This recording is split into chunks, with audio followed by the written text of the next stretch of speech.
what it takes to round the mic right up on the shoe. Seeking a place with young free, and I got what it takes to round the mic right up on the shoe. Seeking a place with young free, and I got what it takes to round the mic right up on the shoe. Watch what you say, I'll shoot mouth, cause 50 shots still, you turn the gun out. I'm Mr. Hood when I'm traveling.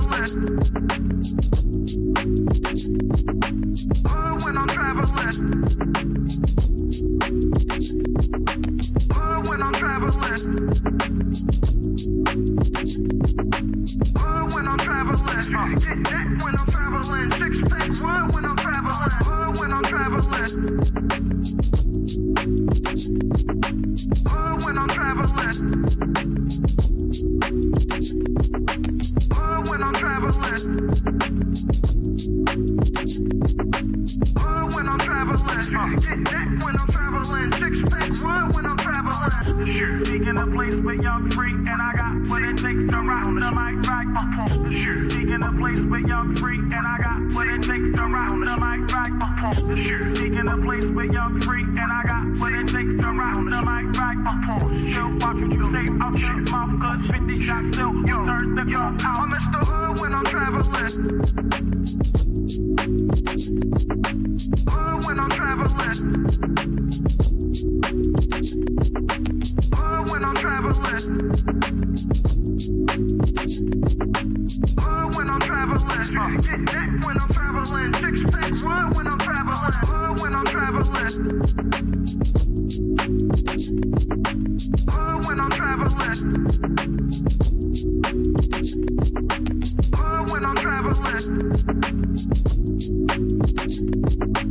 Hood when I'm traveling. Get that when I'm traveling. Six pack wood when I'm traveling.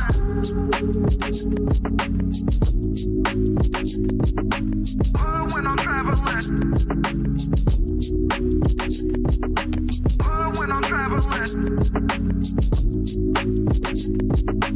Hood when I'm traveling. Get that when I'm traveling. Six pack wood when I'm traveling. Hood when I'm traveling. Hood when I'm traveling. Hood when I'm traveling. Hood when I'm traveling. Get that when I'm traveling. Six pack wood when I'm traveling.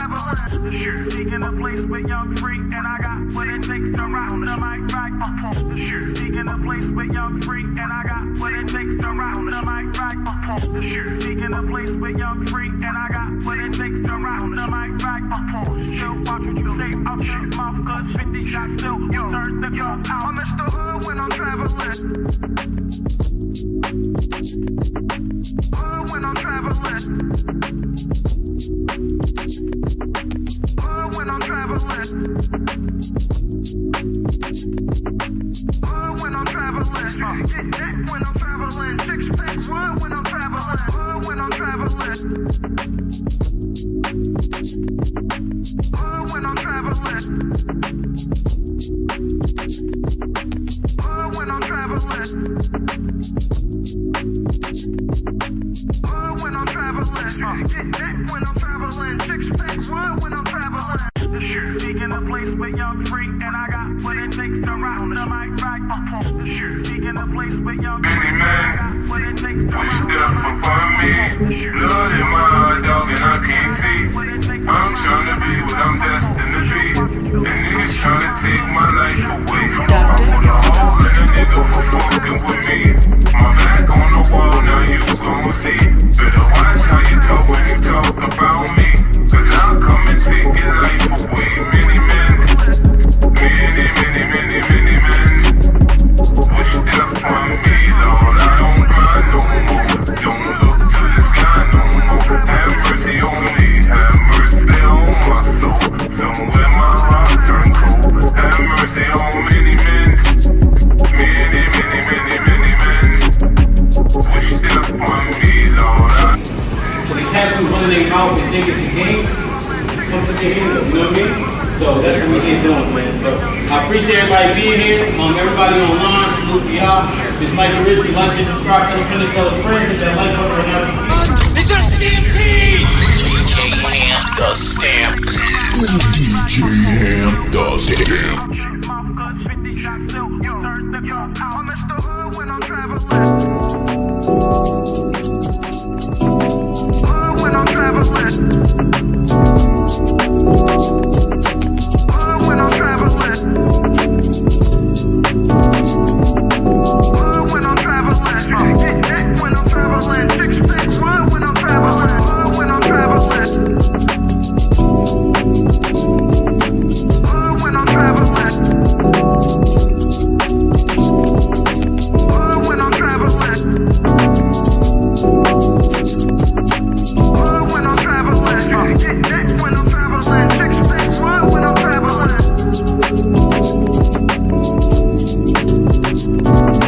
Hood when I'm traveling. Hood when I'm traveling. Hood when I'm traveling. Get that when I'm traveling. Six pack run when I'm traveling. Hood when I'm traveling. Hood when I'm traveling. Direction, choose your own path. Don't just wear anything. Wear garments that mean something. We got hats. We got sweatshirts. We got jackets.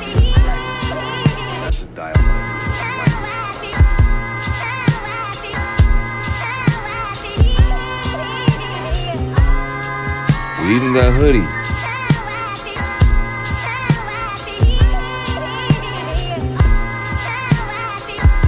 Let's not forget our classic tees. Direction, choose your own path.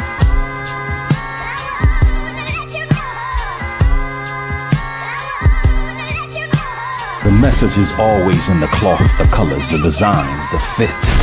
Basic. Pay attention. Stay alert. And remember, choose your own path. Direction, choose your own path. You know, this is the home of We Major, Me Frosty, Unfamous, and the restricted clothing brands. Let's get it.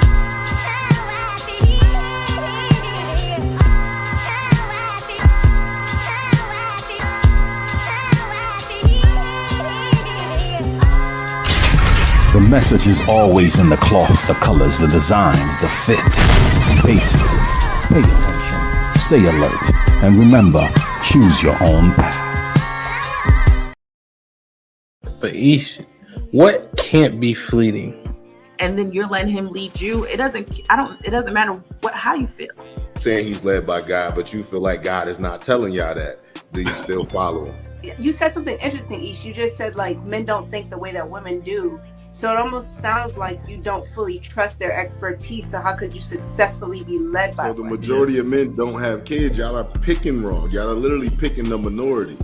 Every man that's on this panel, y'all have more kids than all of us women. 51% of black men are single and childless. Excuses for the statistics. The statistics don't bode well in your favor. So you say things like, okay, are they shooting blanks? Or they?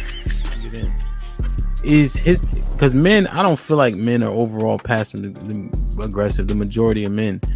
Do you think that silence is that passive aggressive? Because we will do that. Yeah, because there's niggas that'll use that as a way to trigger a woman. Like, because a lot of time a woman will tell you like, when you're silent, it makes me feel like I'm ignored. So a nigga will do that intentionally. Yeah, no, I'm just because I didn't agree with the passive aggressive part until Mary said that. I'm like, okay, I could see men and be like, you know what? I ain't saying nothing else. Will unsubscribing from the Democratic Party help fix Black America? Let's just unsubscribe. No, you got to know why. I don't think so. That's the only thing that get black people together. You know what I'm saying? Like that's Shit like that. Shit like that. Shit like that. Wow. Like that. What I think will fix is if black people truly understood politics. Because for a guy, because listen, it's so many different reasons for a man to want to hang out with his friends. Adrian, I'm not gonna let that slide. I heard you. Why do you think that it's older single women who share that opinion? Sometimes that's the case. There has to be balance. Explain what White History Month is. It's honoring the achievements of the greatest ethnic group in human history. Wow. I think all of that shit deserves a put him in the bathroom. Would you rather have a whore of a daughter or a gay son? Let's see here. Bruh. Because if she's a hoe, that ain't my problem. Hell, she just be a hoe. Shit. That's a whore. Definitely. Like, without Is a doubt. going to college a waste of time? Absolutely. I wouldn't think for biology. It's ridiculous. And can I just piggyback on that? Read this for me, Q. Okay, $5 super chat from Omega Green. Depends. Go for STEM, medical or law. However, if you go for BS degrees like communications, is that supposed to be policies or Poli-sci, political science? Poli-sci, okay. Yeah. Or criminal justice, it's wasted time. Final thought. When you take a man's time, it's like taking his money. When you take a man's money, it's like taking his time. Simply put, we want something for it. If you're not interested, don't go out. Sis, hit me up. Let's clear your coochie balance.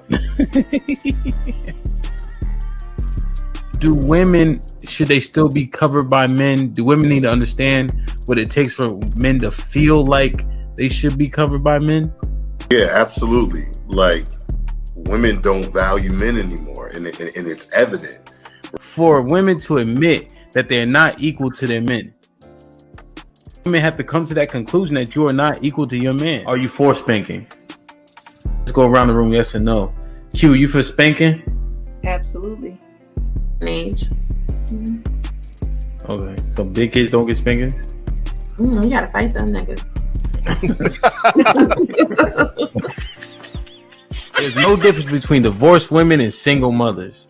The man will, in both circumstances, suffer comparably with no benefit to himself.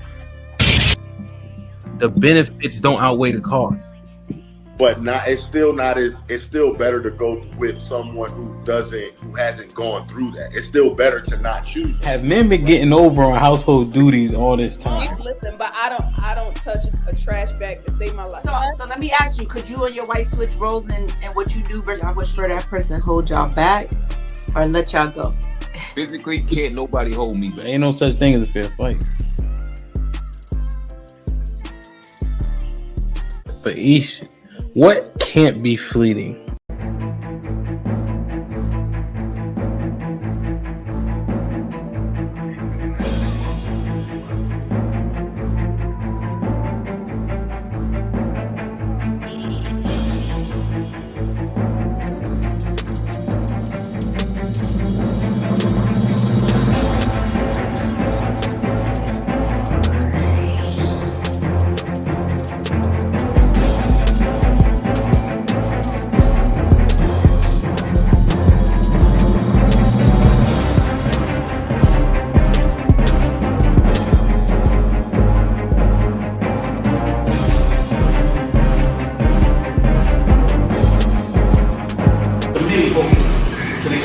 Their mouth and think it's a game, come put your hands up, you know what I mean? So that's what we here doing, man. So I appreciate everybody being here. Everybody online, salute to y'all. This might be risky. Like and subscribe, tell a friend, tell a friend, hit that like button right now if you can. That helps the channel the most. Run! It's a stampede! DJ Ham, the Stampede.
Yo, we here. Like, share, subscribe, tell a friend, and tell a friend. Hit that like button right now if you can. That helps the channel the most. Sherelle, what's popping?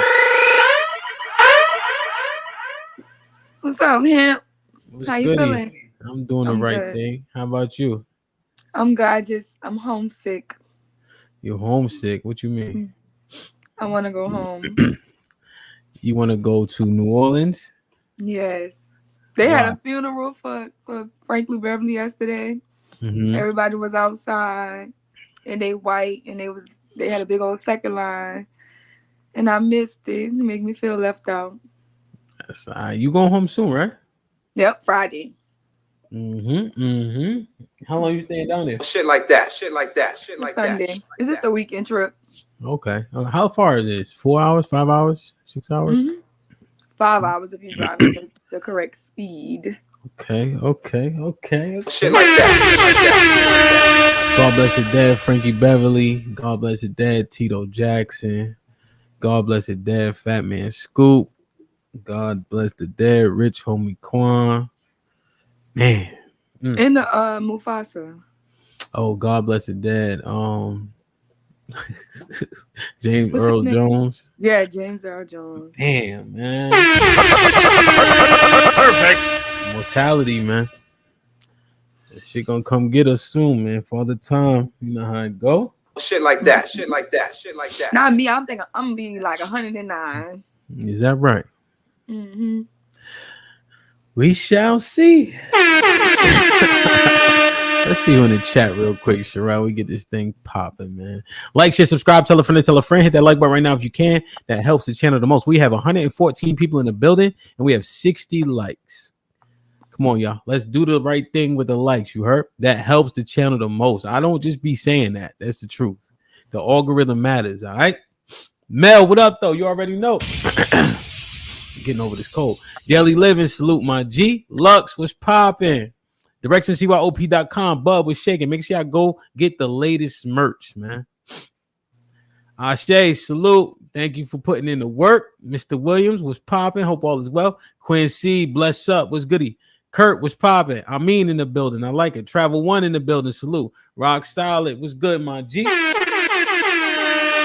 Mama Honcho, good morning. Good morning. Good morning. Melly Mel was shaking. TD was popping.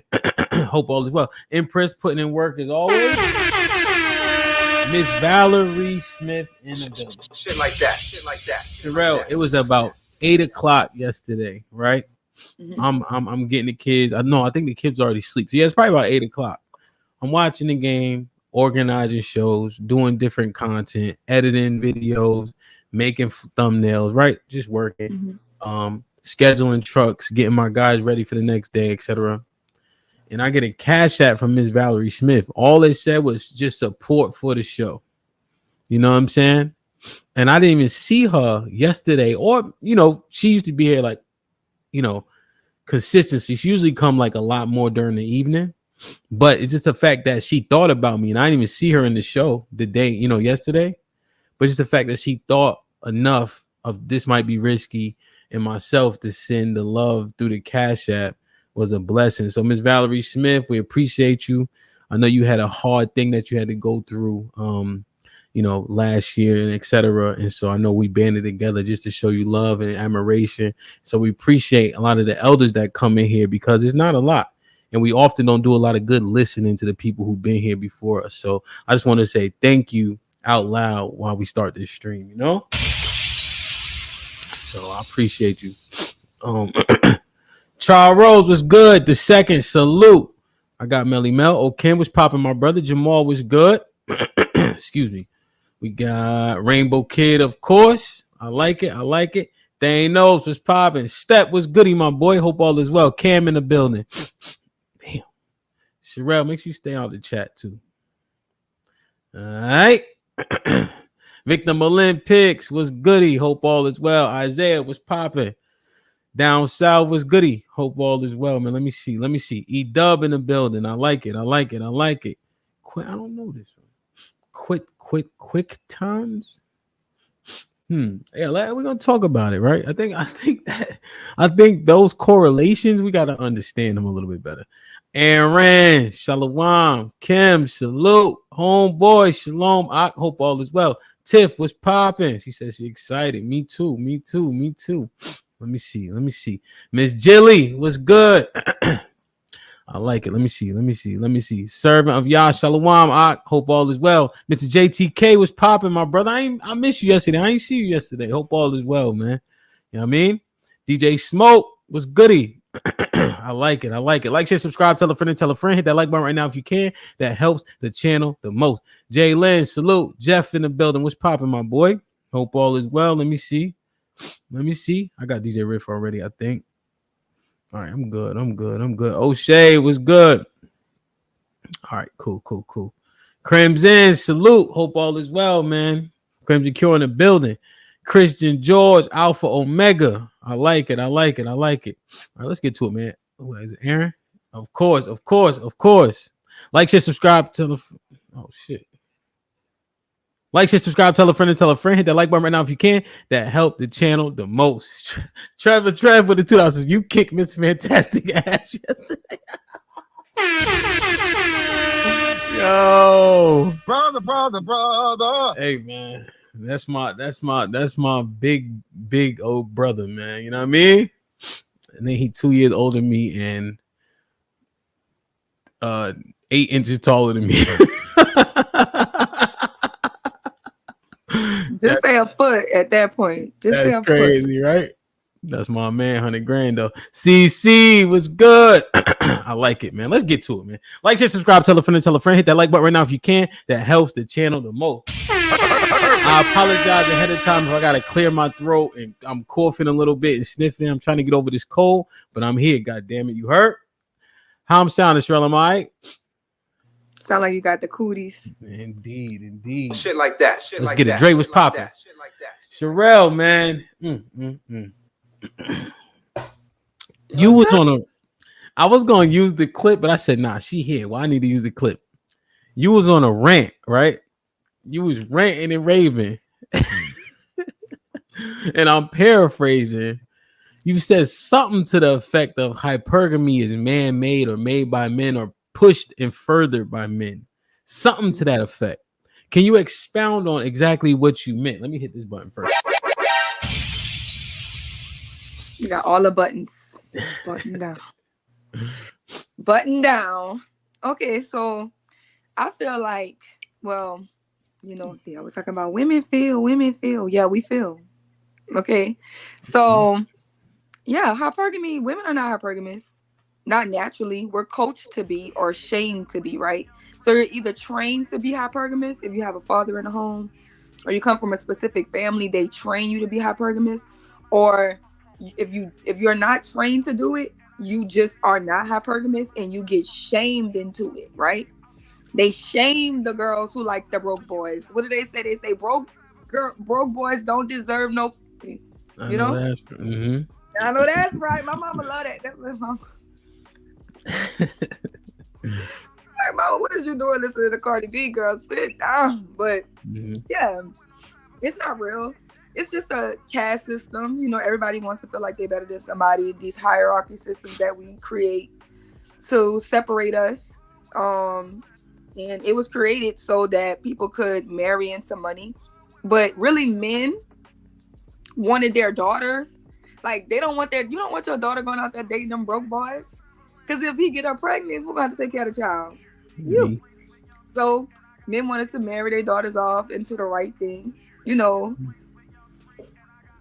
doing it. They felt like that's the right way to do it. So really, it was something that was created. But I think it's furthermore pushed now in society to make men like work hard. Like, that's how you challenge men to keep on working. Like, women are only going to like you for money. So go make $100,000. Go work 10 jobs. Go work. Damn. So when you put it like that, it makes a lot of sense. Now, you saw the comment when I was saying hi to everybody. The animals. Are animals naturally hypergamous? As an example, the female does, right, for rams, look for the ram with the biggest horns. And also, they do the button of the heads and shit like that. And then they naturally are gravitating towards the ram with the biggest horns and things of that nature. Would that be considered hypergamy? No, I think a lot of times, average men want to justify hypergamy as this looks thing. No, that's selective breeding, which females do, and females are supposed to do. The hypergamy thing is actually to benefit the men who would not get chosen. So men who would otherwise not get chosen because of their looks, their height, their whatever, nobody would want to replicate them. They go make the money. That's their answer to selective breeding. Hypergamy is the answer to it. No, because we were all still all in the jungle. Wait. Slow down. So the niggas who don't got nothing to leverage but status and money push hypergamy so they have a shot. Because if it came down to just the ram with the biggest horns, a lot of them niggas ain't gonna win. No, because women are communal. We will share. Because monogamy was also created by men. So you gotta understand, like, no, women would all look and just be like, we gonna all be with Jeff Bezos. It is what it is. You know what I'm saying? Like, if he was the money guy, we'd all be with him. We wouldn't choose to be monogamous. We'd all get a rich guy. But if there had no money, we would all want Morris Chestnut. It is what it is. Like how many? That is an interesting dynamic. So essentially, hypergamy is leveraged by men who would be, what would you say, physically undesirable or not the cream of the crop, but because their money can make them desirable, those men champion hypergamy. Mm-hmm. Which is why we push materialism in the world, right? Because there's nothing that you can really gain from it, but women like materialistic things or whatever, right? So they push hyper consumerism onto women. This motivates society. Like, I don't understand why we don't understand. We are being socially engineered, but it pushes society because the number one desire in a man's heart is a woman. That's it. Unless like the men's, but the majority of the time it's a woman. And whatever the woman wants, men are going to rise to the occasion. We were in a club one time, right? Back when we was a little bit younger, right? So me and my man, we wilding, we picking girls up, dancing with them, all types of shit, right? Mm-hmm. So my other man, he always had bread, whatever the game is. And so he'd bring out his Amex. It's like the metal one. And he start flashing his Amex around.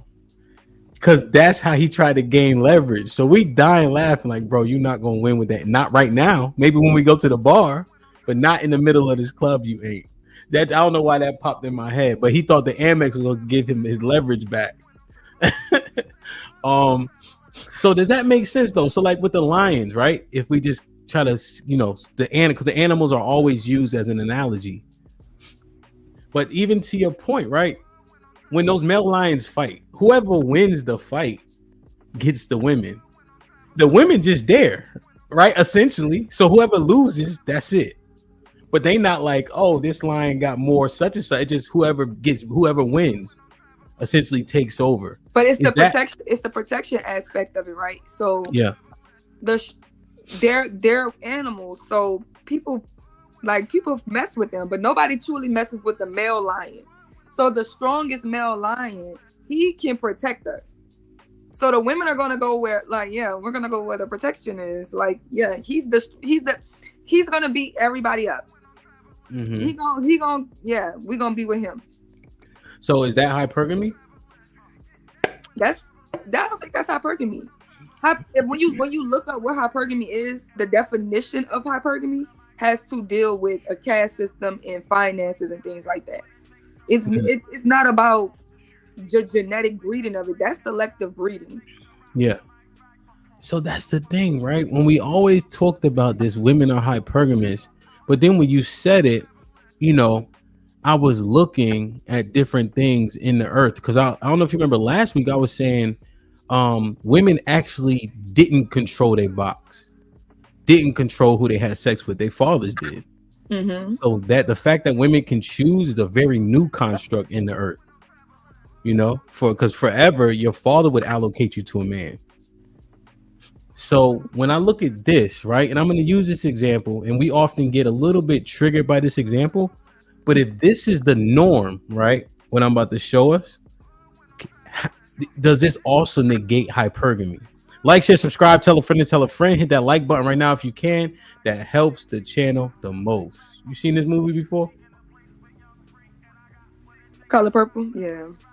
Is you know, every time we tell our Southern stories from the South, y'all think it's a Color Purple story. Like, no, stuff like this really happens in the South. Oh, 100%. But that's a totally different topic. I'm more so focused on this, what happened in this picture, or excuse me, in this clip, right?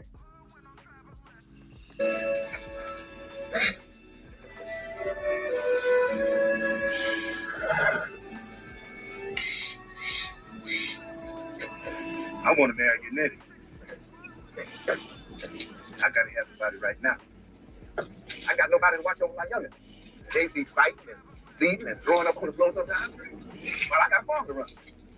Now, I'm gonna take right good care of your nephew.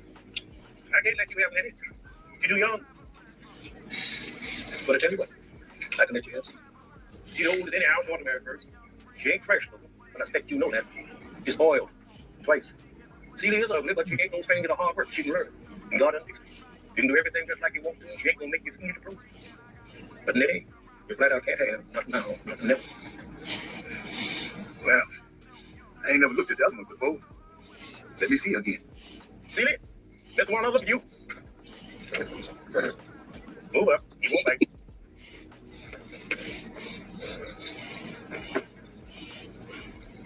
Turn around.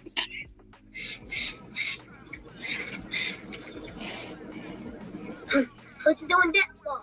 Your sister thinking about marriage. So this, right? Is this spoiled twice is crazy. But this, right? Was this the norm? Essentially, you talk to her father about whether or not you have access to her. And then you get allocated that woman based on what her father decided. Oftentimes we saw in all the different war movies, Braveheart as an example, there was a king, the queen was allocated to him to strengthen empires, to make sure that it was a good match so that the countries could benefit. Mm-hmm. I have seen go ahead. If my family, like we grow corn, your family grows watermelon. A marriage between our families is now we the corn watermelon family. You see what I'm saying? Mm-hmm. So it was different ways you would marry into people to benefit. Like that's what marriage was like really about when you like go into it. You know what I'm saying? And making sure we knew who them children was for. But my grandmothers, both of them, were married off at 15. 2 adult men, right? So a lot of times we talk about it now because the age of consent has changed. But my grandfathers were 25, my grandmothers were 15, right? Mm-hmm. Now, my aunt, my grandmother's oldest daughter, she got pregnant too, and they married her off at 15. But that was the generation of, we don't want to do this anymore. We want to have fun. We don't want to be married to these men. But I could tell you, that generation that lost getting married at 15 was the generation of teen pregnancies. Went crazy because they biologically they could still have kids and they was ready for sex, but they started having sex with who? The little boys in their class, the little boys on the block. And them little boys wasn't ready to marry them. They was 15, 16 too. You know what I'm saying? So at the time, these men were marrying their daughters off because it's like, you're going to have sex and you're going to get pregnant and somebody's going to need to take care of you. So that's what it was more about, making sure that this woman and these children are going to be taken care of. Yeah, 100%. And then let's look at this, Sherelle, right? Because we're looking at how old this is. This right here, right? For everybody who don't believe in the Bible, cool, right? It has historical evidence and facts, right? And y'all read every other book. So we're just using this as a history if you guys don't want to believe in who the God is, right? So this is Exodus chapter 22, right? because I was again trying to understand the premise that Sherelle presented. So drop down to verse. Where was I? I lost it. 16. Okay. So right here. This is chapter 22, verse 16. And if a man entice a maid that is not betrothed, means she's not allocated to another man, and he sleep with her, lie with her, he shall surely endow her to be his wife. But look, if her father utterly refuse to give her unto him, he shall pay money according to the dowry of virgins. So even here, right, the father has the final say over where that woman going, even after she has sex with that man. Damn. So when you, just looking at it from your viewpoint and vantage point, men have pushed hypergamy, especially the men that were inept physically. And now, what happened now, though? Has it been adopted by women, or you guys been socialized to be hypergamous now? We're socialized or shamed into it. So what's the shaming look like? Like women who fall in love with men who don't have a lot of money, right? Mm-hmm. They just love him because of how she treat him. What do they say? You like Pookies and Ray Rays. Girl, you a bomb. You could do better. Like, yeah, they're gonna pick on you. Cause what is love? Love don't pay no bills. Time. He give you time. You need your bills paid on time. I could do bad on you. You could do bad all by yourself. Cause it ain't just men that's gonna shame her. It's gonna be older women that's gonna shame her.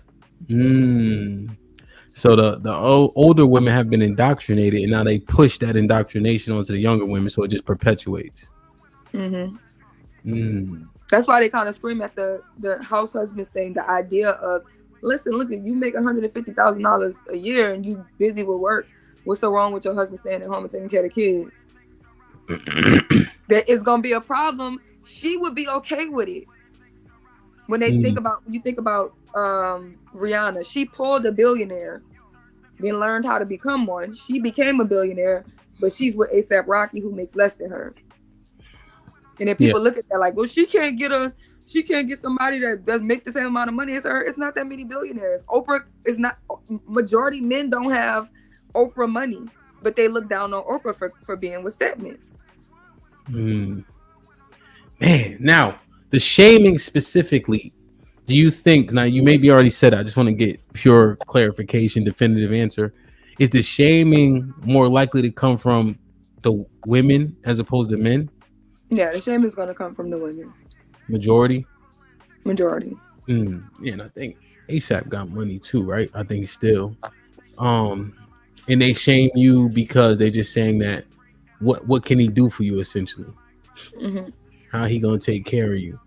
Because that's what they're raised up on. Is that what keeps us separated as well?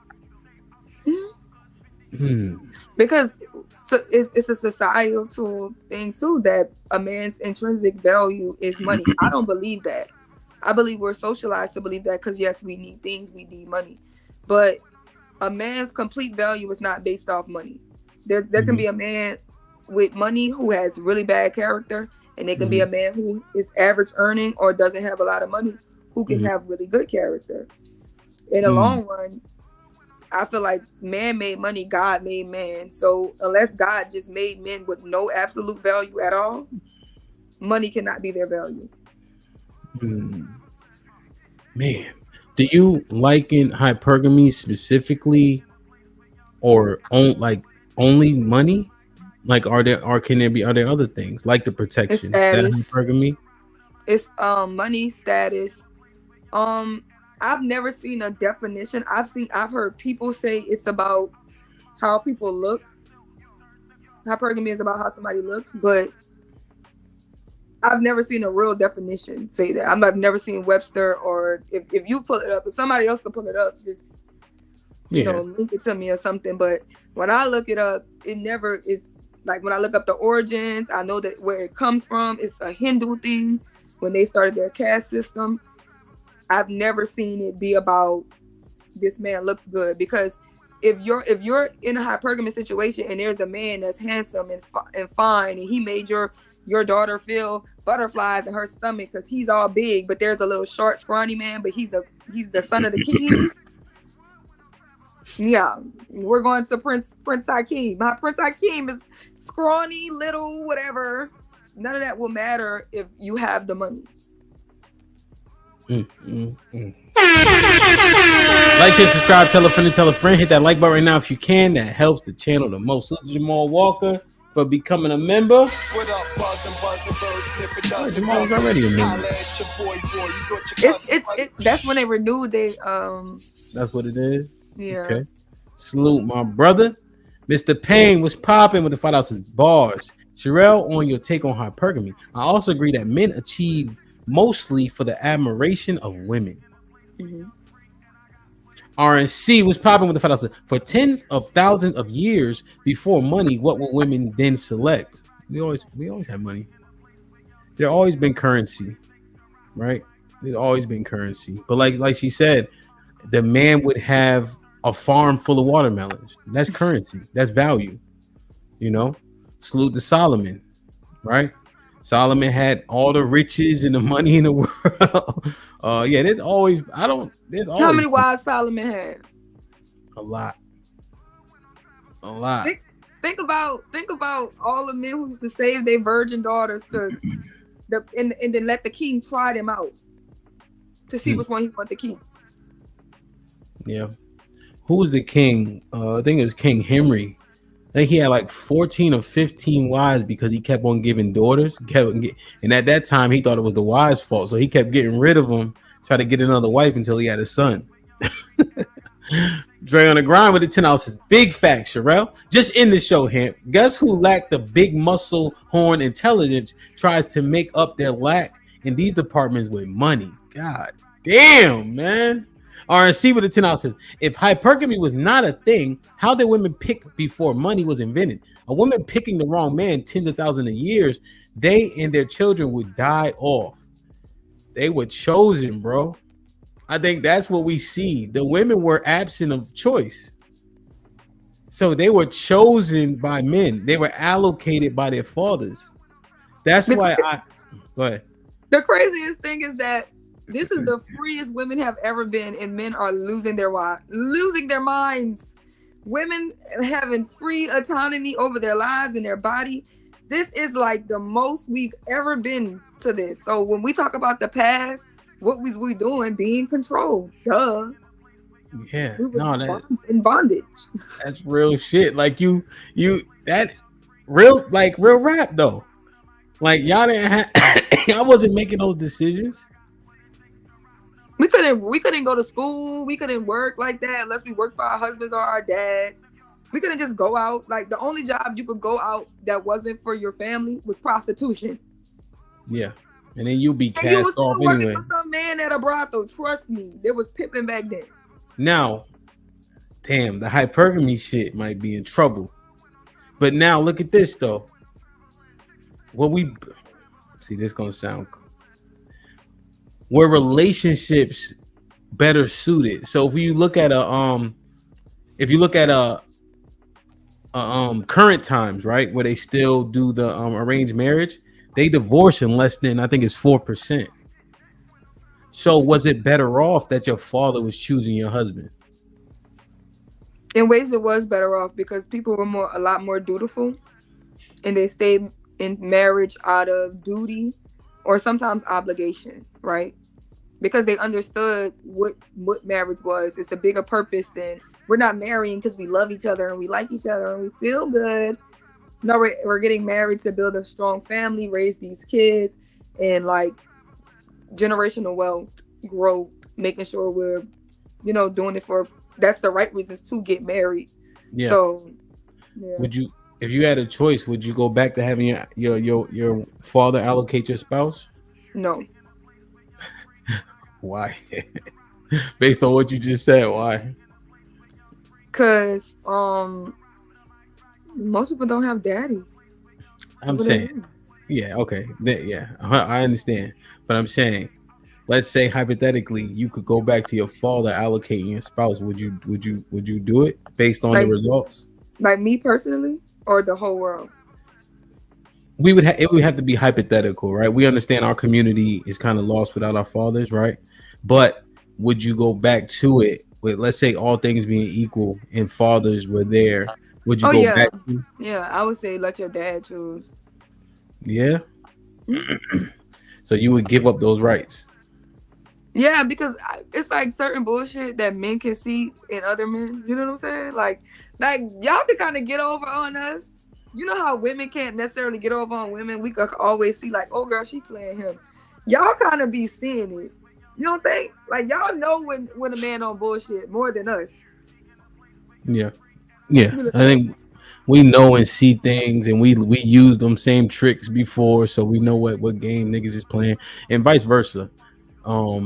Man. And so with everybody, so like let's say you had a woman, like for instance, Mr. had resources. Remember, he had his farm, he had a bar where Hoppo had, remember the bar was on his land and all that. Like he had horses, a lot of stuff that's money, So Mr. had resources. So when he came to court, he was gonna get somebody, just not the one he wanted, but he had resources. Would men still operate similarly? Meaning, is a man gonna give his daughter to a guy with no resources? I would argue no. So what would men be doing in that instance? Getting resources.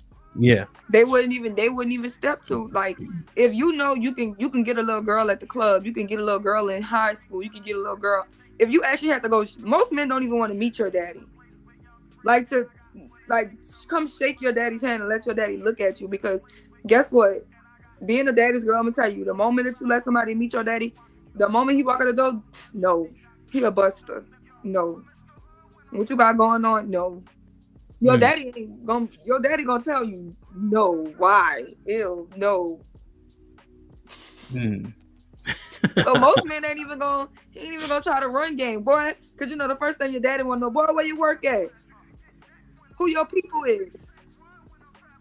Yeah. Who your mama? Who your daddy? Where you come from?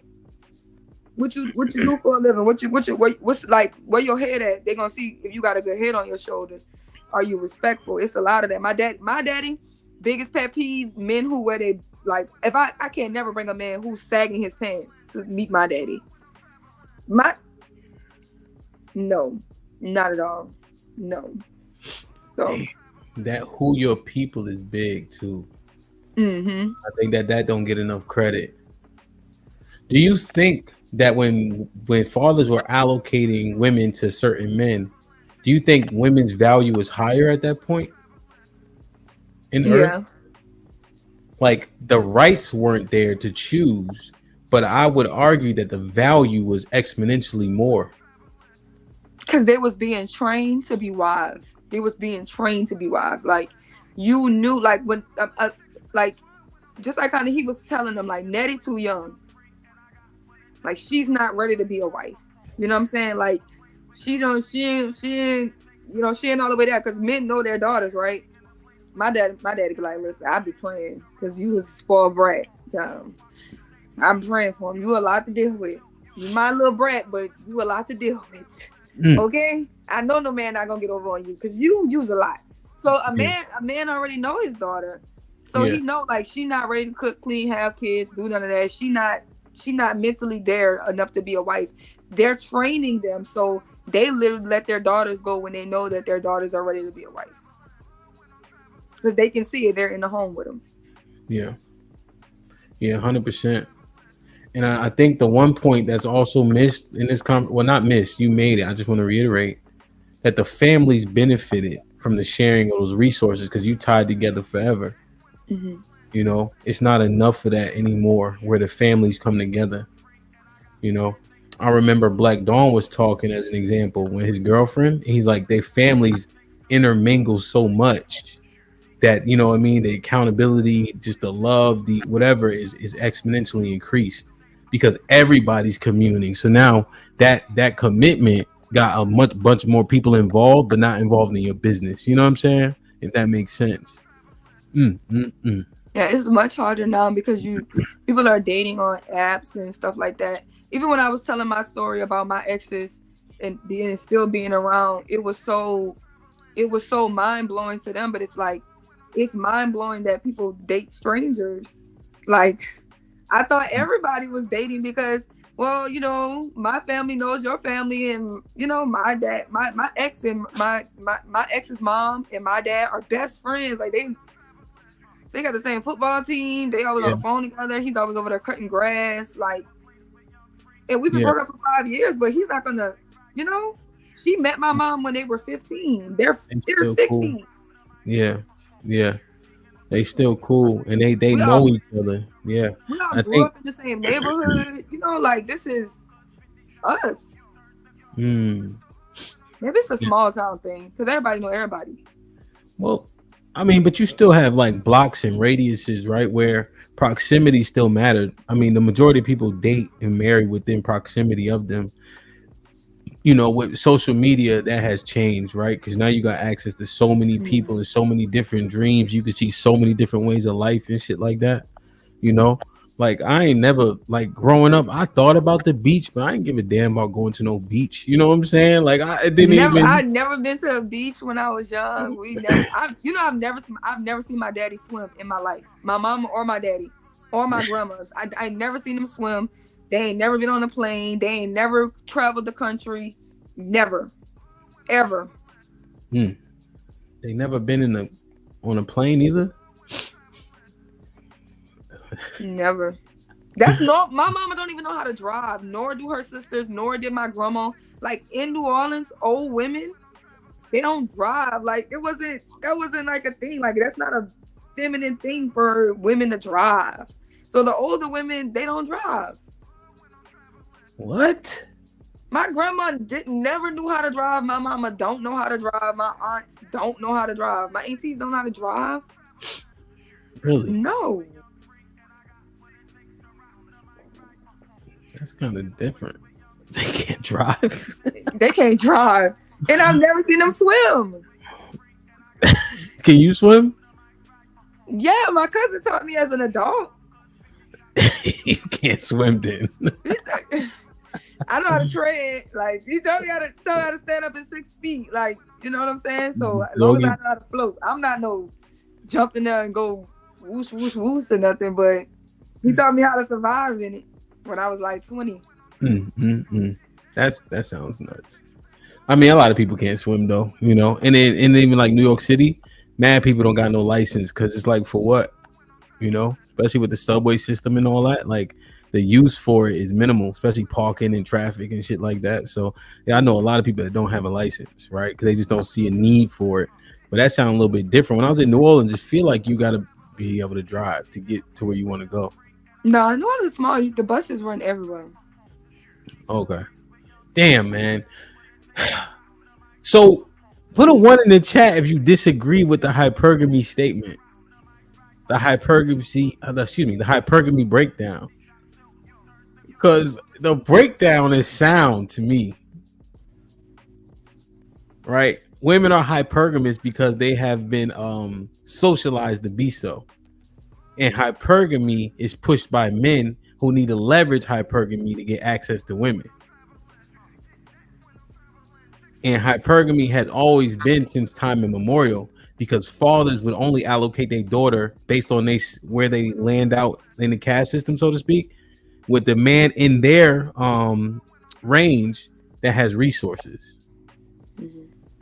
The father's not going to allocate you to a man that at least don't even have no potential for resources, and the father would do all the vetting. So women have just simply played into this that was created by men. Facts. And then think about it. They always saying like, oh, it's about height. Come on now, bro. When the fathers left the home, who was these little girls? They was having sex with little boys in high school.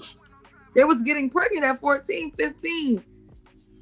By the little dude that was telling them, you pretty, you smell good, girl, pulling their hair, pulling up their little skirt. Yeah, that's what they go for attention. Women go for attention. Damn, attention. This shit. I thought it was gonna be.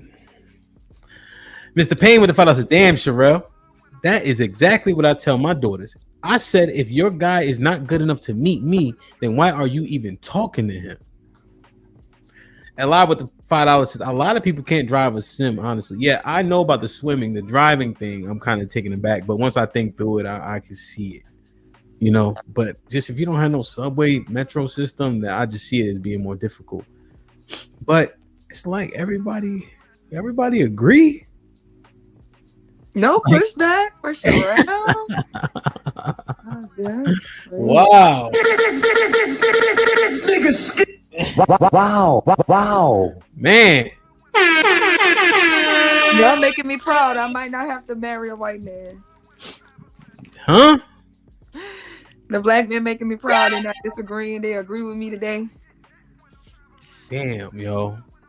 But so when we've been listening, it's like women are naturally hypergamous. But that's wrong. Women are socially hypergamous, huh? Mm-hmm. Because I'm telling you, like, as a female, there's no female who's not going to tell you she started liking boys in elementary school. What did he have? And we was in the class. I was just telling them this in the class. Oh, my last name, like put my name, my Sherelle Jones. You know what I'm saying? The boy I like, his last name was Clayton. That's who I had a crush on. And I put Sherelle Clayton. And then I was gonna put, our children gonna be Robert Jr., Rob Anisha, Rob, you know what I'm saying? Robbie L. Like mixing our names together. We was so in love. We was catching them crushes. By middle school, we're in love. Some girls start having sex in middle school. By high school, girls getting pregnant. We really in love. Some people get married right outside of high school. Everybody broke though. Everybody's broke in high school, middle school, elementary. Everybody broke. Nobody don't got, unless you just come from a rich family. And that's why rich people send their children to certain schools. Schools with other rich kids. Because they know. TJ with the $5 says, stop saying, quote unquote, when these fathers left the home. Your grandmothers pushed them out over $500 a month in a box of government cheese. My grandmothers was married to my grandpas and they bought them houses and we still own them. What you think though? You think this is true or false? No, I don't believe in the hype of black women put black men out for government assistance. I don't. First of all, nobody can put you out of a house that you're on a lease, right? If you own that house, then nobody can put you out. So you was already living with that woman that was not your house, and the idea is they never went nowhere. The men never went nowhere. No, they was getting over on the system. They stopped getting married because they was getting over on the system. How was the grandpa going? They got 5, 6 kids. She been on Section 8 all them years. How she keep on having kids? She just lying to the government, not marrying a man so that she could have him in the house, hiding his shoes and all of that. All the crime that started happening. Why? Because there were still men in the homes. RNC with the $5 says, Hemp, didn't the college girls you had on the show a while back disqualify men not making a certain amount of money? Yeah. I don't know what. Yeah. They're in college. They've already been socially engineered for this. Yeah. Yes. RNC, they did, but I don't know if that. Are you just asking a standard question? Or are you trying to prove or disprove something? Because the fact that they said it doesn't prove that it's natural or social. I'm trying to understand what you're trying to get at, so I can properly add context. But yes, they did, for all intents and purposes. Because we could find a pretty girl that work at McDonald's. They have pretty decent looking girls that work at McDonald's, right? And they have pretty decent looking boys who work at McDonald's. And you ask that girl, like, how much money do you need for a man to make for you to want to be with him? And she gonna look at you and be like, my boyfriend is the one that's making the hamburgers. She gonna be messing with the cute boy. The cute boy and the cute girl at McDonald's, they work together, making $9 an hour, and they in love. Man, oh man. But people Excuse me. gonna sell it like, girl, you know, you messing with them little boys who making that little McDonald's money, girl. You ain't knowing nothing. You don't know. This is crazy, man. We gotta. All right, let's talk. Like, share, subscribe, tell a friend, and tell a friend. Hit that like button right now if you can. That helps the channel the most. When you belted that shit out, I'm like, damn, yo.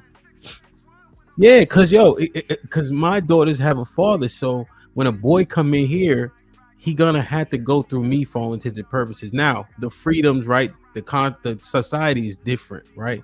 But I hope that my voice, and you never know with kids, right? You grow them up, you train them, has that weight to where she be like, I don't know, right? But man, oh man, that is interesting, man. And it was an easy breakdown. To be honest, I don't see where this premise is wrong. Maybe somebody else does. And as long as the daughter has respect and reverence for her daddy, she's going to, she's going to consider what he thinks. It's the daddies that's not really around. The kids don't really care about the parent that's not around. She don't take him serious. So when he says something, she just looking like no. And don't get me wrong, they're still defiant kids that's gonna go their own way because that's just kids. Yeah. But if you train them up in the way that they should be, they ain't gonna lose. They ain't gonna go too far off without coming back. Yeah, they'll still play. They'll hear you. So now, how long has it been like this, to where women have been playing into the notion of hypergamy and socialized into the construct? I think it comes with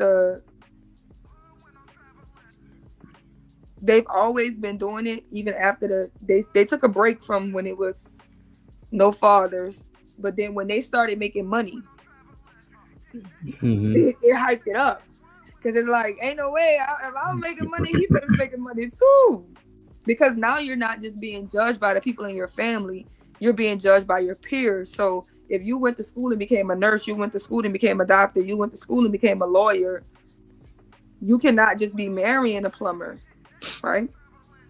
You can't marry the blue collar guy, because your peers are looking at you like you need to have a man of a certain status because you've climbed this status, and now you need to be able to get a man of this status. But men are not going to pick a woman typically just because of status, because if he's a man of a certain status, he feels like he can bring any woman to his status. Yeah. Now, so what is that? Is that okay? So that's hypergamy. Well, does that man have to? It's called pogamy or hypogamy. When you marry down. Okay. So women tend not to do that, but they at least, what is it now? They want him to be above or at least at the same level, I thought. I think at the same level. I think they'll deal with the same level. I think they'll even deal with a little bit less than. Yeah, I've seen it. And then when we mentioned, remember the whole conversation yesterday about women picking men that they can fix, they can change, they can help, they can grow. You know what I mean? They want a project that they can work on. So if that's another stereotype, then wouldn't that also push against natural hypergamy? If Pookie and Ray Ray can get all the cheeks too?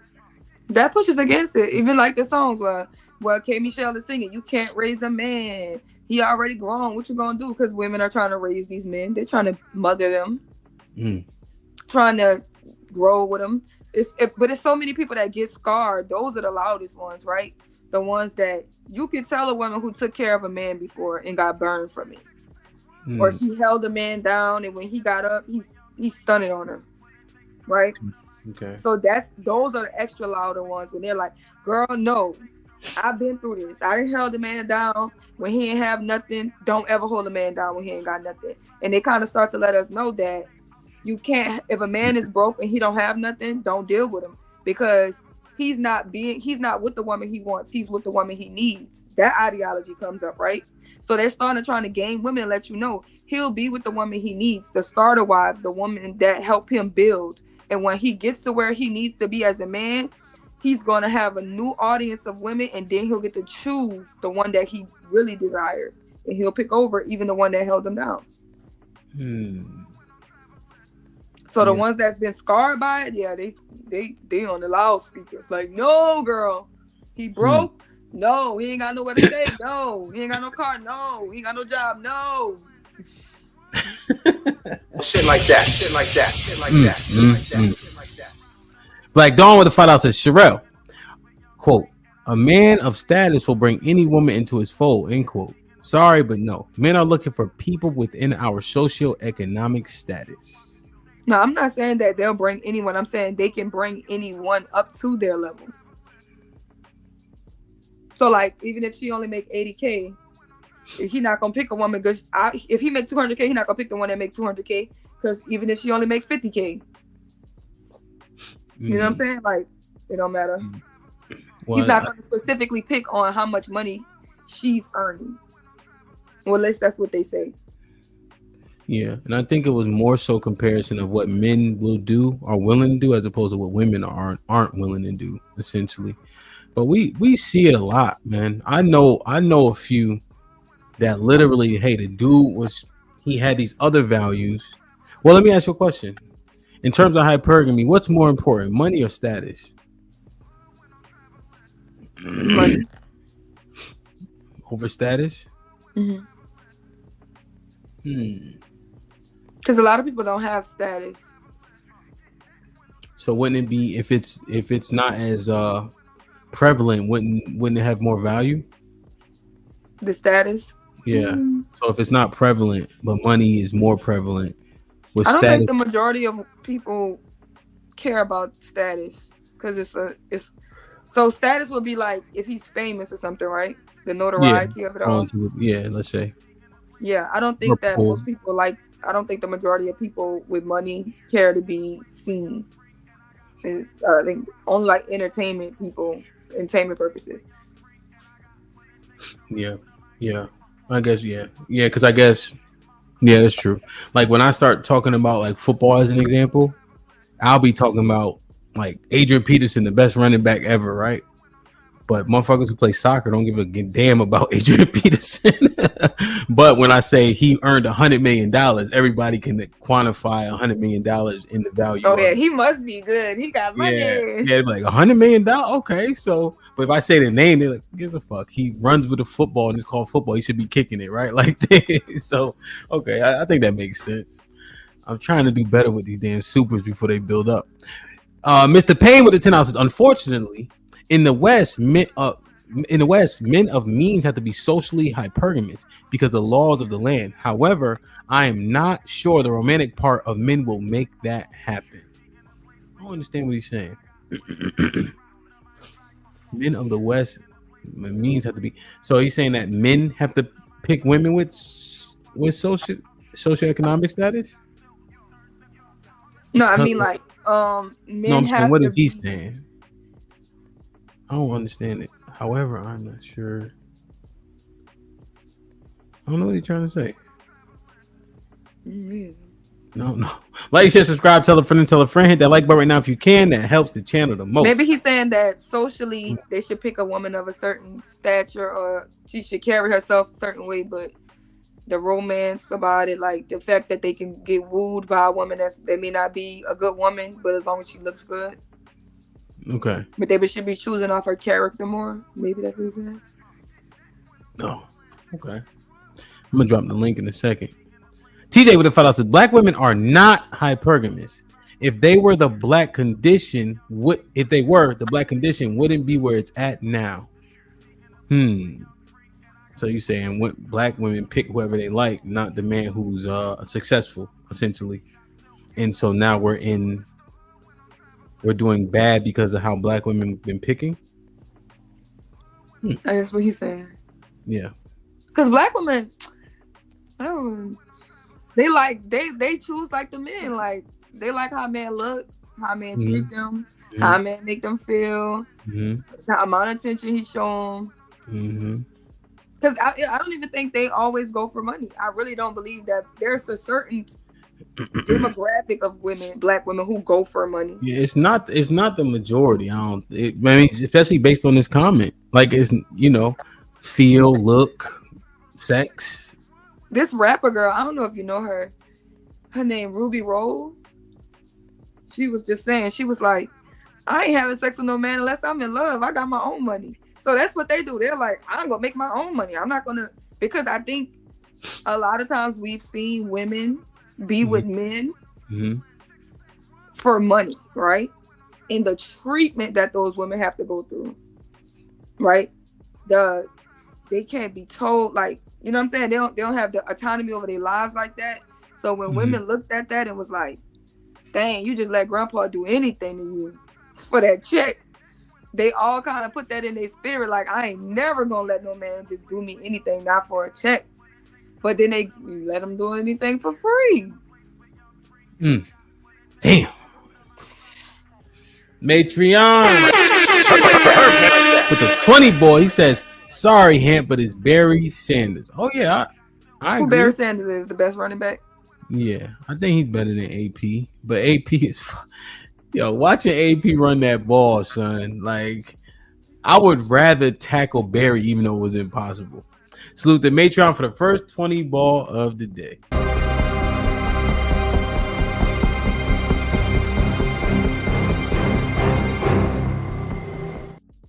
Didn't fit. Rainbow Kid with it to us. Is the girl at MD Sherelle mentioned more common? What was he asking? Is the girl at MD Sherelle? I don't know what he's saying. Rainbow Kid, what are you saying? What did you get for being cheap? I don't know what he's trying to say. You got to tell me what you're trying to say so we can answer it. Make sure y'all hit the like button. We got 306 people in the building and we have 140 likes. Come on, y'all. Stop what you're doing real quick and hit the like button. I'm about to drop this link. What did he say? Hit the like button. Oh, the girl at McDonald's. Is the girl at McDonald's... All right, hold on. Where is it? Is the girl at McDonald's, Sherelle mentioned, more common? Yes, McDonald's like the number one, top 3 employers in the country. Yeah, 100%. Yeah, that's the thing. I think status. I think hypergamy. If we look at it for like high school age and things of that nature, it would definitely have been more status than money at that juncture. So if you play sports, student government to an extent, things of that nature, I think the status that you held, women would gravitate towards. Before we really start earning money and shit like that, even in college, really, the status of a person would outweigh the money unless somebody just had money, which was not the norm. And no matter of fact, if you was on scholarship, you had more money because we used to get refund checks and shit like that. So that $4,000 go a long way when you don't pay for no food, no house. Especially when you got scholarships and you getting that aid. You go to one of them schools. Yeah, give me my money. Give me my money. I found the original video too when he was saying that shit. Nas, what's popping? Nas with the 20 ball said Eve distorts the natural order to obtain for her own sense of gain on her own accord. Men enable the idea of using women for their own gain after. Hypergamy is a means to acquire better, but better is subjective. Shout out to Nas. Yeah, real shit. Come on, I'm broke, baby. I ain't got no money. Bullshit. I see you shining, nigga. I can smell a motherfucker with money. Even Ray Charles can see you got money. Let me drop this link. Hey, Sherelle, see, there's comments saying something's not right. But we look in the earth through time. Jay, what's up? We saw fathers controlled it, right? Women were always spoils of war. We married based on, the woman was married to a man based on what the families could obtain. She was really absent of choice. The fact that women had choice to who they get with is a very new construct. The fathers would make sure that she was allocated to the best man. Best man often equated to, of course, his morals, but I think very importantly, his resources. Mm-hmm. And so if you seeing that, listening to that, understanding that, now that we're here, women have choice, the social construct still dictates the man with the most resources often gets access. And I think it's also like it's a clique thing because even in high school today, right? So in my high school, the basketball, they had the cheerleaders, but the high school, like the band people dealt with band people, and the football got the cheerleaders, basketball got the cheerleaders, but the rest of the girls, like the band, the dance team, majorettes, they wanted to be with the band guys. Then you had the nerds, the nerd girls, and the nerd boys who want to be in the library reading them backwards books, mangas, and stuff like that. They all hung together too. It was like everybody had their subsection, and it wasn't like the band girls wasn't going for the basketball guys because they're like, nah, I want the one that's on trumpet. I want the section leader on trumpet. Nah, Sherelle. I'm telling y'all. Here's what will actually happen. If I go over to the band girls, they going. But if I don't go over there, they stick to their little group. No, in New Orleans is different because band is bigger than sports. I'm talking about the real world, not fucking. Because y'all band up. We're a band time. No, but I'm talking about in college, whatever. If the football players go to the band girls, it's lit. But they understand because it's still like you said, they still understand the social hierarchy. But I don't mean like the band girls, not the ones that's actually in suits with the boys. They're different. They'll take anything because nobody likes them like that. I'm talking about the dance team. So like if you think about Southern, right? The dance team girls on Southern, they're more likely going for one of the guys in the band than they'll go for the football team. Hell no. Yes. The football team is so tough. Let me tell you something. My friend that I used to march with was the drum major for Southern. I'm telling you, it's key. Trust me. If one nigga you could trust about this, trust me. Okay, so you saying the football players getting everybody access. Only the cues. It's 80. Think about it. It's 80 of us. First off, when the football team comes to the cafeteria, can't nobody do shit.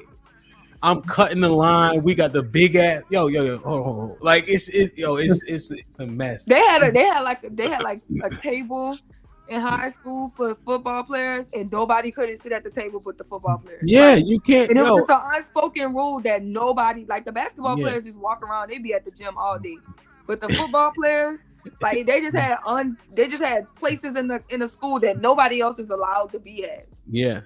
So like a lot of the big colleges, like Maryland, the football team they have the field, the locker rooms, and there's their own cafeteria. Because there's so many football players, there's dietary restrictions and plans and shit like that.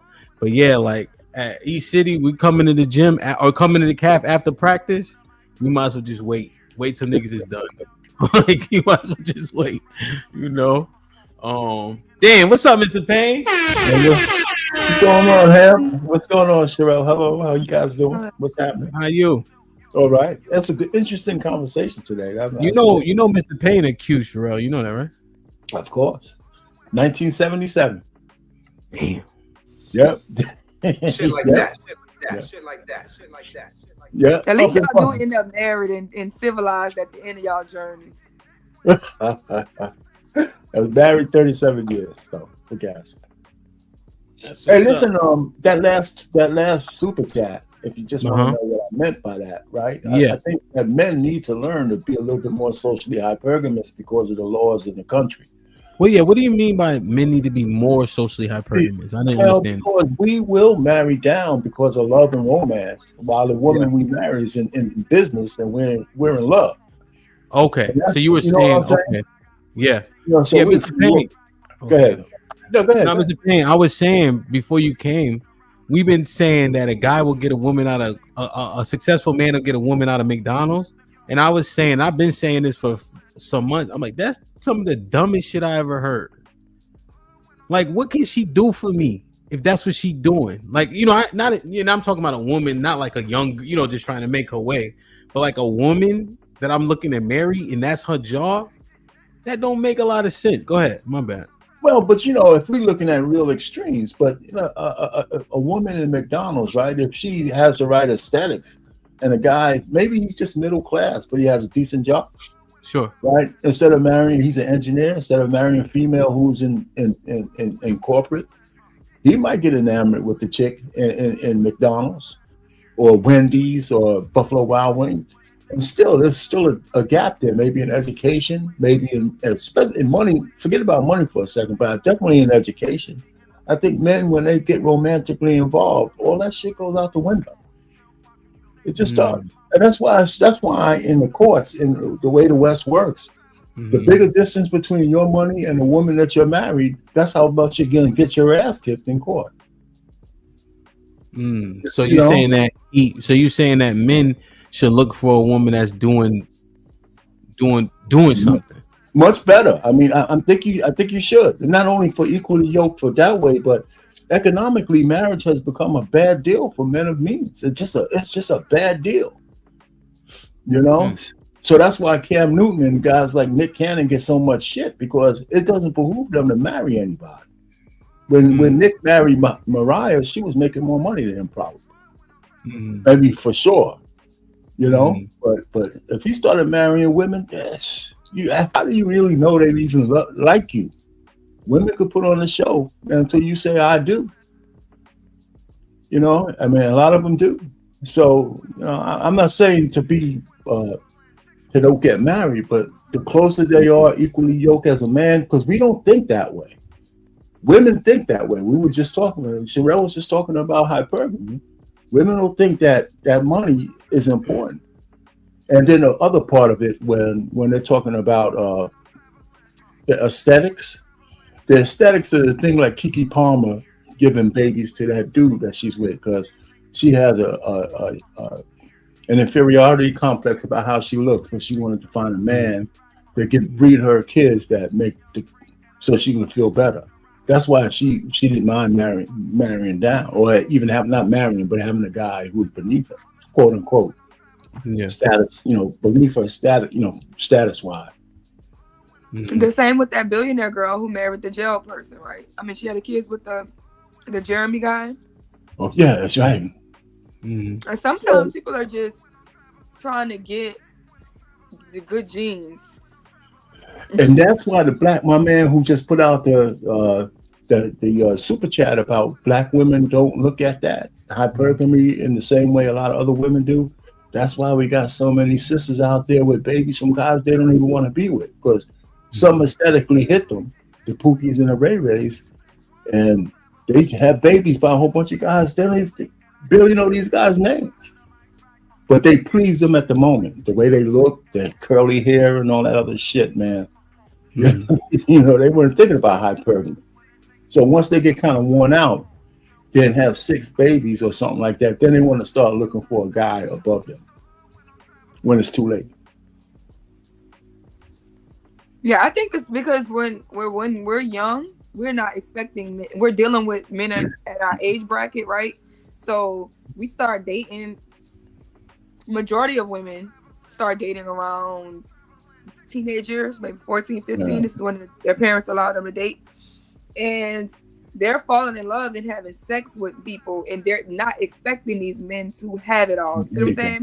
Right. So within, like, even for the average 25-year-old man, he's not expected to own a house and own a car and be making 6 figures. Society doesn't even look at him and say that you should be up here. So if society isn't saying that a 30-year-old man has it all figured out, neither are women. Right? We're not looking at a man even at 30 thinking he should own especially with the economy, inflation.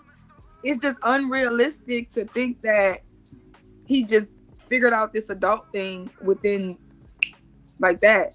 So we're growing together, and then we're growing apart. So I don't even think people should have kids until after they're 30. Well, so that's what I was going to ask you next, okay? Because I can see messing with somebody, but why have? And it's not just on the women, but if you let men are going to like take sex from women any way they give it. So, and a lot of people don't understand that, but we will. That's what we do. So even with all that stuff economically, why have kids with these guys? Because you can't say that they don't know what it is to protect yourself from giving birth, right? everybody knows a little bit about birth control. You got to be ultra ignorant these days not to know about birth control. But ladies are just having kids by guys who shouldn't be fathers at the time. And I mean, it's such a sacrifice, and nobody really tells them that. You're excluding yourself from the best guys when you do that later on, especially if you're going to start looking later on, right? And that doesn't impact the man with a baby as much as it impacts a woman with one. I don't think that a lot of women are aware. Like a lot of young girls growing up aren't aware, and I think the women who did have a bunch of baby daddies, never got married, they feel like they made it in spite of. Okay. So their message isn't against the behavior that they're participating in, right? So okay. I remember my little cousin, I told my little cousin, I'm going to get married. And she said, you're too young to get married. My mom isn't even married and you're too young. And I'm like, but your mom has kids. Do you get it? Yeah. So I'm not going to listen to your mom. Do you get it? Think you should get married before you have kids. Your mom isn't going to tell you to get married before you have kids because she didn't get married before she had kids. So she doesn't think it's okay. And I'm just the person that I just want the cycle to stop. So I tell my nieces and don't have sex. It's not all it's cracked up to be. If you're not ready to be a mom, if you're not ready to be a wife, don't have sex. Live your life. I can understand if you don't want to be a wife, you don't want to be a mother, but guess what? When you start having sex, they can convince you start doing it unprotected, things can happen, and you'll be raising a kid by yourself. You have to weigh out your options on what sex can bring, because for a little bit of good time, you can have a lifetime of struggle. So I don't think that nobody was telling me that when I was growing up. Gosh. When I said I didn't want to have a baby in my 20s, when I said I wanted to be married first, people would say I'm delusional. That's not how it works. You know what I'm saying? People giving me flack already for me saying that I wasn't ready to have a baby at 20. But I always felt like, what kind of mother am I going to give my child? Okay. I need to be somewhere mentally, financially, spiritually, emotionally for me to raise a well-rounded kid. And I want to make sure it's under the right circumstances in the right environment. Because I'm trying to change what I came from. Mm-hmm. So a lot of people think that I'm delusional or I'm the selfish one because I thought of it. My mom had me at 31, so I never even considered having kids in my 20s because I got a better life than when she had a baby at 15 because her oldest daughter is a baby at 15. Right. So and they pushed it for me. Can I ask you a question on this one? This is the thing I'm thinking about. With men, I think that we're biologically wired. Healthy heterosexual men are biologically wired to want to have sex with women. But forget about your motive. If you're a good man, bad man, rich man, poor man, when we see women, we want to have sex with them. And women, I don't think people say this enough. I think women are kind of biologically wired to have babies. They could choose not to, but it's a biological thing. Because I believe that this is where I'm going. Telling people that they shouldn't have sex, I think is something that only matters if you're willing to talk about the consequences of it. I think a person's sexual discipline is directly proportional to them understanding the consequences of opening the sexual door. That goes for men with dick discipline, and that goes with women advocating their womb. And nobody talks about that enough, about the consequences of the act itself. You know what I'm saying? We talk about, you can't tell a man who's 17, 18, 19, don't have sex, without telling him why. You say, well, I think you're going to have sex whether I say that or not. So if you are, here's what you're getting into if you don't protect yourself. I don't think enough people say that to women either, right? Because no matter the abstinence thing it's a message, but the full message is, what's the consequences of unprotected sex on your life? For men, it could be as much as 20 years of child support. So you're 18 and now you're still paying somebody 40 almost. And for women, it's the real burdens of having a baby with no real support other than burdening your family, your mother, your grandmothers, especially if the guy's not involved. I don't think we really talk about the consequence because when we talk about dick discipline, I say, well, from a man's standpoint, dick discipline is only as important as him understanding the consequences of opening any sexual door, right? Because men fail at that at every level. I mean, the Bible tells us that. And yeah, but women too, right? So I was just getting on the men, but women too. Yeah, no, go ahead. I'm saying because I do not like the fact that people try to make it seem like women are not biologically inclined to want to have sex. No, they're biologically children are a result. But women want to have sex. Little girls want to have sex. They go through puberty. Their body and their hormones also be raging. And they try to tell us like, oh, boys are the bad guys. They got cooties. Like, no. And I let my nieces know, like, that little boy will put his hand somewhere on your body and send a rush through your body. And you will want to do it. You will want to go. Like, women, you'll get close. You can intimately crave a man, the belonging, the same way y'all crave women, she craves him. And even when she starts to have sex with him, she'll want to have a baby with him. You start having sex with a man, fall in love with a man, she'll desire to have a child with him. It has to be disciplined over your fleshly desires, which is hard. Yeah, but wouldn't understanding and emphasizing the consequence kind of keep it fresh in a person's mind on what they're doing to try to combat the desire? I mean, it might not work. But go ahead, Ham. They don't care about no consequences. That's what I'm saying. But yeah, that's true. But and it goes on both sides. But if you don't talk about the consequence at all, it will never be in their mind.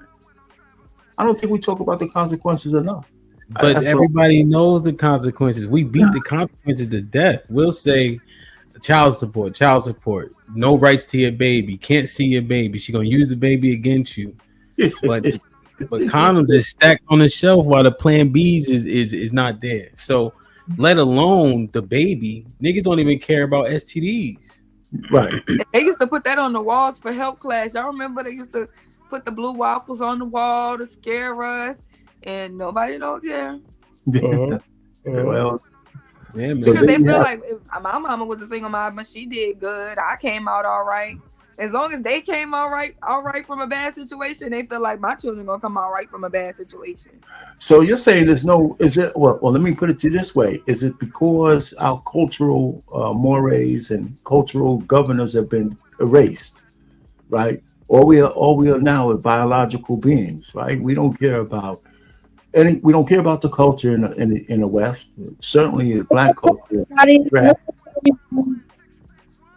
So I think it's it's like biologically that's what we're being governed by, right? We don't care about the laws, we don't care about status, we don't care about shaming and the consequences there, and we don't care about culture or family anymore, right? So how do we get that back? I guess that's the question. How do y'all get it back? I mean, I'm married, but I got 2 daughters. One's a millennial, and one's a Gen Z. I worry for them. We talk on the dinner table all the time. You gotta allocate your daughters to a man like they did back in the day. Yeah, man. Coming up on YouTube made me think that I blew it. I blew it because American people didn't think like that. I mean, it's like I thought they would by osmosis. Like for me, I just thought it was something you do. You grow up, you get a job, you look for a wife. That's what happened with me. And their mother's like real feminine and stuff like that. But then we sent them to these indoctrination camps without knowing it, right? In school and college. But they're enamored to gods, but they're not immune to what's going on out in the street, trying to find a guy that they want to bring home to meet me. Yeah, I mean, so do you agree with Sherelle's premise though regarding hypergamy? Yeah. The way she put it, I think it makes more sense. It makes a lot more sense. We bring a lot of this shit on ourselves, Mr. Payne? From what standpoint? What do you mean? Men. Do you think let me ask, do you think men enforce women's rights for the most part? Do we enforce women's rights? I think that in our country, we've allowed we've allowed women to get all the rights they want. I think women in the West are the freest women in the world in terms of their freedom. And not only are they the freest women in the world, they're running shit now in a lot of ways. Right? Okay. So as far as what men have gone, I think we've abdicated our position. That we, figuratively speaking, I think men have abdicated their position as the leaders of I guess, order, as opposed to chaos, and the so-called patriarchy, whatever that means, the way we ran things to build a civilization, we pretty much gave it away. And family was the cornerstone of that, and family's broken. And family, so family is broken, not necessarily by men, but by women's choices. I know, but when we were having a hypergamy conversation, we kind of looked throughout time where the women didn't have the rights, but the men kind of created hypergamy by what we want our daughters to have and allow, and picking the best woman or marrying our sons to the woman that will help our whole empire be successful, and etc. And so now when you say the women in the West have more rights than anyone, why is that? Is that because the men allow it, or champion them, or protect their rights, or enforce their rights? Like, what do you think? I think in the vacuum of the old times when men used to make that choice, women didn't have as many choices that they have now. So men have, let's just say, the advent of the pill, the changing of in the West, once women got the right to vote, once feminism became the National Organization of Women started looking for women's rights, it was also for the right to choose what they want to do. And I think men said, hey, you know what? This is a good thing, right? Women feel freer. So I think we released the reins a little bit and said, well, a little bit of women's freedom is not going to hurt us until we got to the position we are now. So it's about the choices women make now, and they're free to make those choices. And like, for example, as old as I am, I met my wife's father the first time. Do men allow women to make them choices? Do we get these rights? Yeah. Is it all that we allowed in the West biting us in the butt now? Say that again. Is everything that we allowed in the West, is it biting us in the butt now? I think so. Are we weaker than the men in the East? Yes, I think. Yes, yeah. I think the feminism, the emasculation of men is prevalent in the West. I mean, you can just look at the statistics on the rise of homosexuality in the alphabet community. Those numbers are going up, and the rate of lesbianism, all of it. So but just leaving it on the men, we all know the testosterone levels are going down. The men that are being championed are men who are softer somewhat, right? Men who abdicate their position in the family to their wives. This stuff is like more commonplace now. People talking about house husbands and shit like that. Come on, man. Well, what do you think about? Okay. So are we assessing hypergamy today and the other things that you mentioned? Are we now complaining about things we created? Yes, because I think that the puppet masters kind of understand social engineering, but the folks down on the end didn't see it coming. So I think where we are, because the puppet masters wanted us to be, a lot of it is commercialism. Separating households, get more people in the workforce, so they can get more tax dollars. Women working on their own, and men working on their own. Men will be a little bit more reserved. Somebody said something. No, go ahead. Oh yeah, so women on their own, they spend a whole lot more money, right? For example, let me just do the house thing. A woman will buy a house for herself. A man will buy a house if he has money, but for the most part, we want to put a family in it. So by having both of us separated, they have more money they generate more money on a commercial level, more tax money, more this and that. So breaking the family is also a way to control the population better. So exactly. It's the dysfunction of what they've done is so much beneficial to the ops, right? Because I'm not calling them the powers that be. They the ops. Yeah. Okay. So the ops, yeah, they socially engineered us. So within, remember when I was talking about why the patriarchy needs to die, because of the system that it was under.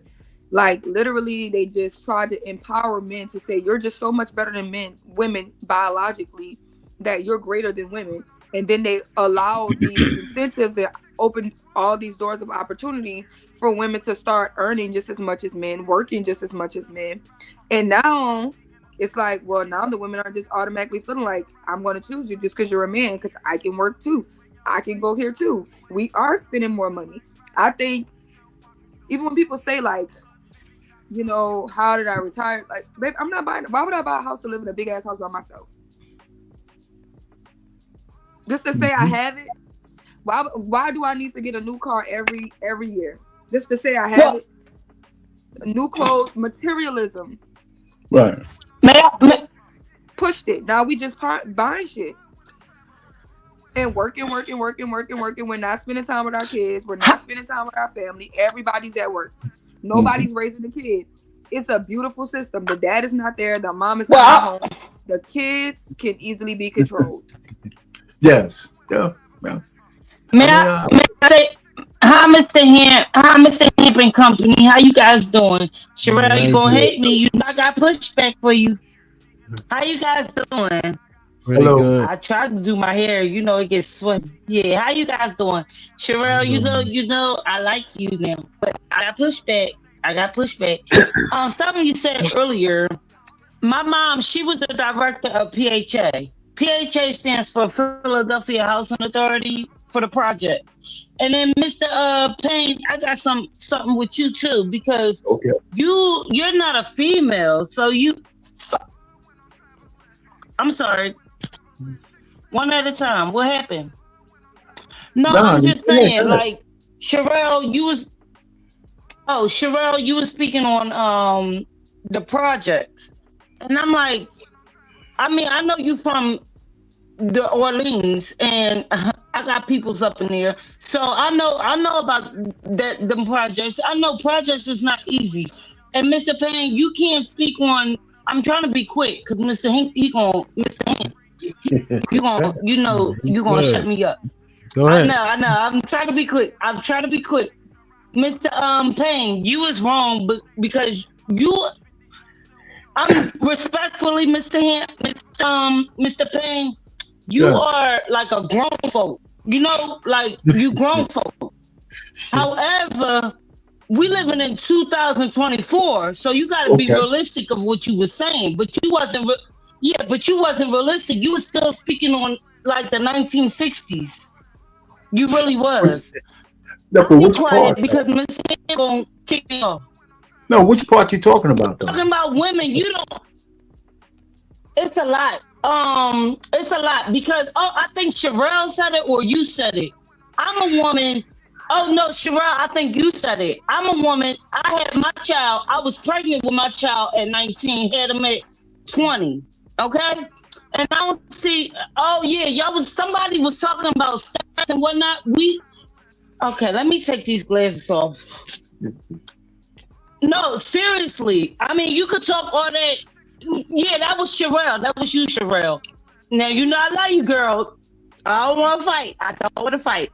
But I understand you got a good message. But truthfully, we don't listen at the age. You know, hormones and, you know, a man touch you with XYZ. You understand? I get your message. That's what's up. I definitely get it. But I don't think you get it. I really don't. Because our hormones, okay? I'm trying to be cute with it on him, chef. And his hair, I try to look a little decent with him. Put him in the fucking bed and get him out of here. Correct me if I'm wrong, but I think you was wrong. Because, like, Get out of here. Get him the fuck out of here. Man, touch your thigh, Sherelle. You know the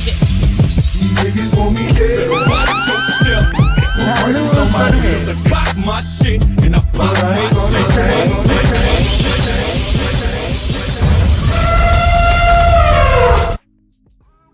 Go ahead, Trinidad. You about to kick me off. Why would I go ahead? I'm You not about to kicking kick you me off. off. I never kick you off. People You kick me about to off. kick me. Well, the mean people. But Miss Sherelle, seriously, I mean, I love your message. I really do. But reality, that man touch your hand or whatnot, Sherelle, come on, man. I don't know if you experienced it. I'm not saying I'm right, but I'm getting hot.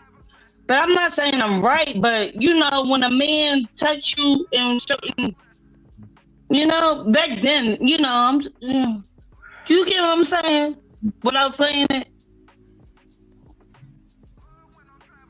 I understand you. I I'm said asking that. you a question. No, I understand. You can't hear me? I understand you. Oh, yeah, I can hear you now. Yeah, I understand what you're saying. I said that earlier, that women enjoy men.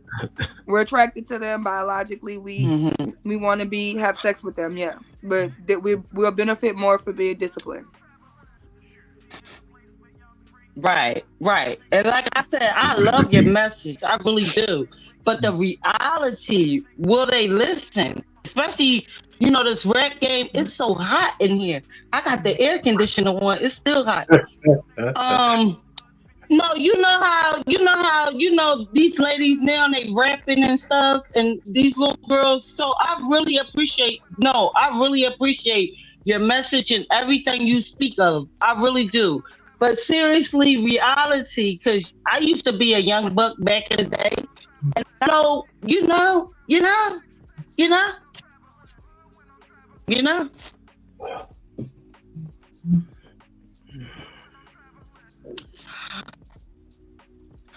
I knew they was going to kick me off. This might be risky. All right. See. Big Norm kicked off for 20 minutes. Salute to Trinidad, man. She'll be back at 1:28. Sway with the $5 says, Hamp, East and Western men fall on opposite sides of the extreme. Both cultures of men are confused and misguided. Subjective to say which is stronger. You had to break that down. So I guess come up here. Yeah, because I think Sway, the key is what we're questioning is the conduct of the women, and if we agree that we allow and enforce women's rights, and we don't like the conduct of our women as opposed to in comparison to their women, we could indeed assess the strength.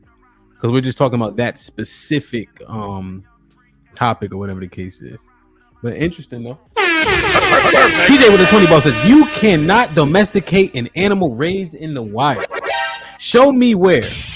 Even when women who get their 6 foot, 6 figure, God-fearing alpha man that loves to travel and respect your worth are being in their natural place with him.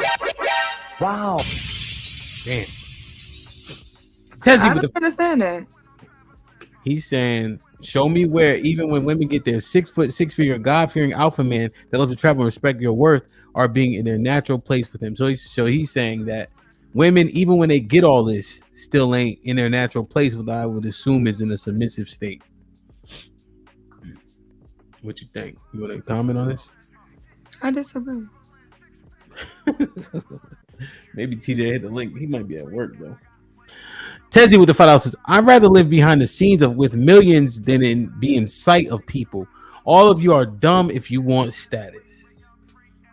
TJ with the $5 says, how do black women really know if a dude got money and resources? There are non-sexy job titles that make serious bread, and responsible men don't flash. Tezzy with the $2 says, a lot of these rich guys are stupid because of fame. Swai with the $10 says, Hamp, salute, big dog, salute, my G. I need one of them shirts ASAP. I got you. You dig? Yeah, I do. I think. How do you reply to your dig? Indeed? Yeah, Indeed. Oh, all right. No, yeah, I can't say that. Salute to the panel in the chat too. Dope comment. Appreciate you, brother. Tezzy with the $5 says, yes, you are biologically to have sex as a man, but that shouldn't be your first value system. Rainbow Kid with the $10 says, Calling me cheap is crazy. So we focus more on the minority who demand 6 feet, 6 figures, etc., instead of the majority who is that girl at McDonald's dating the burger boy. Interesting. We do focus on it because the majority of people are average earners. They don't even 6 figures. 11% of people make 6 figures. So how can that be a requirement for the majority? We got to stop asking bottle girls and strippers regular women questions. Lauren Mack would have took. Hey, Mr. Payne, can you read this in rhythm? Yeah, outstanding, girl. You knocked me out, Sherelle. You don't know this song, Mr. Payne? No. I'm old. Outstanding. Yeah, there you go. I do know it. That's totally Girl, I totally know that. And those guys are back in my day. Yeah, that's why I thought you were gonna sing it in tune. Yo, man, listen, man, I'm a lame. How about that? TJ with the 2000. Mr. Payne is spot on. We gave our position away. TJ with the $5 says women cannot do what they doing today without the permission of men. American men are pussy on many fronts. Damn. Homeboy with the $5 says hard times create strong men. Strong men create good times. Good times create weak men, and weak men create hard times. TJ with the $2 says, do anyone know what Trinidad is saying? We tried. Actually, unfortunately, I did. Bravo Tech with the 20 ball says, Hemp, you got all the pages in the world, brother. Pound Trinidad. Yeah, I think hey, Bravo Tech. Oh my God. $32 said bring Trinidad back. Norm said nah, but technically, wait, is this a timeout too? So TJ, she got 60 minutes altogether on her head, so you need $28. Wow, shit like that. Okay, so bring it back. That's so funny. I thought this was gonna be a little bit more difficult, man. But it seems that it was straightforward and made sense. Huh? Yeah, it is. And back on your point, Hamp, when you talk about men giving it away, the truth of the matter is the men that are in the upper echelons of government are the kind of men that we call simps. Right? There's a whole lot more of them than men who stand on the square. You know what I'm saying? So, it's not uncommon that, to appease the path of the women. Look at all the black men coming out trying to shame other black men who don't want to go for the brown woman, right? For president. Right? So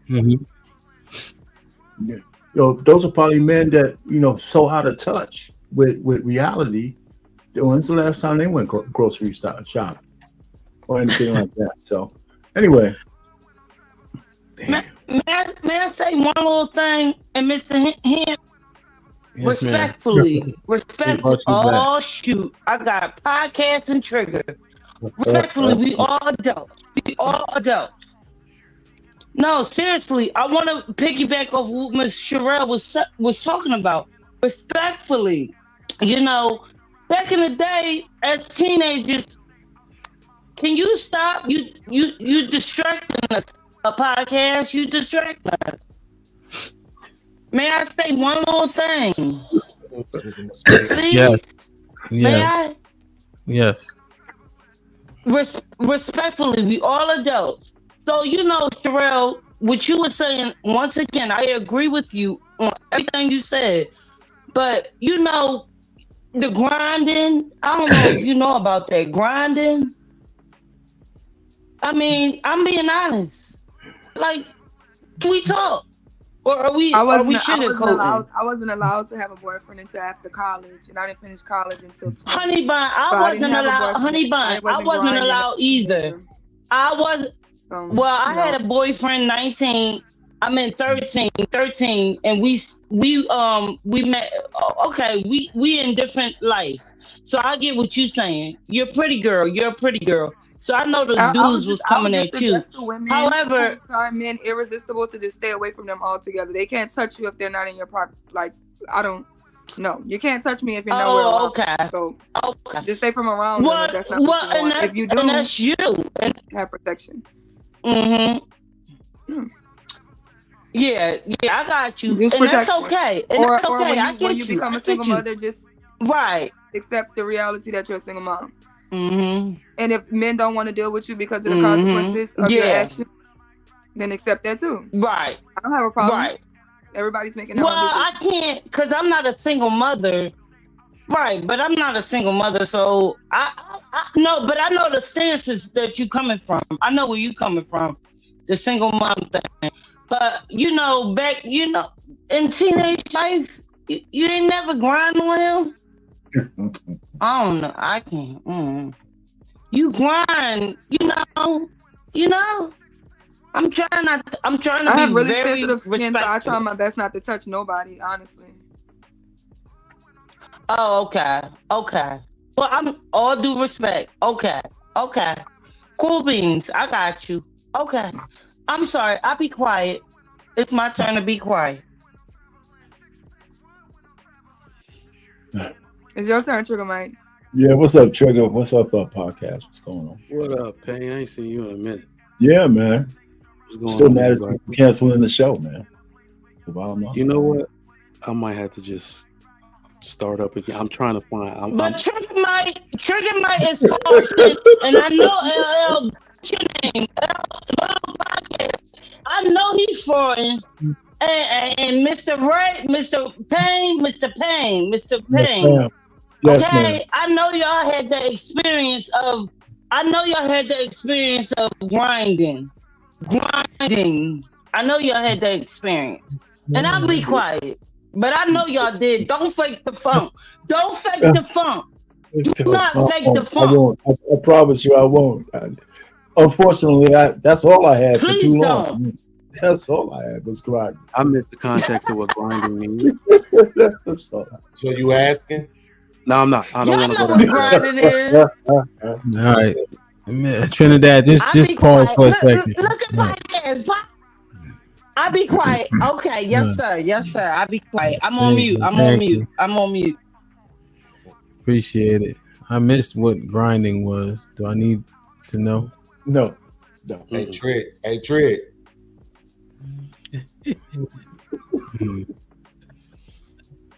You got this man that just pulled up. He know what grinding is, and I'm on mute. What's his name? T. He just pulled up. He know what grinding is. Trinidad. Damn, I'm sorry. I'll be quiet. I'm on mute. I'm sorry. I know. I don't want to get kicked off. All right. I'm on mute. So, mind you, Trinidad got a $42 credit too, so it's gonna be a long day. TJ. I didn't know I had that. Oh, thank you. Yeah, Oh, man. thank TJ you. gave it to But you. we arguing with grinding. What we acting like we ain't? Oh, I be sorry. Oh. Trigger Mike was popping. Hey, shit, what up, everybody? What's good here? Somebody, mama. What's going on? Dad, Jarrell. Yeah, man. Can I get the question rephrased? Yeah, let me phrase it. Let me do this real quick. Hold on. So that way, by the time it's Bean's turn, he'll be back. Hold on. Let's see. I don't know why TJ said time Bean's out for not coming to the meetup.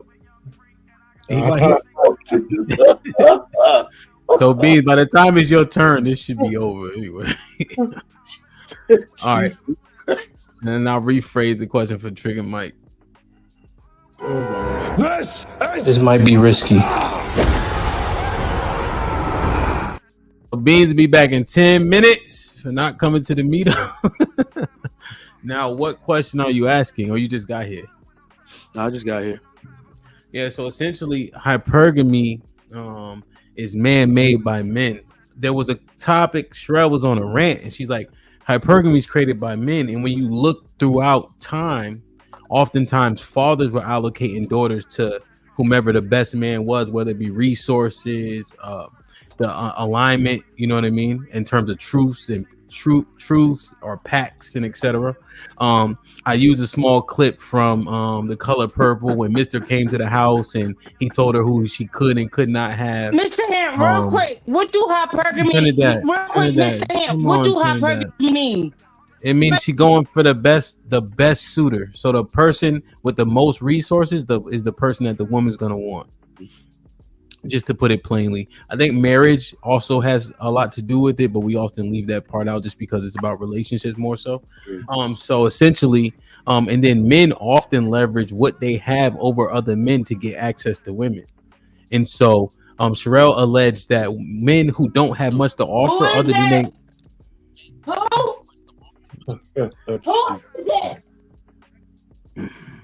Sherelle also alleged that men that don't have much else to offer often start trying to leverage their money because hypergamy is a thing, but it is a social construct much more than it is a biological imperative for women. Okay. No, that's dope. I struggle with it because the term hypergamy is a social science construct, the word itself. But the part that I'm trying to see, like, how does it relate to nature? Is it mate selection? You know what I mean? And the part I'm struggling with is that the dad's taking control, like you said. They're doing that for a reason. You know what I mean? I think there's a reason why arranged marriages have the best success rate. That's based off hypergamy. Yeah. But it's not women though. It's the men. No, it's not women. But what I think it may be the propensity for many women to not know or to trivialize the mate selection process until they get older. And I think we're seeing some of those consequences right now. Because I think the more women mature, they become mothers, they progress in their career, the man they start to really desire might not be the man they chose to have a baby with.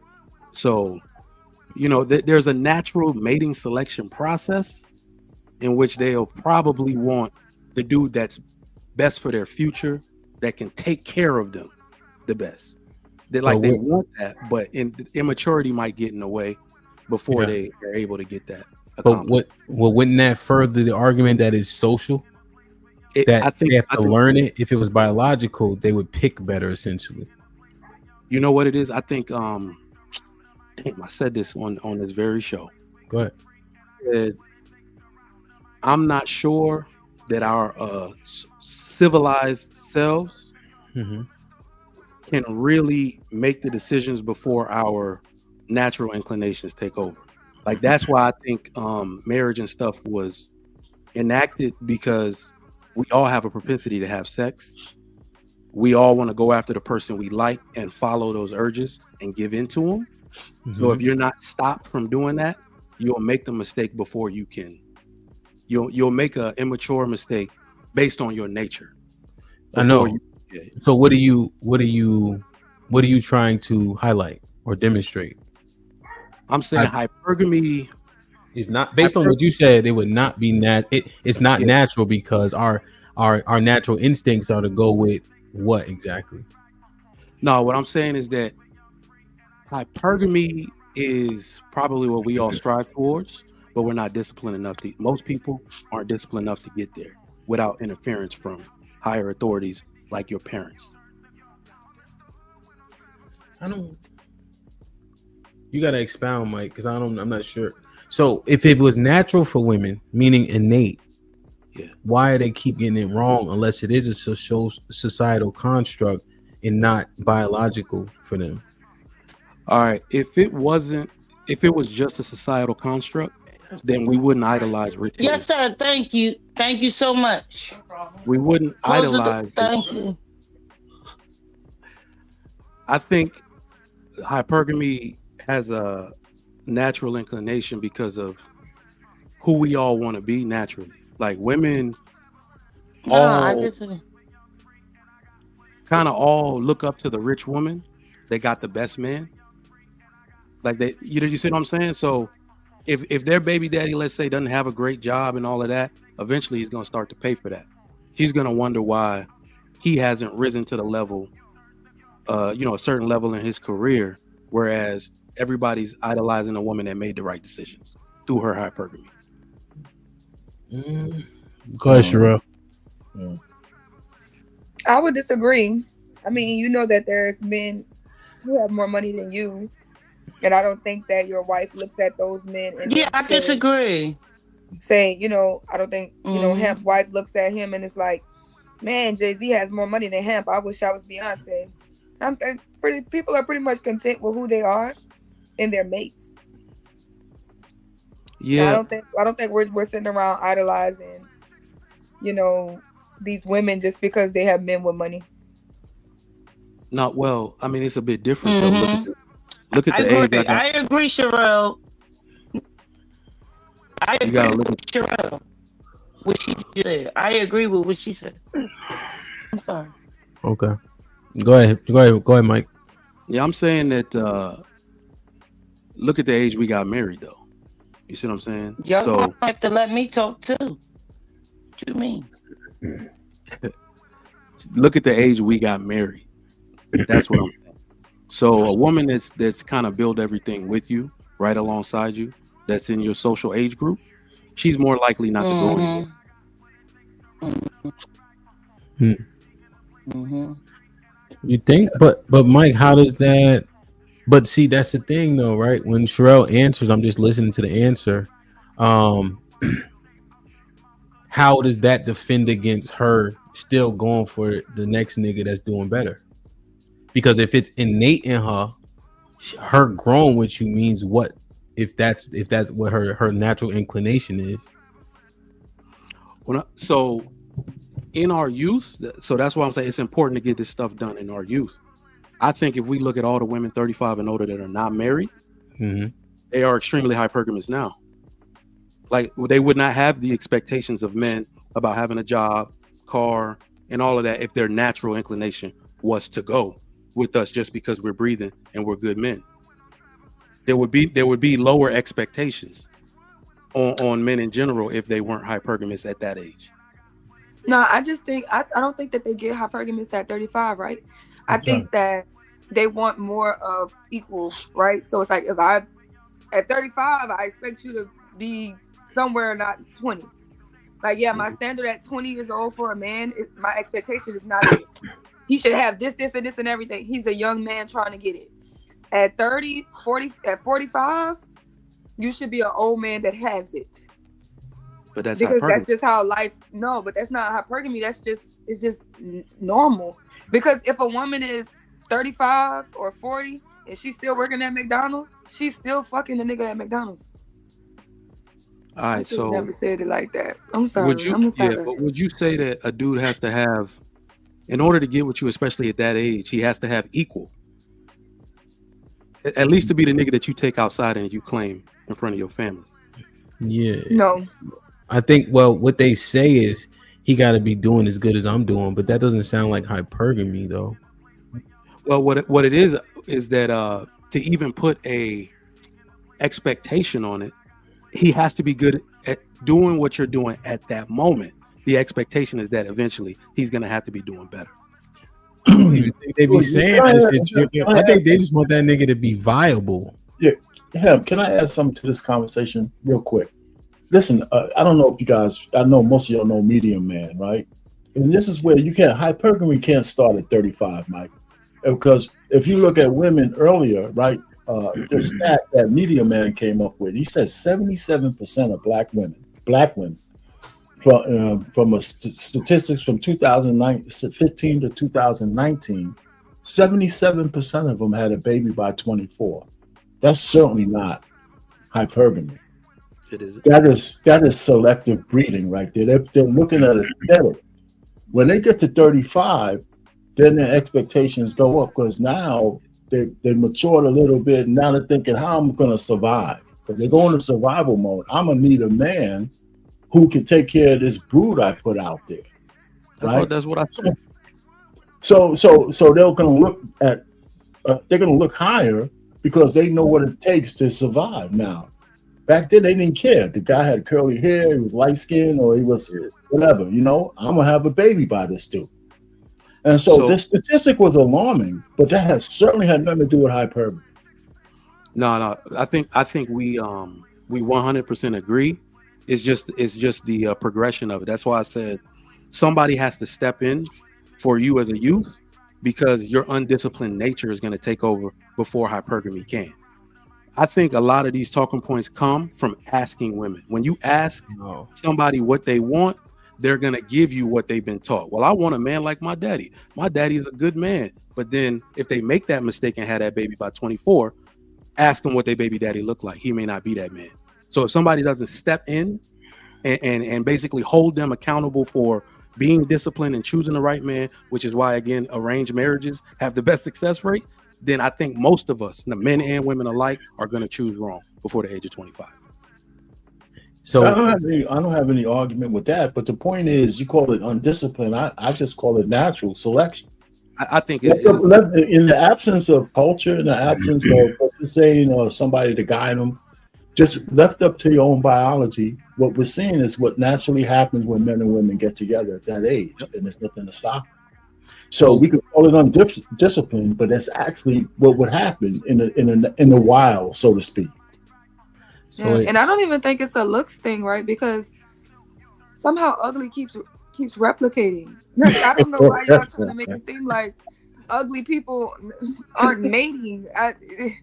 Well, I mean, Sherelle, you're beautiful, but you heard this before, right? You beautiful. You're like I've heard this in Houston. I've heard that a New Orleans 10 is a Houston 3. So ugly is relative to where you at. That's probably true.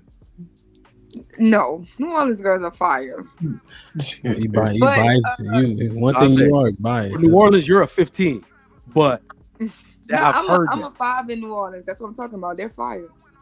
Well, that's a tangent, but what I'm hearing is it is indeed not natural. Let's keep going though. Beans, what's popping? What you think? Perfect. Is my mic connected? Yeah, you mic check. It sounds good. It sounds like it's connected. Yeah, what's popping?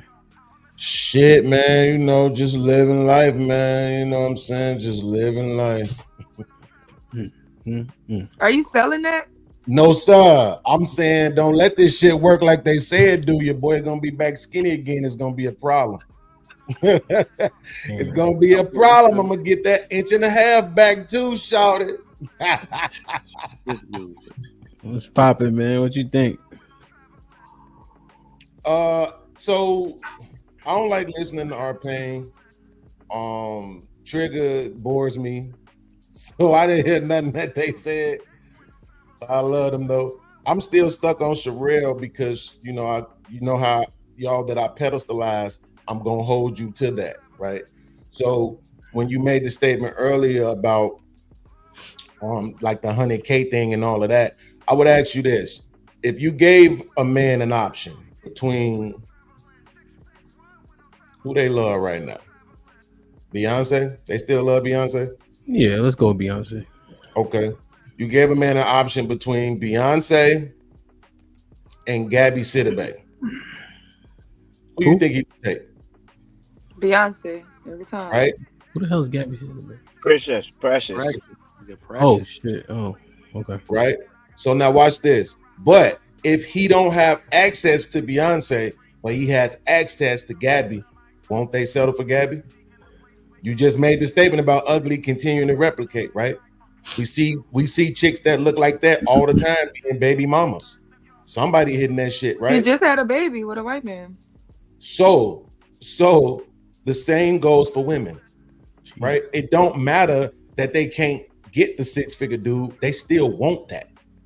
That's what they want. That's what they could choose if they had access to it. They just don't. They're never going to admit that they don't qualify for it, right?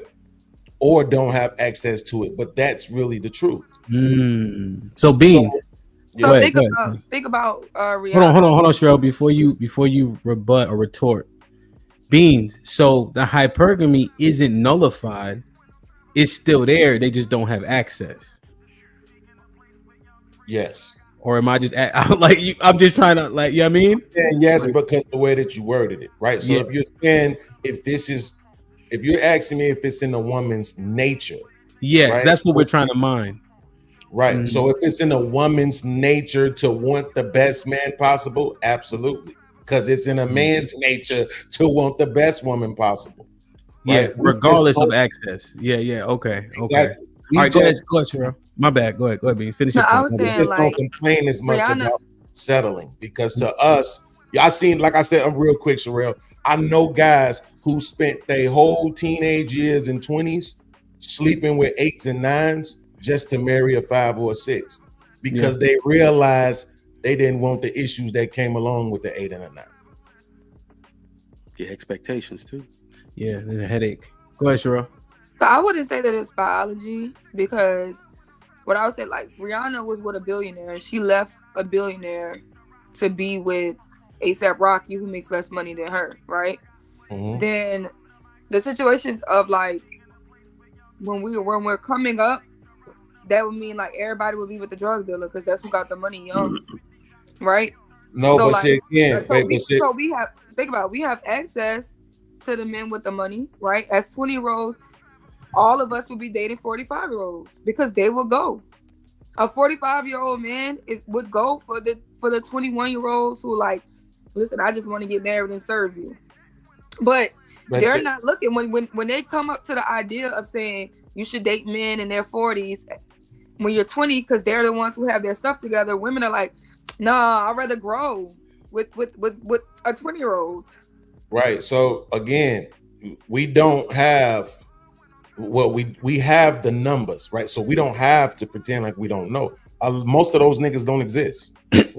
Right? So that's the point. They proximity wise, they can't practice hypergamy because most of the dudes that they're around aren't high value, quote, high value men, right? Mm. So the fact of the matter is, think about it from this perspective, because you said earlier, it was something you said specifically, and I was thinking about it. I was saying, oh no, you said stop talking to the Instagram girls, right? And the OnlyFans models type chicks and shit, right? But I don't know. I know the man died, but are we just forgetting the 2-3 years, thousands and thousands and thousands of women that this nigga Kevin Samuels interviewed that wasn't OnlyFans girls, that wasn't Instagram models? They was your average, everyday 40 pound, 240 pound, light skin, dark skin, tall, short, fat, skinny, broke, got the bag, educated, uneducated. All when asked a simple amount of questions, wanted the same thing. I just think the woman was delusional and wanted attention, honestly. No. I just did not feel like they was the average everyday girl. They I had waited. never in my life before Kevin Samuels ever heard a woman be like, I want a man with 6 figures. I was making 6 figures for 3 years before I even knew it was a big deal. Sure, can I respond to that real quick? I think that's a byproduct, just like Bean said, that's a byproduct of waiting too long to get married. Because you got to think of the things you're supposed to acquire in your social age.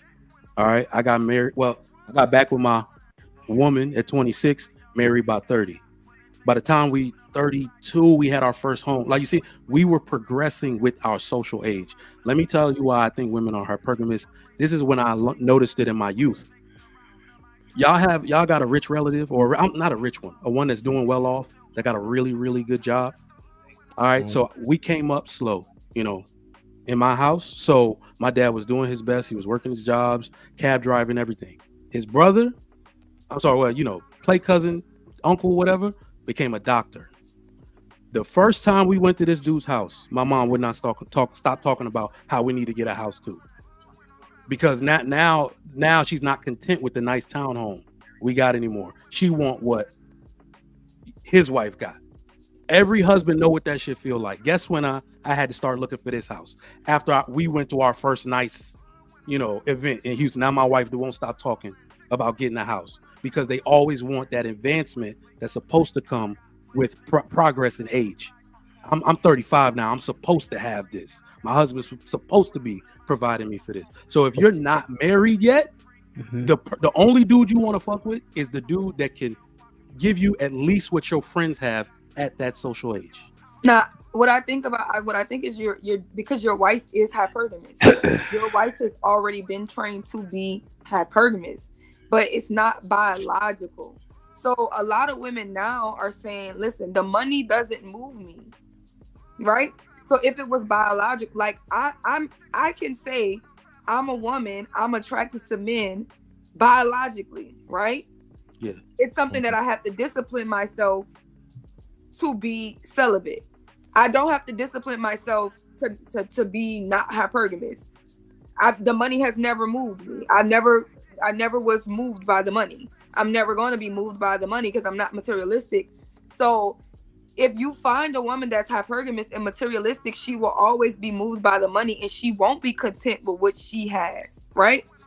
Yeah. She'll always be trying to keep up with the Joneses or have more than what she's having, because comparison is the thief of joy. But there are certain women that's like that. But to compare those women and say that's biologically, so that's the way they are biologically, no, especially with the rise of women making money these days. Money is not moving women, not moving the needle. Now, if they're hypergamous and they want to use you or they're materialistic, a lot of women do go for things like that. But a lot of women have said, I'm going to go make my own money so I can choose the man that I want, not the man that I need. So that would go against hypergamy. So why would they be doing that? So money is not the only thing related here. Let me just say this. Money is not the only thing related here. In fact, I think it matters less. It's like a part of it, but not the whole thing. Let me tell you why women are gonna always want that. Materialism. Not even just material. It's related naturally to security, right? For you and your kids. When was this? Like 2 months ago, we had the hurricane. Yeah, we had a hurricane out here. Mm-hmm. They were falsely reporting that people's powers were going out. I looked up the median income the last time we had a hurricane because somebody put something up like this. The median income in my neighborhood is $174,000 per household. Why didn't our power go out, and why were we the first one with power when everybody else's power went out? So people started to complain that we're in the city of Houston and the other areas that don't have high income. That makes people think. So the women who are out here is like, well, this is why I got to get a house like this, because we get privileges for making money. Women are always going to want that security. My house was full of people who didn't have power.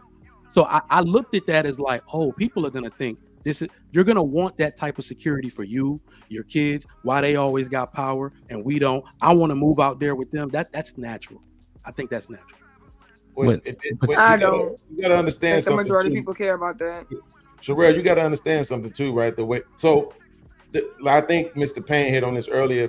I'm not even admitting that women are practicing hypergamy, right? Like, because I'm just being respectful to the conversation in the way that we're using the word.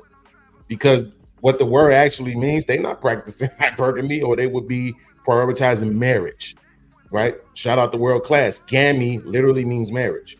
Right. So if they were practicing hypergamy, they would be prioritizing marriage and not sex and all this other stuff. But that being said, for the sake of the conversation, looks too. There was a time when women didn't prioritize looks. Right now, it's all about whether or not he looks good on your arm. If you can, your girl's gonna be like, oh my God, you know what I'm saying? Woo, woo, this and that. But I just skip you, right? As a person who was arm candy for like 17 years, I know what that feels like. Right, when that's all you got going on, you ain't got no money. So what else? What is it? Beans, what do you mean they didn't prioritize looks? When was this? Yeah, like, so historically, women didn't prioritize looks. They prioritized a man's ability to facilitate a family. So also, women didn't even make their own decisions largely, right? They were allocated by their fathers throughout time immemorial. That is a fairly new construct. So I don't even know if the argument, like, you know what I mean? Because they weren't, their fathers were making choices, so they didn't really. So you would admit that they make choices now, right? Yeah, but you said throughout history, so that's what I'm saying. Yeah. So that means they had to start at some point, right? Yeah. When would you say that was? 60s. So since then, Right? Whenever they've been able to make their own decisions, they wasn't choosing off looks. But that's true. I can tell you, I've been back there. That certainly wasn't the primary. Absolutely. Women were not really that heavy on look. They were not really that heavy on look. Look at Bill Cosby. Bill Cosby and Felicia Rashad is a perfect example of how things used to be, like straight up and down. Well, I'm just thinking through it, because you got all the guys who they said were attractive had plenty of women, right? Mm-hmm. That's not saying that they attractive men didn't get laid. I'm just saying that women didn't prioritize it. You still did. Like, if you look at it like this, even if you look at the other races, right? If you look at Asians and Hispanics, who both demographics have a marriage rate of over 60%, that literally means they aren't prioritizing looks. Oh, that I'm is not even absolutely what that means. I didn't even think about them. Yeah, but I wasn't even. They weren't even in my head at all. Wait, so which makes it means they're going against hypergamy, especially because women. The more money women make, the more they focus on looks. No, they're not going against hypergamy because they're actually prioritizing marriage, right? But I'm saying, and I mean, black women, we're going against hypergamy because we're not focused on the marriage, and we're making our own money, and we're going off looks.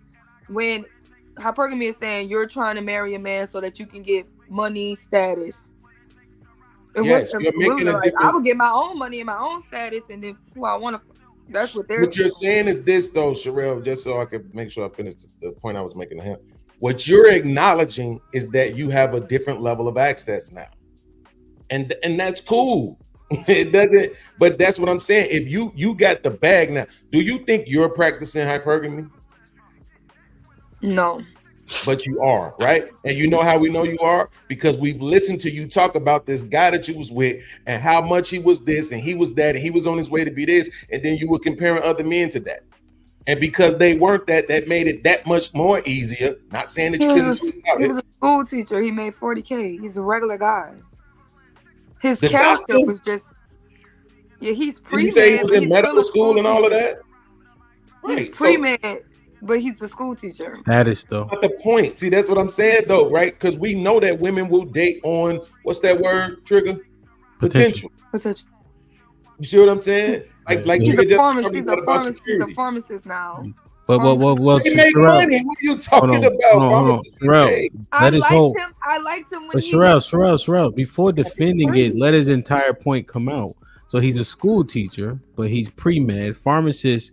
I've never seen a pharmacist make under $100,000, and then he also owned a house. So you understood his trajectory, i.e., or AKA potential. In which case, hypergamy may pertain to that situation. What do you think now that you understand the entire point? I liked him when he was playing drums in high school. So he played drums. Now, Sherelle, because he's smart. We'll take this walk with me, right? Well, this is Bean's walk. I just leapfrogged, and now we just walking. No, you're doing it better than me. Go ahead.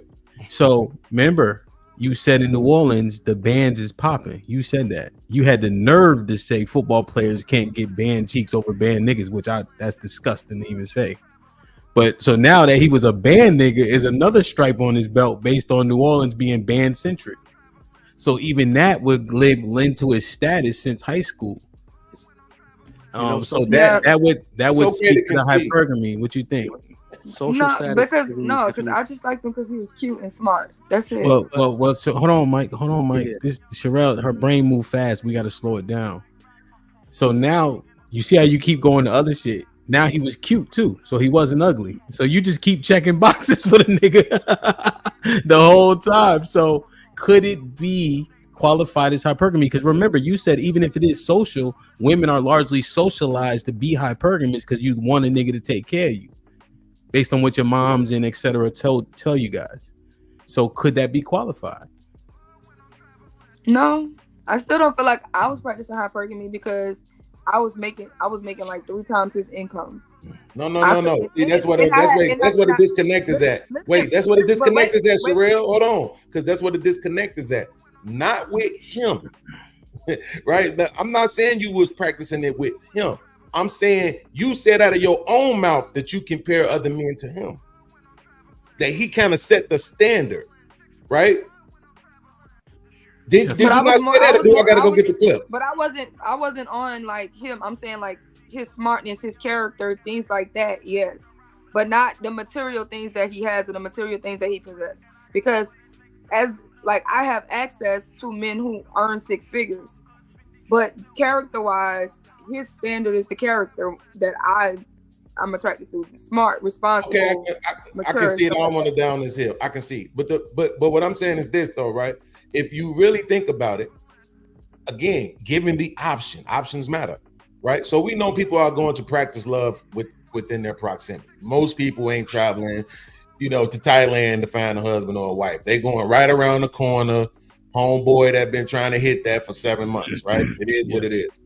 And so that's what I'm saying. If you give people that kind of access, like you said, Rihanna, right now, my favorite woman in the world, Hamp, is Katy Perry. I don't even like white women, but I am in love with her at this point, right? Because she said if she come downstairs and her man has washed the dishes and closed the pantry doors, blowjobs are in the works. That was TMI, by the way. Wow. Listen, man. Hey, Katy Perry has changed the game at this point.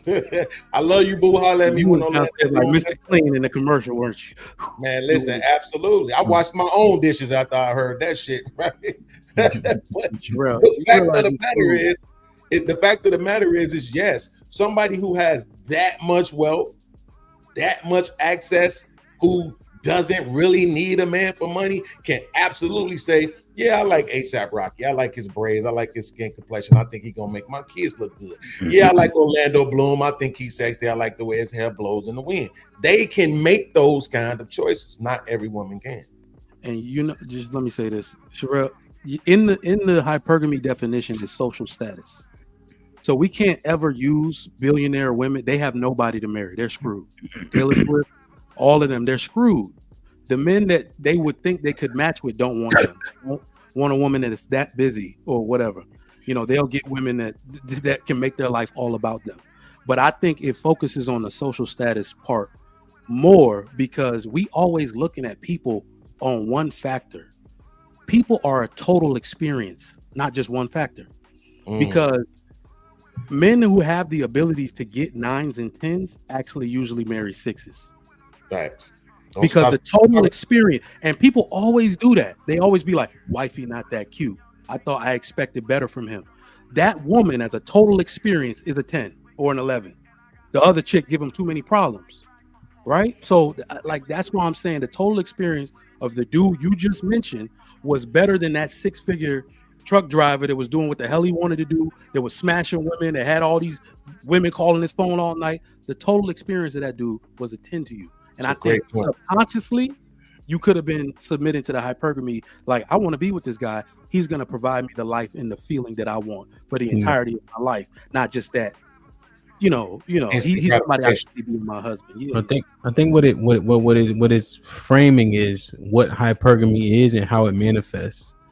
I think we still need to understand. I want to understand you guys' mindset, but I want to get Kenny and Jay in terms of whether or not you think it's natural or innate, whatever's a better word, or is it society that makes women act that way? Aaron with the $2 said, this is why kids stop introducing their parents. Bravo Tech with the 20 ball. Shout out to Jalen with the I'm trying not to laugh faces. That's when Salute to Trinidad was up here. Miss Valerie. To support the show. That's a fact, though. Hope all is well. Jack with the $2 says, y'all gonna hate me for this, but let Trinidad speak. I don't know where she went. Oh, speak. She back. Jack with the $5 says, $100 super chat. Kidding him. This is credit for Trinidad. She needs to speak. God bless her heart. Trinidad has $47 worth of credit. Through the Fire podcast with the $10 says, these women do have access to 6-figure men. Black women just don't have any idea when they're talking to one. They dismiss 6-figure men regularly because he don't look, quote unquote, 6 figures. I think it's more kind of what Mike said, the whole experience. A little bit. We know we got the numbers on how many 6-figure guys it is, so that's what I'm saying. It ain't enough. They ain't even talking to that many, right? Ain't that many out there. Jack with the $2 says, "Hemp, how much to drop Jay and bring Trinidad back?" it's not mutually exclusive, Jack. Jack with the $2 says, "Justice for Trinidad. She want to speak, y'all." Motivating Vision with the $5 says, "I received the whiskey. Been too busy to take it to my dad's, but I have a picture and review for you soon." That's I need that ASAP, man. I appreciate you, man. Brother Whiskey is fire. I'm telling you. Trevor Trev with the $5 says, "Sherelle, are you ever wrong? Hemp and Beans walked it down and she still said nah." Hey, man, make sure y'all go get y'all Brother Whiskey, man. BrotherWhiskey.com. If you're a whiskey drinker, it's top notch, man. I'm trying to tell you. What you about to say, B? I said Sherelle changing. She becoming Hollywood. Right in front of our eyes. Because that's not hypergamy to me. I feel like y'all changed the definition of hypergamy, like marriage into an equal or higher caste or social group. No, but that's what I'm. So look, let's say there's a definition, right? And the definition says that this person is tall and dark and handsome, right? Or the definition can be tall or dark or handsome, right? So what we're saying is that, and we already conceded that the fact that they're not prioritizing marriage, they aren't practicing hypergamy, right? But the fact of the matter is, if they are prioritizing social status, if they are prioritizing money and security, right, then that's a form of it, is all we're saying. In your situation, I agree. I agree with that. We think, oh, go ahead. No, I agree with that. I'm saying that they can practice forms of it. What I'm saying is the majority of them are not.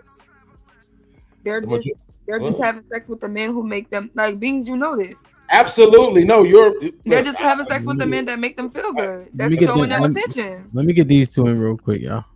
And y'all can finish that back and forth. Jay, what's popping? Hi. Look at God.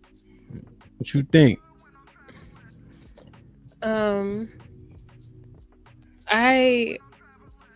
I agree with Beans. The way people right now are, it's a form of hypergamy that they're practicing. It's not actually hypergamy because actual hypergamy requires marriage.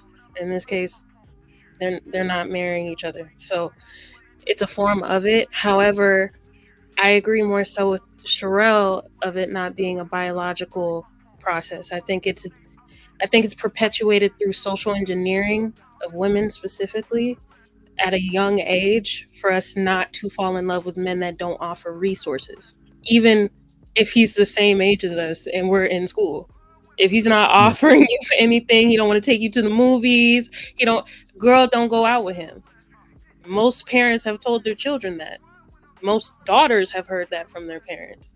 So if you don't want your daughters and these women perpetuating the social engineering they experienced, then maybe don't teach them to practice hypergamy in a sense. I think. Go ahead. Well, just thinking as a father, she got to be with this nigga when you gone. It's like it would be irresponsible, right? In a way, it would be. But remember the conversations before about how like 3s and 4s are expecting a man who's able to give them the world, quote unquote, essentially. That's what Beans is talking about. That's a form of hypergamy. Even though you think she don't deserve it because of the social engineering she's received, she's being told this is what she should be looking for. Yeah, but you cannot demonize the women for thinking that. Yes, we can. No. Yes, we can. Hold on. Well, first, why can't we? Because we can acknowledge that, like even in your case as a father, you can acknowledge that you would never tell your daughters, like let's say they don't end up being the full package, whatever that may mean. You're not going to tell your daughters, oh well, you don't deserve him because you're not the full package anyway. You're going to tell them to go for a man that is able to provide resources that they need. Yeah, because dads be lying and shit. Yeah, absolutely. So that's why I believe y'all can't. Nah, I disagree. My daddy, I don't know.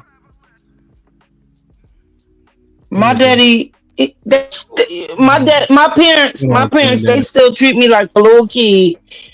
Oh, I'm sorry. Ooh. Yeah, just let her finish real quick. Go ahead, Jay. Yeah, so that's why I don't. Is this hypergamy thing? Would it be in social? Let's say, do you think men champion it? Because we hear, yeah. It's when y'all don't qualify. It's when y'all don't qualify. Y'all have an issue with hypergamy. I think I can see that because with status being a aspect of it, that shit, I could see it. No, sir. Come on, I can see it. Y'all building on bullshit right now. Hold on, B. Let's finish this real quick. It's just how I think about it. I'm just thinking through it, right? So think about this, right? Going through, like, if I use myself anecdotally, going through college, let's say. If I was doing all the things that give you status, that shit doesn't bother me none.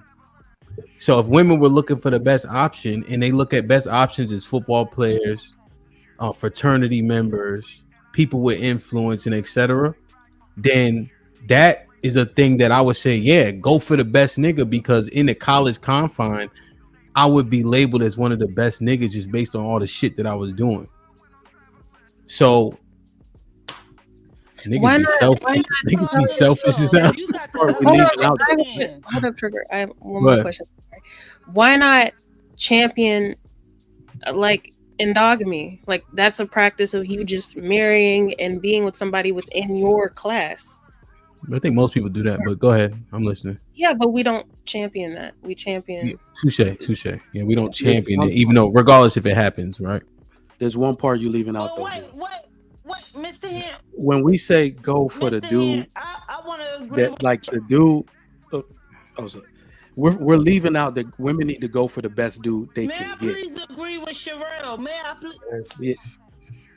please agree with Sherelle, because I know she's a daddy's girl just as well as I am. Yeah. We daddy's girls. Y'all would never know about that. Where'd that get y'all? I'm a daddy's baby. Hold on. So in college, yeah, he didn't help me on that. He did not help me. But as adulthood, I'm an adult right now. So daddy be like, you need some money in your pocket? You need something in your pocket? And I'd be like, no, but he's still giving me money in my pocket. So what are y'all talking about? Help me understand. I would like to learn. I'm trying to figure out what you're talking about. I would like to learn. What are y'all talking about? All right, just hold on a second. We're gonna get to that part. Just hold on a second. Yeah, I'm trying to learn what y'all talking about. Can I say this real quick? Because I don't want to forget, man. My memories get bad. Go ahead, Jay, go ahead. why I think we can judge them is the same reason why everybody thinks it's okay to judge men, right? We've had women sit on these panels and tell us it don't matter what happened to you in your childhood. When you turn 18, fix it all. Right? So, I mean, at the end of the day, if it applies to men, it has to apply to women too, right? I don't care about what your upbringing is. At some point, you need to be smart enough to understand what you do and don't qualify for.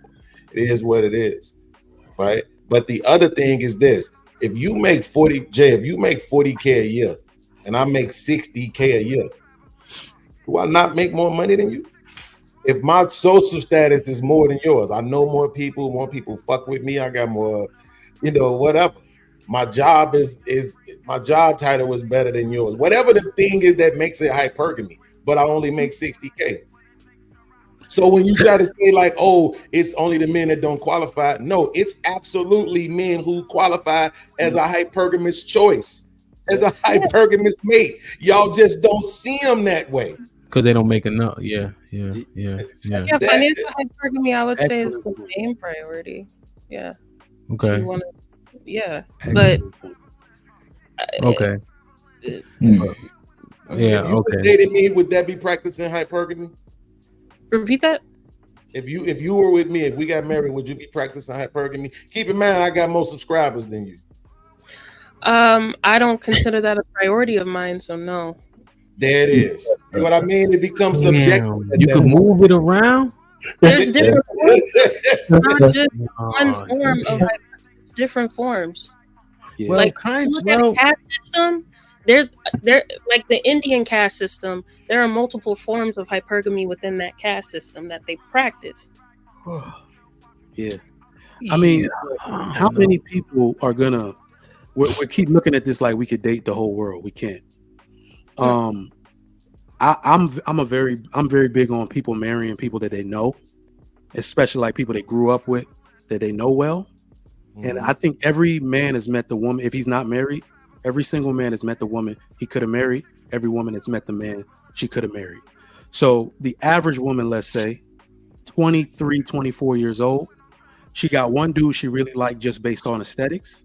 She got another dude maybe at the church or whatever. That's the total package. He come from a good family, whatever, what have you. And another dude is just trying to get her attention that she's not really feeling. That is her situation to be hypergamous and say, everything I've ever wanted in a man, this man is. So I'm going to choose him because he's available and he wants me. That is the way most women are going to end up using their hypergamy, and too many aren't doing it.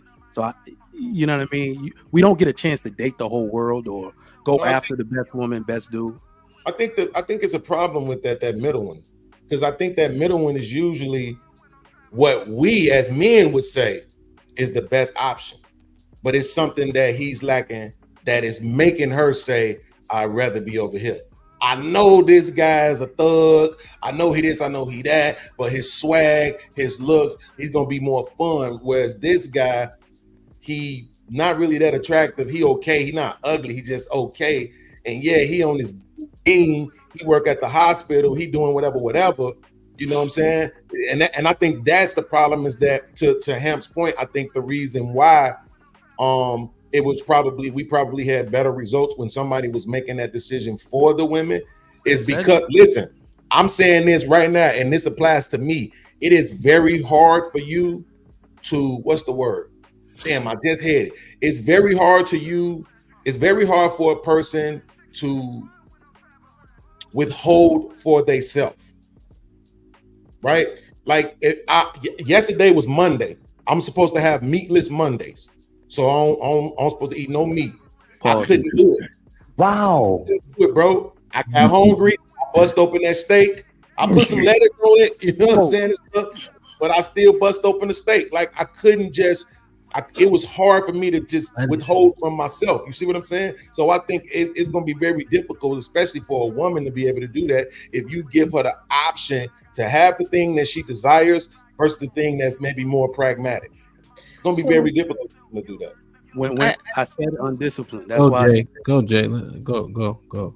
Okay, so when you pulled up the entertainment example of hypergamy, I don't agree with it, but that's the only one we can all know that we watched.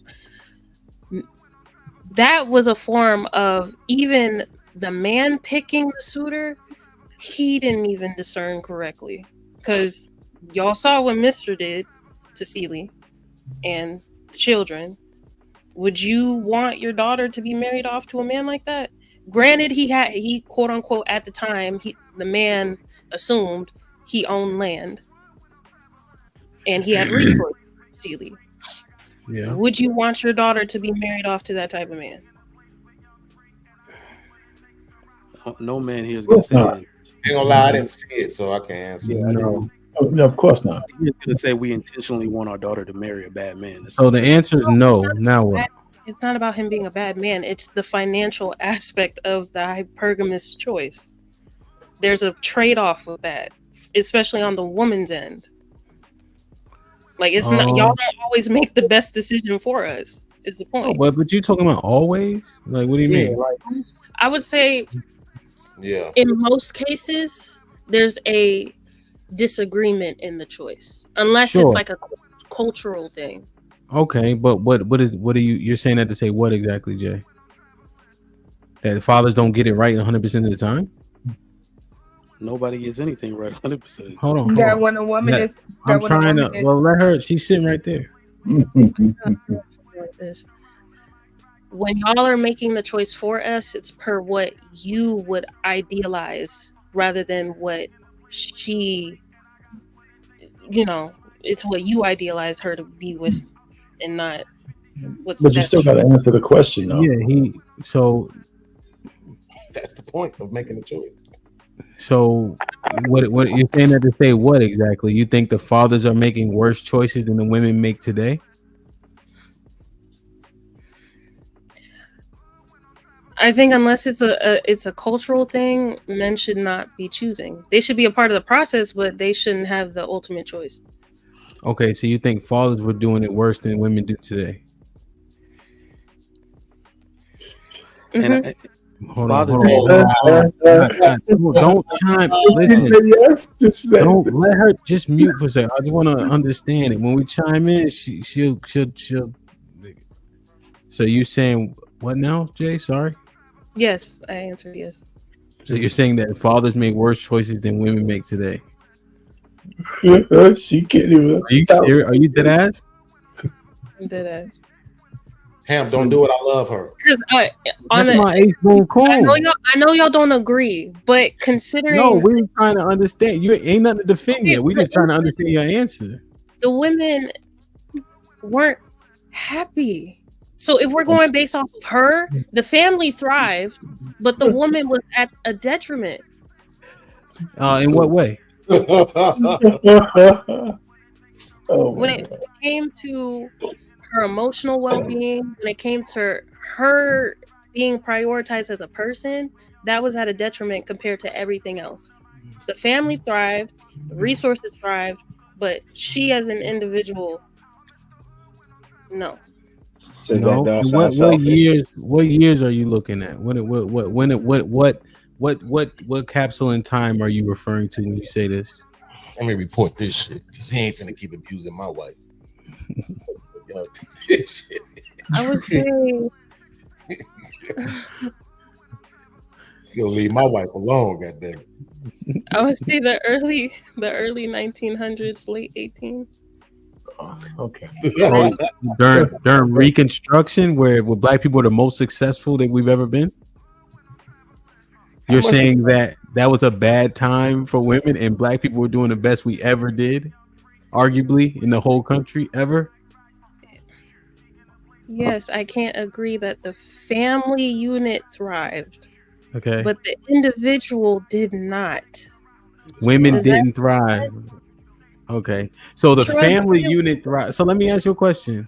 When a family does well, right? When the kids are doing great, the house is clean, the food is cooked, who gets credit for that? She don't even believe what she said. Look at it. Let her think. Trigger, don't jump in. Repeat your question. You heard it. No. No, repeat your question. Because I was focused on Trigger talking shit. Repeat your question. So the family unit was thriving. Is that what you're saying? Yes. Who gets credit for when the family units be thriving nowadays? And you think the credit changed?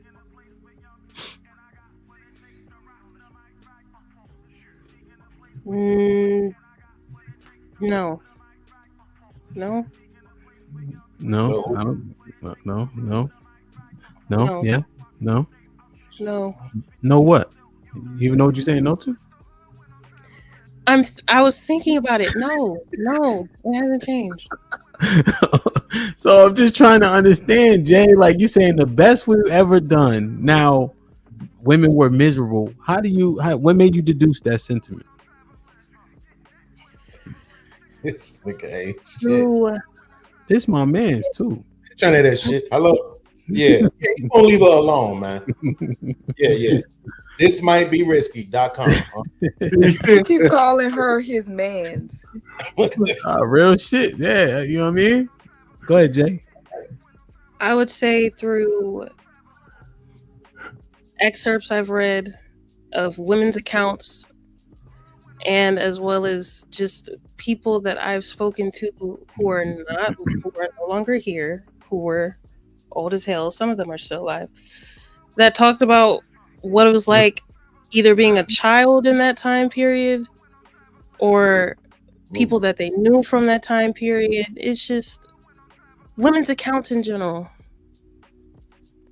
You gotta stop this. Okay, I digress.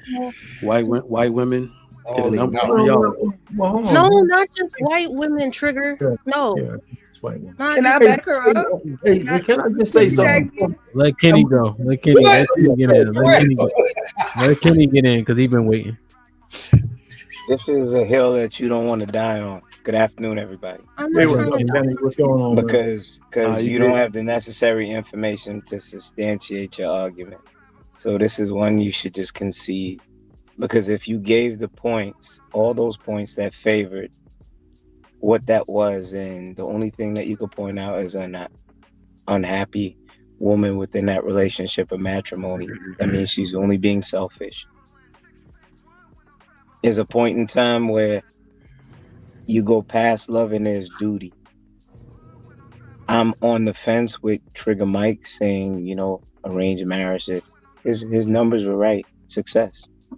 But there was a penalty to it. Go home and be shamed by family and shamed back to your husband, or be ostracized because you're now outside of norms.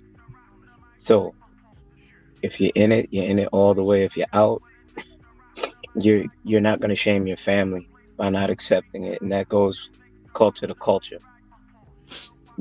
You are backing it like women, like every woman back in those times in 1900s were dealing with a mister from Color Purple. And that's not true. We actually thrived. We learned to stay in the household, find conflict resolution, and make the family love each other. You have like 30 Negroes in a house, but they're all happy. They got their share, and they made it work. As of today, hypergamy, dating up, marrying up. Women are still in control of that. You understand? Because men have been dating down the majority of time. So now, when you try to make it conditional, you're now actually diluting the thing that you should do if you're going by Trigger Mike's standards. I'm going to choose who I want to choose rather than what's best for me. So which one is it going to be? The model that you just put up, Miss J, or the standards of today? I digress. My point was that it wasn't that every woman was dealing with a mister back then. My point was. But you said all. No, I Well, didn't. let her clarify her point. Okay, if I said all, then no, I didn't. I don't mean all. I would say the majority of women in these times were not happy, even though the family unit was thriving. Yes, they were doing things based off of duty, but they themselves were not happy. Can we agree with that? No. Because Miss J, in all fairness, I would like for you to be able to substantiate it with like some context as for some statistical information that you know offhand, or like some testimonies of a plethora of older people of that time that you can notate and say that the majority was basically in servitude or subjugated and truly unhappy, and it was all doom and gloom. And tag Sherelle in because she thinks she got some smoke. Tag the dinosaur. My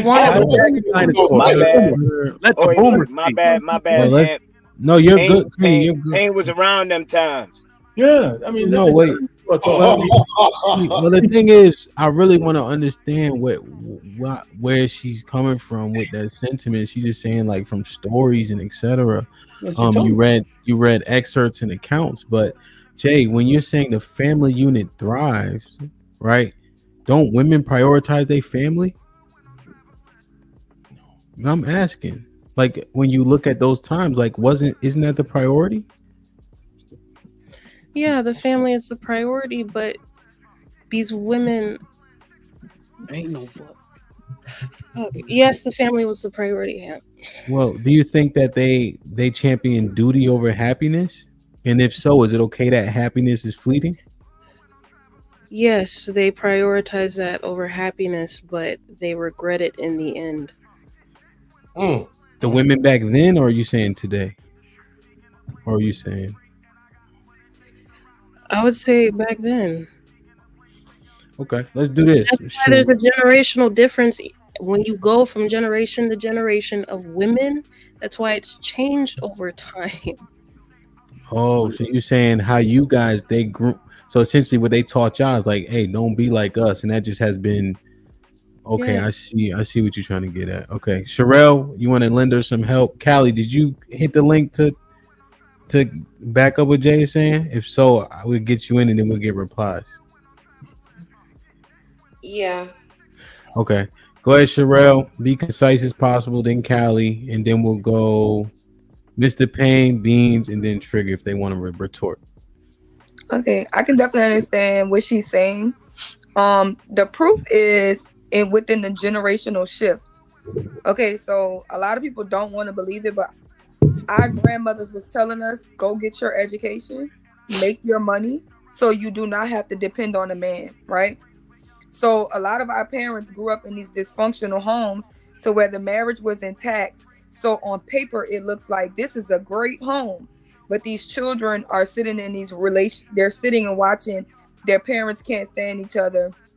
They're emotionally abusive to each other. They don't like each other. Their mom is always sad. She's always miserable. He has kids outside the house. It seems like dad can do anything because he's bringing in this amount of finances, which pushed a generation of women to feel like marriage is no. I can deal with kids, but being a wife, the duty of being a wife, the disrespect, the stuff that you would have to deal with from being tied to a man, a large amount of women revolted from wanting marriage, and it's still progressing to this day. That I like, even if I can understand, I don't want to be in a relationship where I have to put up with every single thing because I'm solely dependent on this man for financial resources. No. Callie? Yeah, that's basically where I was kind of going with it. Just going off of, shit that my grandma said or whatever. Whatchamacallit. Also, too, I think about the other women that were out there, like since we bringing up movies and stuff like that, there was also that woman like Savannah's mom. He's a good man, Savannah. That nigga was a piece of shit. You know what I'm saying? He was ultimately a piece of shit, but she telling her to go on ahead, go with him. He a good man, even though he, tricking off, you know what I'm saying, with her, in despite of him having a wife type stuff.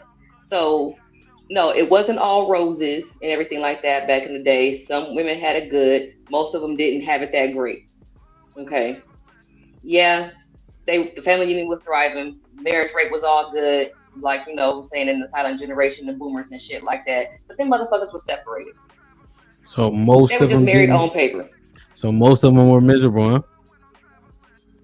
Miserable to a degree, yes.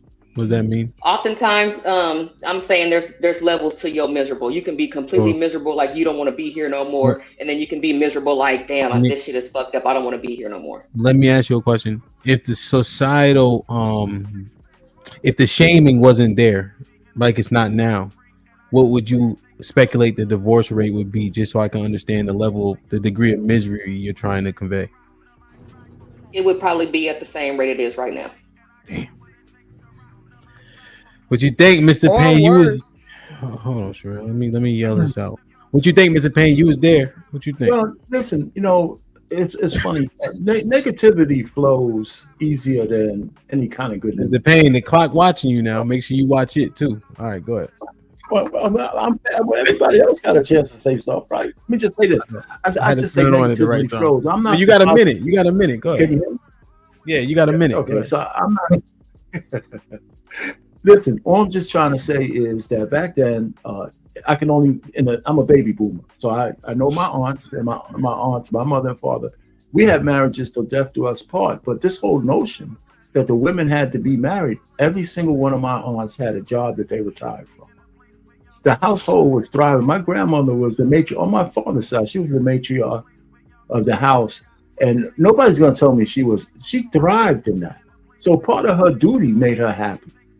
And our homes are, our family's intact now because of that. So I can understand as a baby boomer with 76 million baby boomers, But if I listen to everybody talk, all the baby boomers was a piece of shit, right? But that's not my reality because everybody ignores the part that wasn't a piece of shit, right? They just look at the negative. So women of today, it's easy for women of today to just key on how unhappy everybody was back then because it gives them strength in the narrative for them to make the choices they make today.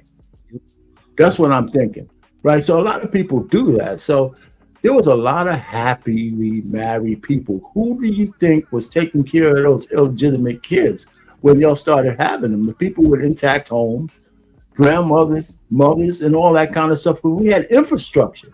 We had family infrastructure. And that shit's gone today. Because, you got, no, not you guys, but women started to buy in the feminist trope that the only reason why you need a man is because he has to be able to provide you. His provision was all money, not the fact that y'all needed order, structure, somebody to comfort you in your time of need. I just know when I got married to my wife, I just put order to her chaos. That's all she needed. I mean, and so she still married me today. It wasn't because I was the extra handsome guy. She just digs me. But the point I'm just trying to say, you guys have latched on to the narrative that all the women back then was just so fucked up because the men was just oppressing them. It's not true. It's some of it is true, but it's not. The reason why we have to condense the point down is because we can't capture everything you're trying to say. All right, I just thought. Okay, so what you want me to say specifically? No, when you said it, you just kind of painting. I'm just rolling on. Okay. You just painted that they all weren't sad, right? I don't know if it necessarily. They all weren't unhappy. They all weren't unhappy. They found happiness in it. Yeah. They found happiness in their duty. So I think that's the overarching point. But is that the majority of them or the minority of them? I believe that from my experience, I'm just trying to say is I know you only say 50-50, but I think the majority of baby boomers were responsible people. But it doesn't take a majority to make things majority. They agree that they were dutiful. Nobody's refuting that. So to make that point is a move. So the majority were dutiful. Yeah, were the majority happy? That's what's in contention. Well, I mean, I would think that they were happy with their duty. I mean, I believe that. See, here's the point, Hemp, and I'm gonna just say this: it doesn't take a majority of people to be unhappy for that to permeate today. If 10% of them were unhappy, I would imagine the narrative of being unhappy is what the women are projecting today. Okay, so the allowed minority is what spoke to the women today. Going on today. Yeah, allowed minority is what's going on right now. Okay, so that's what's being perpetuated. So you think the majority were happy? That's my opinion. Okay. Yeah. What you think, Beans? What, you want to retort that quickly, Callie? Yeah, just refresh my memory before I go on my main point. Just to make sure that I'm accurate. When was the no fault divorce thingy enacted? 1960s. In what? Late 60s. Late 60s. Late 60s. California, yeah. Well, what about nationwide? It didn't. New Jersey was the last state in 2007, 2019. Yeah, so it spread from California across the nation. Yeah. Okay, so just to keep it in the middle, we're gonna say around the late 70s. Sure. So just to keep it in the middle, since the last state was in 2000 and the earliest state, California, was in the 60s, let's keep it in the middle and say something like 80, right? Yeah. So okay. With that being said, those were boomers that ran and got fucking divorces. I see your point. Go ahead, Beans. What you do? Okay, let me work my way around. Sherelle. First of all, there was a couple of things that you described about those relationships. You said that women had to deal with cheating and they had to deal with violence, and there was a couple other things that you named. Would you say that women today are still say that up here? Say that again. I didn't say that up here. You didn't?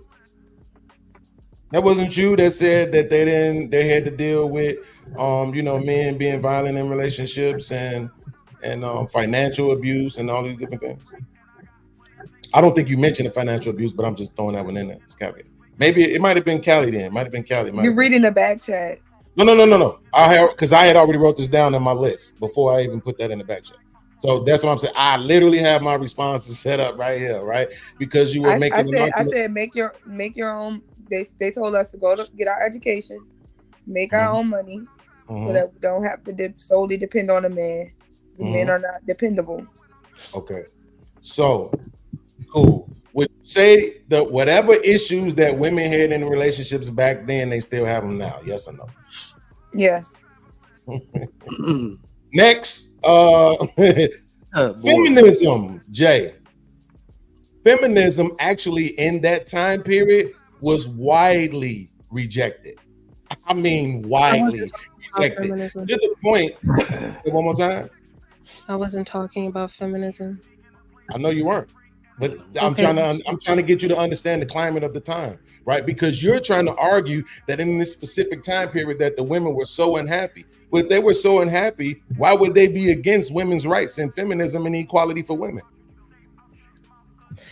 When it came to the dependency aspect of the marriage, if their man was doing something degenerate, they could not leave. It was a permanent. In the 19th century, marriages were permanent, correct? No. So all of the grounds of divorce we have now, all of the grounds of divorce that we have now existed in the 19th century. Fault divorce. You were faulted. Yes, fault divorce existed. Divorce existed. Yes. Okay. You listen. Don't wait. I'm sorry. Wait. I'm not trying to make it a debate. That's just how I talk. We were talking about the happiness of the women. What I'm saying to you is this: if they were so unhappy, why wouldn't they be a part of the movement to release them from all of that degeneracy, from all of those unhappy marriages? Why were the majority of women against feminism? They won't work. Hey, listen, maybe they didn't. But again, if you're going to argue that they were sacrificing their happiness for the sake of being provided for, that sounds like a woman's problem to me, right? That's on them if they were making that choice. So you can't then say that it's the marriage or it's the men or it's the children or anything else that was causing their unhappiness. It would have been their own choices causing their own happiness. But the fact of the matter is, one of the most prominent feminists from back in the day, one of the most prominent feminists from back in the day said, we can't give feminism to women as an option. It has to be enforced, even if through policy, because if you give women the option to work and provide and be free, they will choose to stay at home and be provided. All right, but are you, Jay? What do you think about all that he said? She can't. Let me finish. She can't. I don't disagree, I guess. Because it feels like a debate right now, so I don't disagree. Even though I just said that. I just said it's not a debate. That's how I talk. I knew that's how you're taking it. That's why I said that. It's a good debate. No, that's why I said that, because I didn't want you to take it that way. This is just how I talk. I will concede. Absolutely. Well, no. So let me chime in then. Concede for the sake of doing so isn't helpful for us to understand. So what about the information that was lined up? Because what were you addressing in terms of what she said specifically? Well, specifically to her, I was addressing the idea that women were so unhappy. Because if they were so unhappy, then why wouldn't they have been a part of a movement to free them from the degeneracy and the unhappiness? That's it. That part. Yeah. So, Jay, what do you think about that stance? If they were so unhappy, why did they not back feminism in mass overwhelmingly? Because back then, I believe from historical accounts, feminism was still shameful to be participating in. Like it still wasn't a huge thing at that time. But once it gained traction, more women felt comfortable being part of that movement. Okay. Do you know when the numbers spiked? Off the top of my head, no. Okay. Because let me ask you guys may know better than me. when the civil rights movement started, did all black people get behind it in mass? No. So that's her premise, Beans, is that people understand what they're going through, but they may also be ignorant to it. And so you don't see a jump behind because they're still gaining understanding, similar to how the civil rights movement went. What you think about that? Yeah, but that's a false premise. Okay, and go ahead. the reason why is because there's not one person that if you go back and ask, right, what were the civil rights activists actually trying to attain that would tell you, no, we don't want that. Would any black person have told you, no, we don't want more jobs? No, we don't want to be able to ride on the front of the bus. No, we don't want to be able to go to any faucet we want to, or use any bathroom we want to, or go to any restaurant we want to. Nobody would have ever said they were against what the civil rights activists were actually marching and politicking for. Just because everybody didn't show up doesn't mean they weren't in favor of it. What we're saying is, in mass amounts of women were not in favor of what feminism was. So in terms of the civil rights movement, you would find pushback, and because you remember one of the initial premises was separate but equal. So a lot of the civil rights movement, as an example, actually didn't want to do the combining, just as an example. So now you would actually find people were having issues with that specifically. So as an example. That's to my understanding, that's not the majority of the civil rights movement. What do you mean? Separate but equal? That sounds more like something that Malcolm X would have been, you know what I'm saying, trying to attain, not the civil rights leaders who were literally pushing for integration. That wouldn't even make sense. Well, what I'm saying is, you said that there was nothing a part of that movement that people say no to. But if you look in the up north in the East Coast, the separate or equal was the larger messaging. That integration shit wasn't the whole movement, just in terms of trying to understand Jay's premise and why people didn't jump all out there initially. Yes, but we were just, so yes or no, were women unhappy in the time period that we were talking about? I don't know. See, this is what I'm saying. Y'all, come on, don't start being disingenuous. I believe they were unhappy. But when we were arguing, the question that he specifically asked, was it the majority, right? So let's not pretend like we're not doing majority and minority anymore. Right? No. Slow down. The assertion of disingenuous is unnecessary. We're trying to understand it, right? So we're trying to understand where she's coming from. So the reason why we are looking at the civil rights movement, because your argument is that people didn't jump behind the feminist movement automatically in mass if they were so unhappy. So when we look at the civil rights movement, we find that everybody didn't jump behind it in mass, even though we were seemingly unhappy or being treated unfairly. So I'm just looking at her logic that she's employing based on those two movements being compared. I see, okay, I can see that. Go ahead. Yeah, but it's not, that's what I'm saying. That's not true. Right. So the thing that you're arguing right now, would you, yes or no, was the majority of people, black people in the country, would you say that they were for separate but equal? That's what you think the majority of black people wanted in the country? I'm talking to you, Hemp. Yeah. So you think that's what the majority of black people wanted? Not integration, separate but equal. Yes. Y'all out of y'all minds, man. I don't know why y'all doing this, bro. No, the majority did. I'm trying to reference the text, but feminism wasn't one of the major cogs that they were pushing. We were pushing as a people, as a community, to get away from what standards they had set for us. The first wave of feminism was in the early 1900s, like 1848, somewhere around there. That was the first wave. Right, but that's not the point. But see, so I'm saying we're not talking about that time period. We're talking about a specific time period where what was highlighted as the Reconstruction and all of that, right? In the early 1900s. Give me what you mean. I'm talking now, so just stop talking and you will understand. So that's what I'm saying. Since we're talking about that specific time period, that's what we're talking about. So please, Beans, when you stop. I'm not. Hold on. Please. When you just 1 second, bro. Just 1 second. Okay, watch how I'm speaking. 1 second, bro. Just 1 second. Just stop. I'm just asking you. No. You tell your children and your wife stop. I'm asking the courtesy that you speak to me like I got sense. No, I'm not. Because you're going to talk while I'm talking. When you talking, I ain't saying nothing. Okay, so I didn't get to finish my point before you tried to trump it. You understand? Because you were talking while I was trying to talk. Okay, so I'm not going to do it right now. I'm not going to do the dick measuring. You got it, because I'm not going to let these motherfuckers blame me. Go ahead. You ain't do shit wrong. Go ahead. Okay, so I was just trying to impart like what you were doing the entire hour and a half, jumping in to parse in situations where you felt more context was needed. You doing that?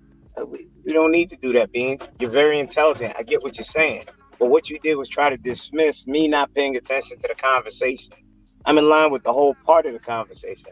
I'm in line with them not being able to substantiate it. I didn't deny them and say that the majority wasn't, but there would be more context. There would be more information to show what they said held weight, but they can't point to anything but feelings. That's what I wrote in the back chat, and I am saying right now, because we were more together as people back then because we had to be.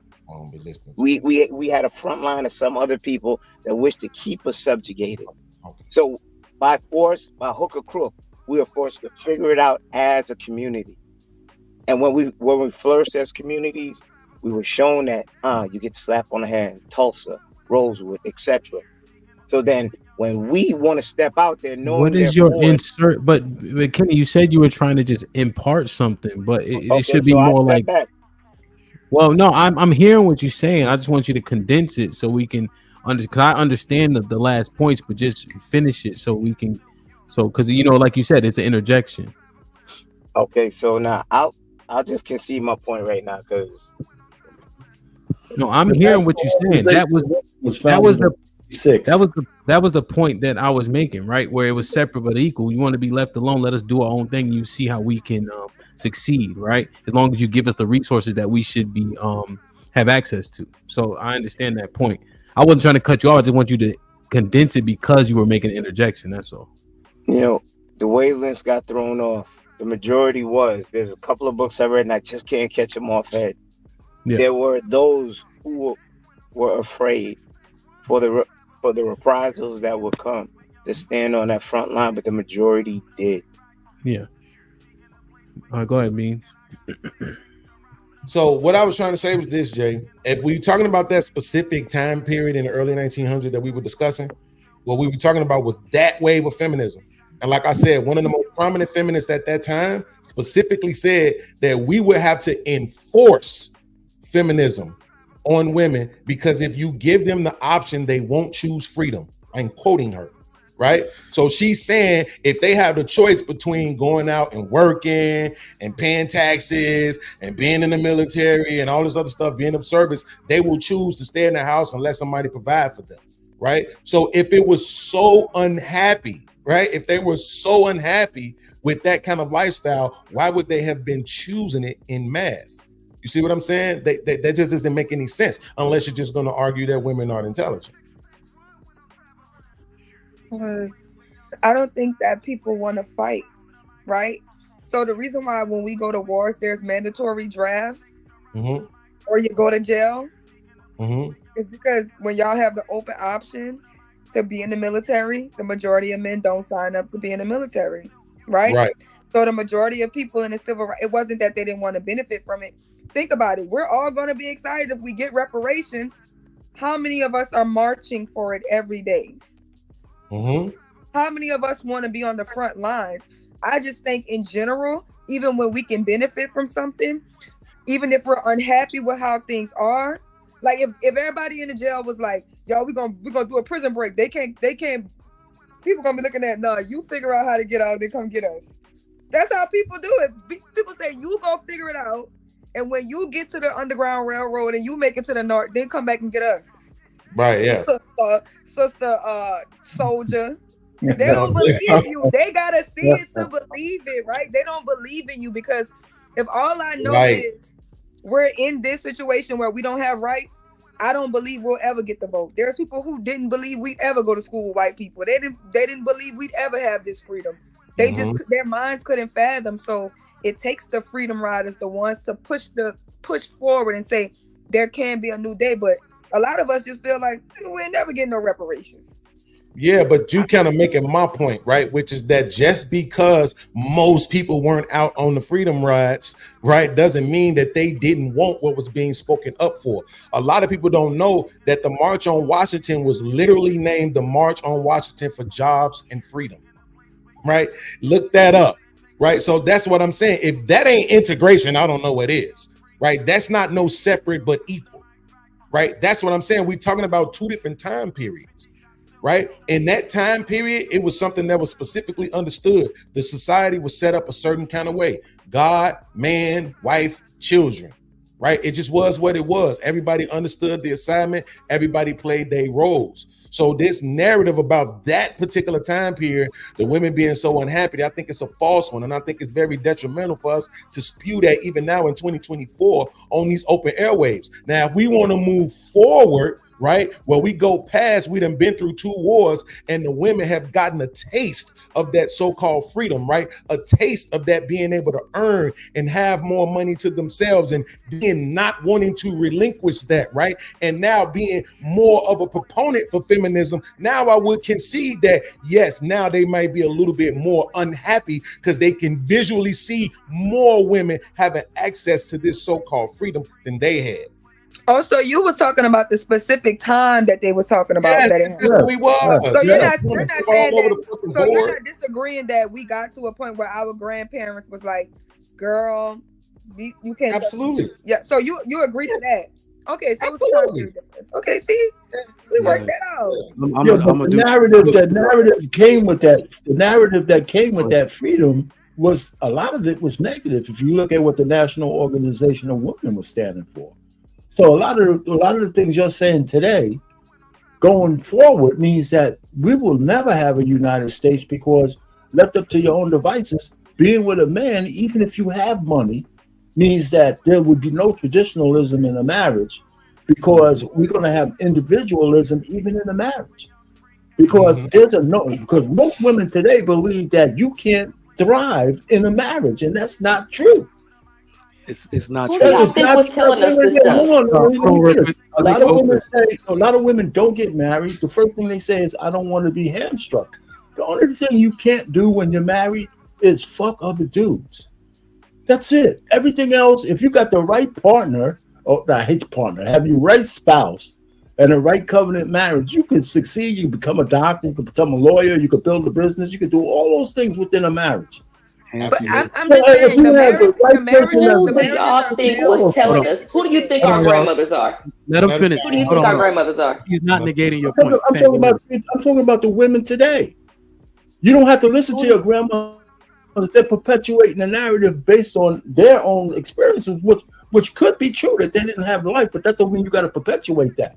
So if you look at the planks of the National Organization of Women, which was founded in '66, their number one goal was to break the American family, to destroy the patriarch, to demand by promiscuity, homosexuality, all this kind of stuff. It was their leading thing. And so we're parroting the narrative that, because when women come up here and say how unhappy women were in the past, they give the impression that every single woman was unhappy back then. Hold on. So Callie, I know you want to respond. Let me throw a question to you based on what you were trying to say when you were trying to interject. How would you reconcile the number of women that we've seen come on panels and say they've been engaged 3, 4, 5 times and never married? If you disagree with what Mr. Payne is saying about women's purview of marriage today. What are you asking me? If you disagree with his point of view about how women view marriage, right, as this thing that they don't necessarily want in mass, right? How would you reconcile the fact that we have so many women who come on panels and say they've been engaged 2, 3, 4 times and never married, if they don't actually view marriage the way that he's saying that they do? I'm not disputing the fact that we don't, or that the younger generations or whatever like that don't view marriage the way that they do. I'm disputing the fact that whatchamacallit is not like the majority of women back in the day or that generation was so against feminism like that. Because I'm like, where is this narrative coming from then? If they were so happy with it and they were so against, if they were so happy with the patriarchy or whatever like that, and they were so against feminism, then that generation wouldn't be telling us the shit that they told us. Yeah, but again, see, that's what we just discovered with Sherelle. You're conflating generations, right? So we were specifically talking about the early 1900s, right? And then an example was used about the civil rights era, right? Which kind of conflated things. But to that point, me and Sherelle just came to the agreement that when you come to that time period, once you get to the 60s, because if you look at the marriage rates in the Black community, the marriage rate was dropping 1% every year from like 1962 to 1982. We were already down like 28%, 26 to 28% by the time crack even came in, right? So it was dropping 1%. So it was changing, but this is after now you've had women have to go to work because of the world wars that we were involved in. And at that point, they didn't want to relinquish those positions. So of course they were more susceptible to feminism at that point. Now, let me go after. So what is so what is 34? Is that silent or greater? I can't remember. That's silent. That's silent. Yes. Okay, so yeah, my grandmother is part of the silent generation. Was she born in 34? She was born in 34. She's silent generation. Silent generation. Boomers are like 46. Boomers start 46. Yeah. My grandmother is silent generation too. My parents are boomers. My grandparents were silent. Let me go because I gotta. My grandmother's grandmother was a slave. Let me go, Beans, because I gotta pick my kids. That's who raised her. Absolutely. I mean, damn, man. I think the neuroticism is out of control. And I think the reason why y'all have taken this to the stratosphere is because you need to stick on the negative thoughts to substantiate any argument for what women are doing today. That's really all it is. I want my freedom. Payne actually made a very good point where he said the only thing you got to do in a marriage is have sex with one man. That's why the feminist movement and the no-fault divorce is closely related to the sexual liberation of women. All right. So those things are hand in hand. Now, this is the part that I want y'all to think about. Stop thinking about it from the negative. What made the women stay? Because I'm really kind of disappointed that we use the term happiness to justify destroying a family. I think that's very irresponsible for educated people. The women of before were more spiritually rooted. All right. And it's interesting to me that every single thing that y'all champion today is not only you going against the family's doctrine, it's you going against your own religious beliefs. Independent woman narrative is not of any religion on this earth, not one. To raise or have a child with the purpose of not being connected to his father, that's not religious. So everything y'all do that is related to feminism is against your own religious beliefs. Who's religious beliefs? Hold on. No, that's what I'm saying. I'm talking about the women of before. They stayed because they were spiritually rooted. Now, I'm not a woman, but I'm a guess.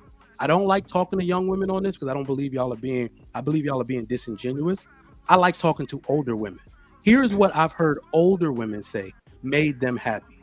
Women prioritize security, safety, extended family, having help with their children, having protection, the love of their children, and the successful transition of their children into adulthood. That is what women prioritized back then. That is what they call happiness. And this is what I'm getting from the women that are 60, that are 70. I have all of my children, the love of all of my children and my grandchildren. They're all connected to me, and my family unit made that possible. That is what I hear. Wait, clarify one thing for me, Trick. When you say that, are you saying that was the thing that made them happy or content with life, or happy or content with their marriage? No, they attribute that because of their spiritual root. They attribute the success of the family to the family unit. Okay. All of that they're attributing to their marriage. Because here's the thing, y'all. Y'all are acting like we did not have examples of broken families back then. There were some people who were supposed to get shotgun married, but the dude split. He went to live in Japan or Okinawa or something and never came back. All right. There's a saying that somebody told me that has stuck with me like a month ago. He said, if you don't raise your children, you'll be raising your grandchildren. Damn. I was like, shit. Trigger Mike, are your grandparents hold on from real the quick. silent generation? No. Let her interject because she's been going for a minute. So what that person is basically saying, I better let my children know now that it is spiritually rooted in us to be married for the sake of your children, for the sake of your own safety and security. because that's what you're ultimately going to want as a marker for your happiness when you get older. All right. So your freedom is not more important. Your children are not better off. You don't make as much. I'm sorry. You, relative to the education you have, you don't make the money you should be making. You own most of the world's debt. You are not in a better position than when you were married to your man. So nothing that y'all are doing in present times even makes sense for the argument that y'all are putting up. Y'all are not in better shape. And then let me just say this.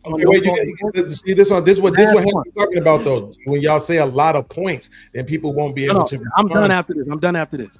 The no fault divorce thing Callie was talking about. How many women would have filed for divorce if it didn't come with benefits? Okay, when a natural divorce, okay, it means the children are the property of their father, and he gets equal say. If women did not get a complete list of things that would happen and the government would enforce if they divorce, they would not have done that shit in mass. Absolutely. This is an artificial construct, not a natural construct. If in a natural world, if my wife decides to lose her mind and take my kids from me, there's going to be some shit to pay, because that's the way the natural world gets down. Y'all needed the government to step in to do it the way y'all did. It is not natural for people to say, you can take his kids, he can pay you child support. That shit is not natural. That's a fact. That's a great point. And you still have rights to your kids if you divorce. So there's that. So I don't know why you threw that out there. You got to fight like hell, though, too many times. No, you have rights to your children. Yeah, but you got to fight for your rights like hell. And it's you are granted rights for your children when you get a divorce. Stop. And listen to the tone. So that means it's the same then. But Sherelle, how y'all doing? I do like. UT, what up? Into the Black Dragon, what up? Big Aaron, what up? Go ahead, Sherelle, real quick. I do feel like every time women are trying to give y'all our perspective, instead of y'all listening and trying to understand where we're coming from, y'all try to negate or like be like, okay, your experience, who cares? Okay, we're trying to tell y'all as Black women who actually have generations of family here. Trigger Mike is always the loudest one, as if for his silent generation is in Nigeria. Our silent generation, our greatest generation, is here in Americas. Y'all are talking about religion. This is not our religion. This is not even our language. What are you talking about? This is somebody else's tradition. So when you're telling us that we're supposed to lie up here and tell us what our grandparents told us, they didn't have the opportunities that we had. So they were living life in survival mode. They did what they did. We respect them and we love them and we honor them for getting us here in survival mode. But we're no longer in survival mode, but y'all expect us to still act like we're in survival mode. We're not. Because you are. And the craziest thing is that men are always in. Wait, don't cut her off. Wait, men are consistently Just saying, like you did. we don't care about y'all happiness. Yes. And we don't care about how y'all feel. So that means you don't care how you talk to me. You don't care how you treat me. I'm supposed to just be happy because you're a man with a pulse and you can protect me if somebody accidentally comes in here and try to rob us. But if you're gonna sit here and know that I can provide for myself now, it's a safer place for women. And when I'm telling you, now it's dependent on how you treat me. Now it's dependent on your character. Now it's dependent on how you make me feel. Yes. Now it's dependent on our compatibility. That is what marriage is depending on now. You want to go back to a time where people were in survival mode post-slavery. It's no way that y'all 3 times grandparents wasn't slaves. It's no way. And I'm the youngest person. Me and Jalen are the youngest people on the panel. My grandmother's grandmother was a slave. They were coming clean out of survival mode. Yeah, but I think I don't think they wanted a different world for us. No, but Sherelle, I think the problem with that again is like it's never like that. What y'all saying is wrong. I just think time periods matter. I also think majority versus minority matter. I think it's context that go along with that. Because when you say that what we want is for you to go back into survival mode, it's nobody's saying that. What we saying is that we want you to value relationships beyond your own damn happiness. You're only one person in the relationship. It shouldn't all be about you. And the fact that it has become all about you is the reason why marriages don't last. No, I agree with that. I agree with that point. You know what I'm saying? So I understand the time. I don't think that a relationship is all about one person at all. But But I also think I don't think every anybody's man- arguing Shout that out- every time. You want to read that? You want to read that? because y'all don't care. Shout out to T.O. member for 10 months. And where's the origin of that? He said, and where's the origin of that social engineering? That's a great question. I don't know. This thing. I think we kind of answered earlier in the White Howards came with it. Let me read it. You want to answer this quickly? Go ahead, Kenny. No. I can't. I was responding to what you said. I think when we had governments, once we had governments, the I've been a member for 9 months. Salute says, I think hypergamy is natural due to the biological imperative to survive while leveraging the best comfort and convenient environment for leisure. Word solid.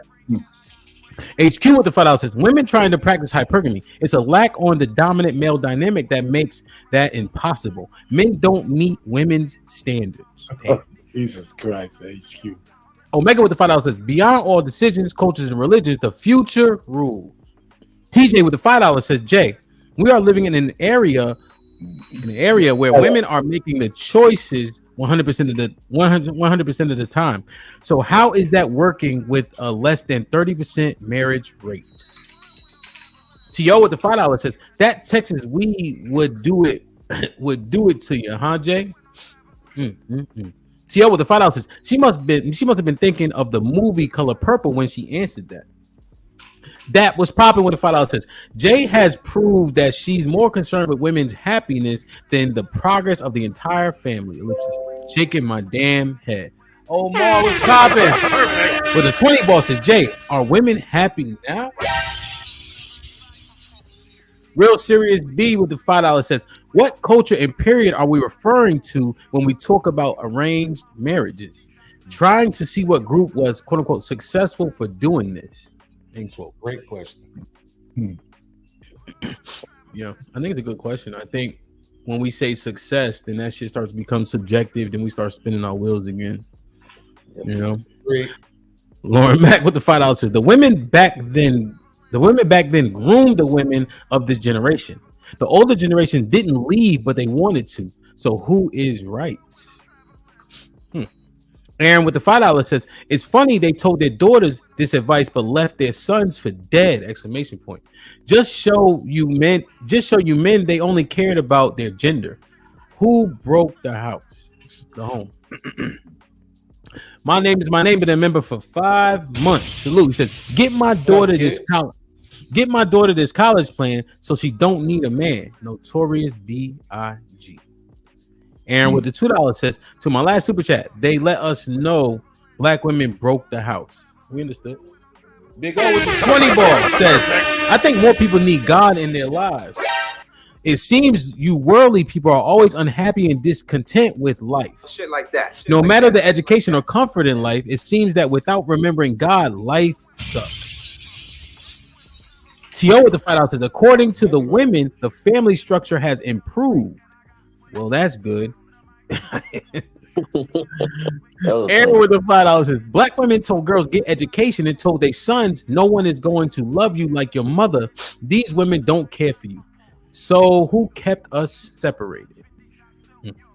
Aaron with the $2 says, it is father's fault. Should have been there to stop mom.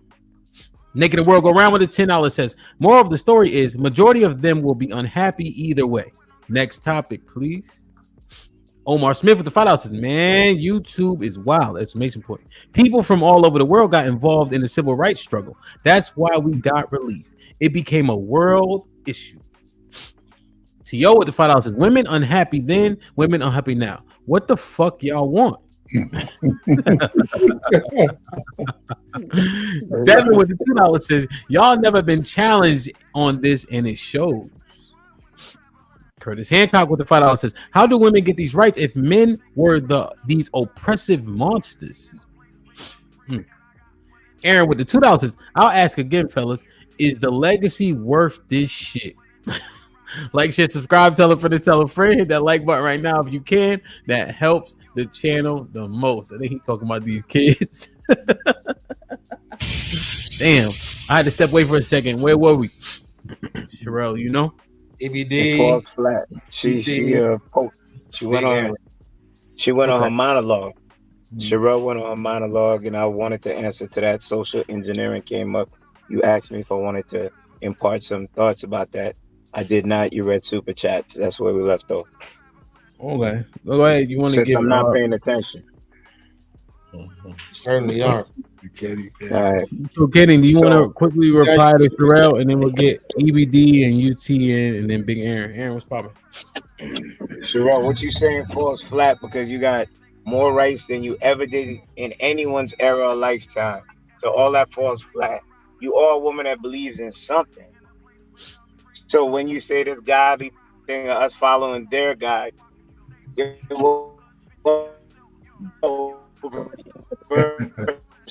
you're breaking up. Look at God. What he do? Every time, God gonna look out for me every time. Kenny, you breaking up. You would break it up, Kenny. Okay. You said you believe in Hold on something, one and then you kind of broke up there. You back now. You said which God? Okay, so which God you praying to now to fit your narrative?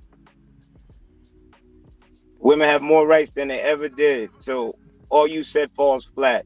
Everything is in your favor. Men are in your favor. Religion is in your favor. Government is in your favor. Being a baby mom is in your favor. So where you feel that argument holds any weight at this present point in time for you? I don't know what point you're making. Do y'all know what he's saying? Okay, so let me go back to what you said and how it parsed out. So Beans don't get no laughs on. You said we're over here. We don't even know which God we pray for because we're abiding by what they. I never said that. I said it's not our did. religion that we believe in. I said it's not our religion. Okay, isn't that paraphrasing? Yeah. Go ahead. Oh, it's changing the whole narrative of it. It is. Because God, the same God Beans, has you multiple, would most say people that. with multiple different religions Beans, you praise would the say same God.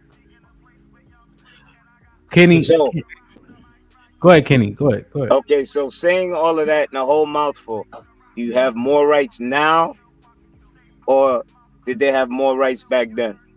We have more rights now. Okay, so all that diatribe that you went on is for naught. How?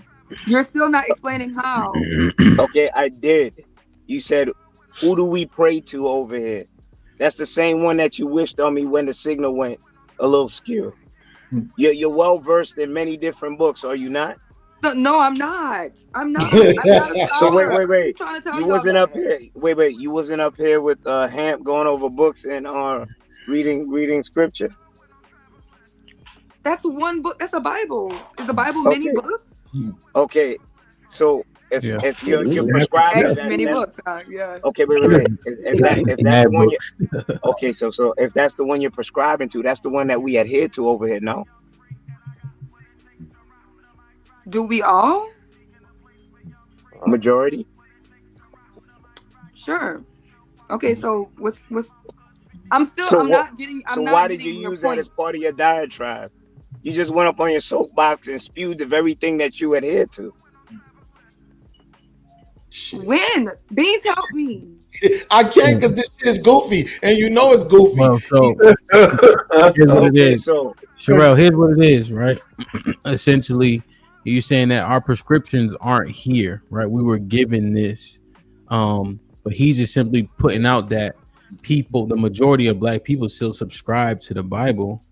And then when we have these conversations and we're talking through the Bible, we seemingly agree or will disagree based on different things in the Bible, which will convey to somebody listening that you believe in the Bible.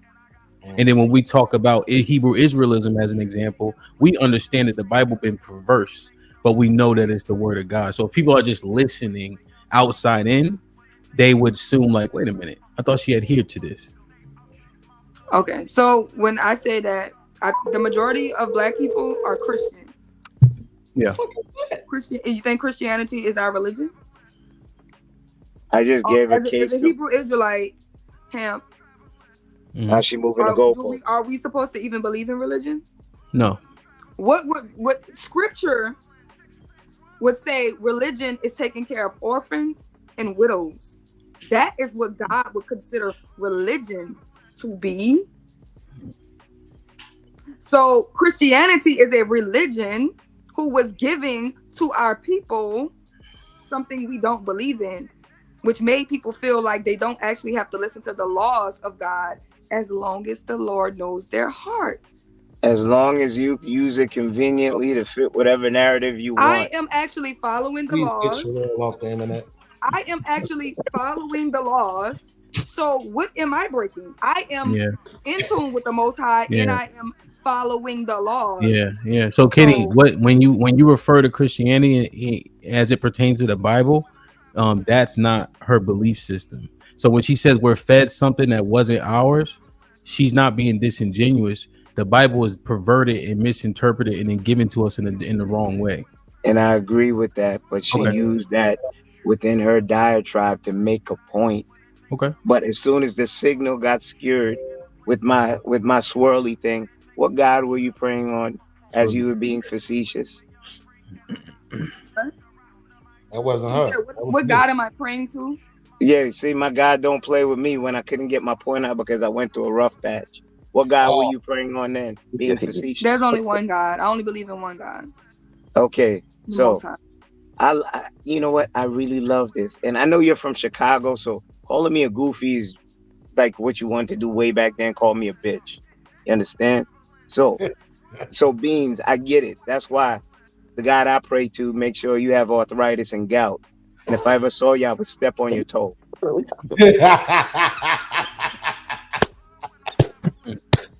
I'm still lost, but Let me get. No, I think I understand it. We'll talk through it. Let me just get everybody else in. I think I understand the disconnect. Just saying. You just gonna let him threaten me? Okay. A foot stomp is crazy. I ain't gonna hold you. Nigga threaten you with a foot stomp. You gotta make some business decisions. EBD, what's popping?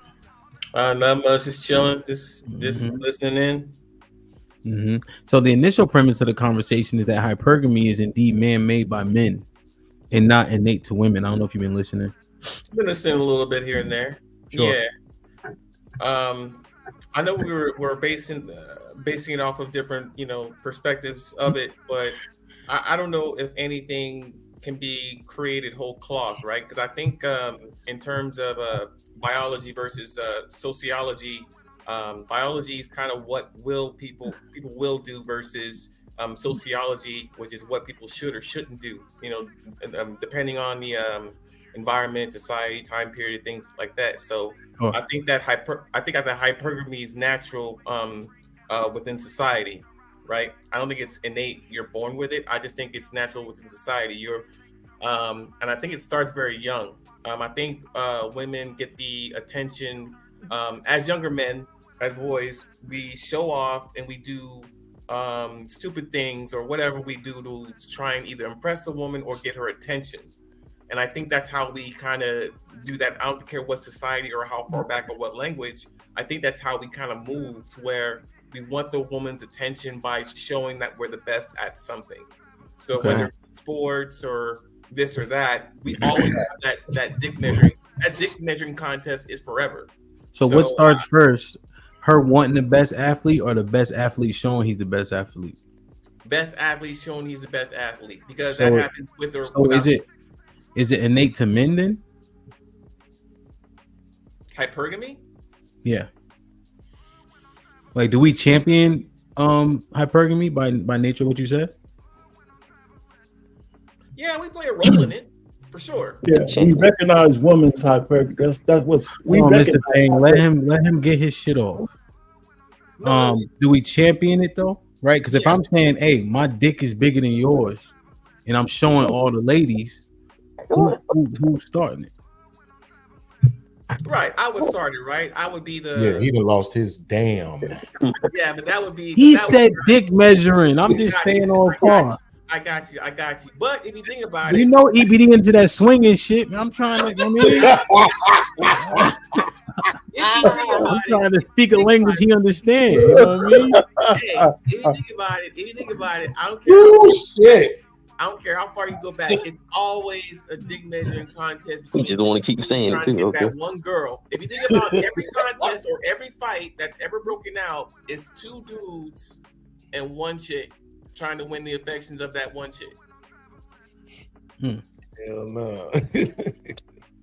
Okay, so hypergamy, and are men complaining about hypergamy now?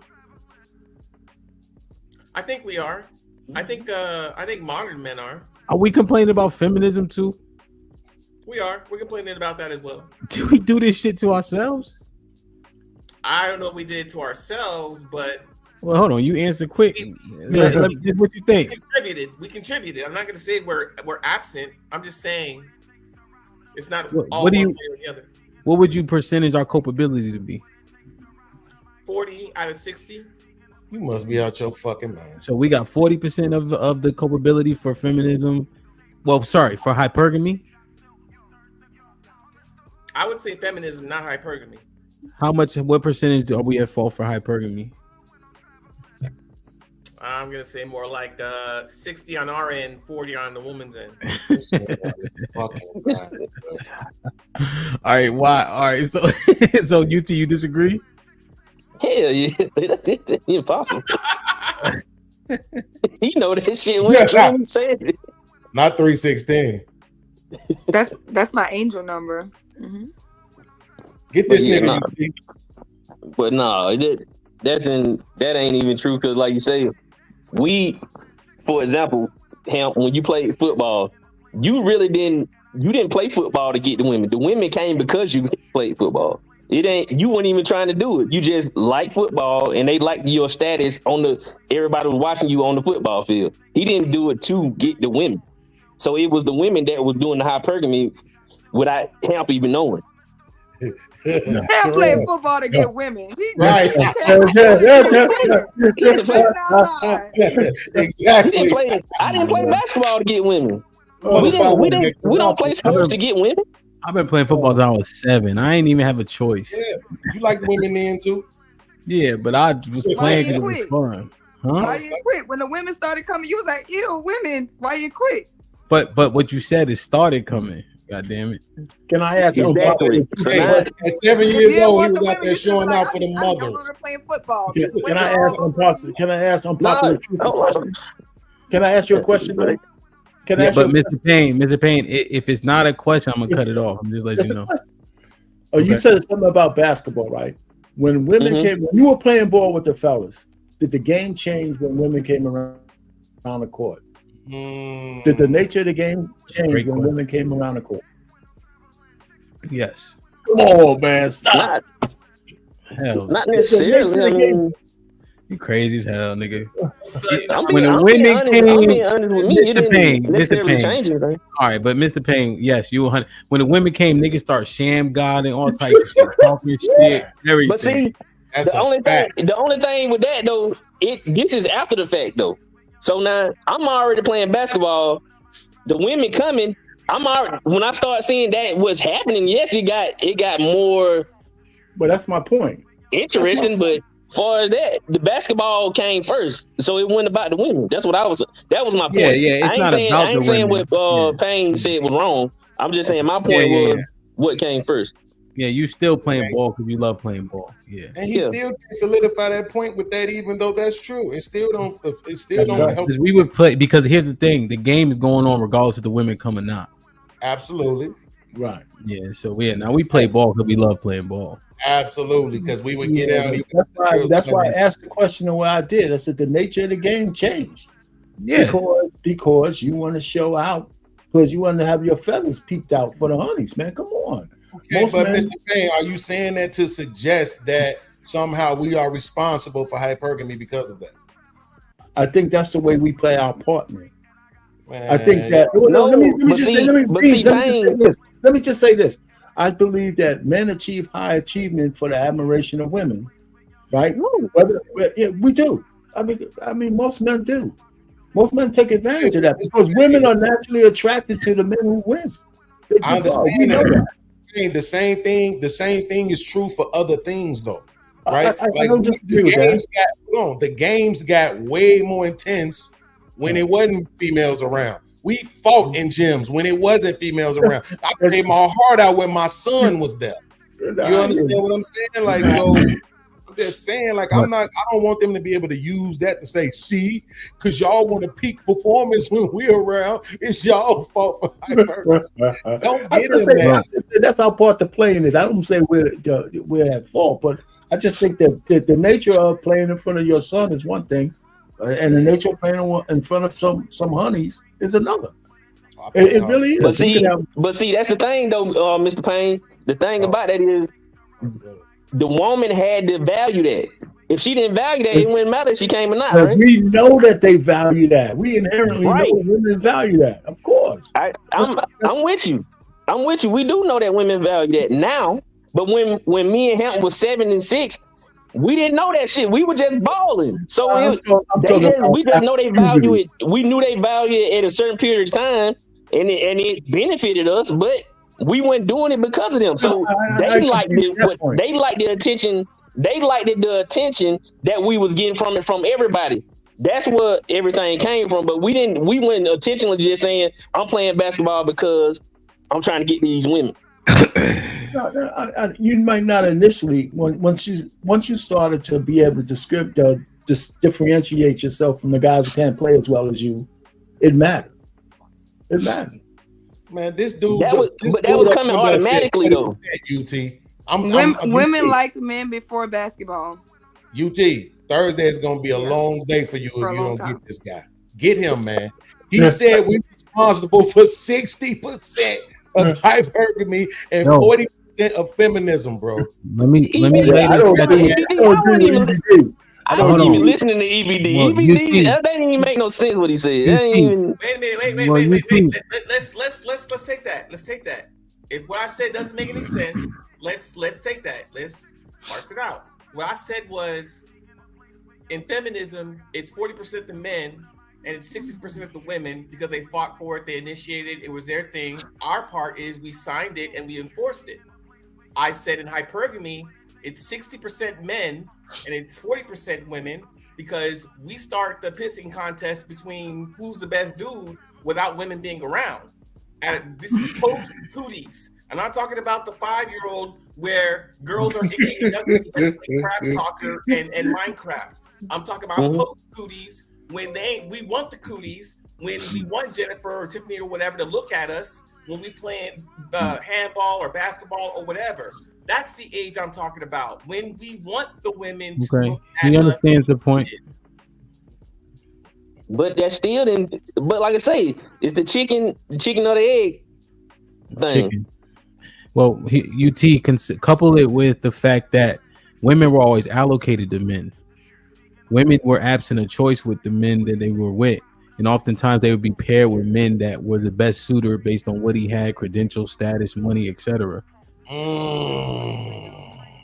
So that's what we're saying. We kind of started it because we allocated our women. When you like Game of Thrones is like art imitating life, right? With the exception of dragons and white people being great, shit like that. But when you see it, they pair them with the best. So men always did that. Yes, but okay. Let me say this real quick. Well, let them practice. Let them practice for Thursday. I'm scared. He got to think through because it's legitimate, right? And then UT, you only have sons, right? You got a daughter, right? Pod mob, nigga, let's go. UT, you only got a daughter. You got a daughter? Yeah, I got an older daughter. Yeah. So when you allocate her to a man, are you putting her with the nigga with the status, resources, can fight, protect, all that? I ain't never thought about it like that before doing it because I know that don't work like that. Yeah, I wouldn't think about it like that because I know it don't work like that because just that's what I was going to say with me being able to play basketball. That girl don't know that I got money or anything like that. She just want me because of my. But I said you as a father because more time in the earth, women have not been making their own choices when it came to who they're going to be with. So more time is that than women now having a choice. Women having a choice is very, very new. So all I'm asking you is, in your head, if you had the option, what would you be hypergamous in picking her mate? Yeah, I would get her the best opportunity possible. Yeah. So we just looking at it like men did it on purpose, and the best niggas got the chance to fuck. Remember, lower level niggas didn't even reproduce. But that's how you got side niggas too, though. See, that's how you got side niggas too. Throughout time immemorial, lower level niggas did not reproduce. You know what I'm saying? So like even like from then on, women have always been spoils of war. When did they make these decisions? It was men allocating women to men. Let me say this because I don't want to have to ever say this again. Sure. BD, great fucking point. Great fucking point. And then when Ham came through with the backup, that shit was the 2-point conversion. Like, great fucking points. I still don't agree. But like, I can't give you 60%. I just can't give you 60. But those was two great ass fucking points that y'all just made. On which part?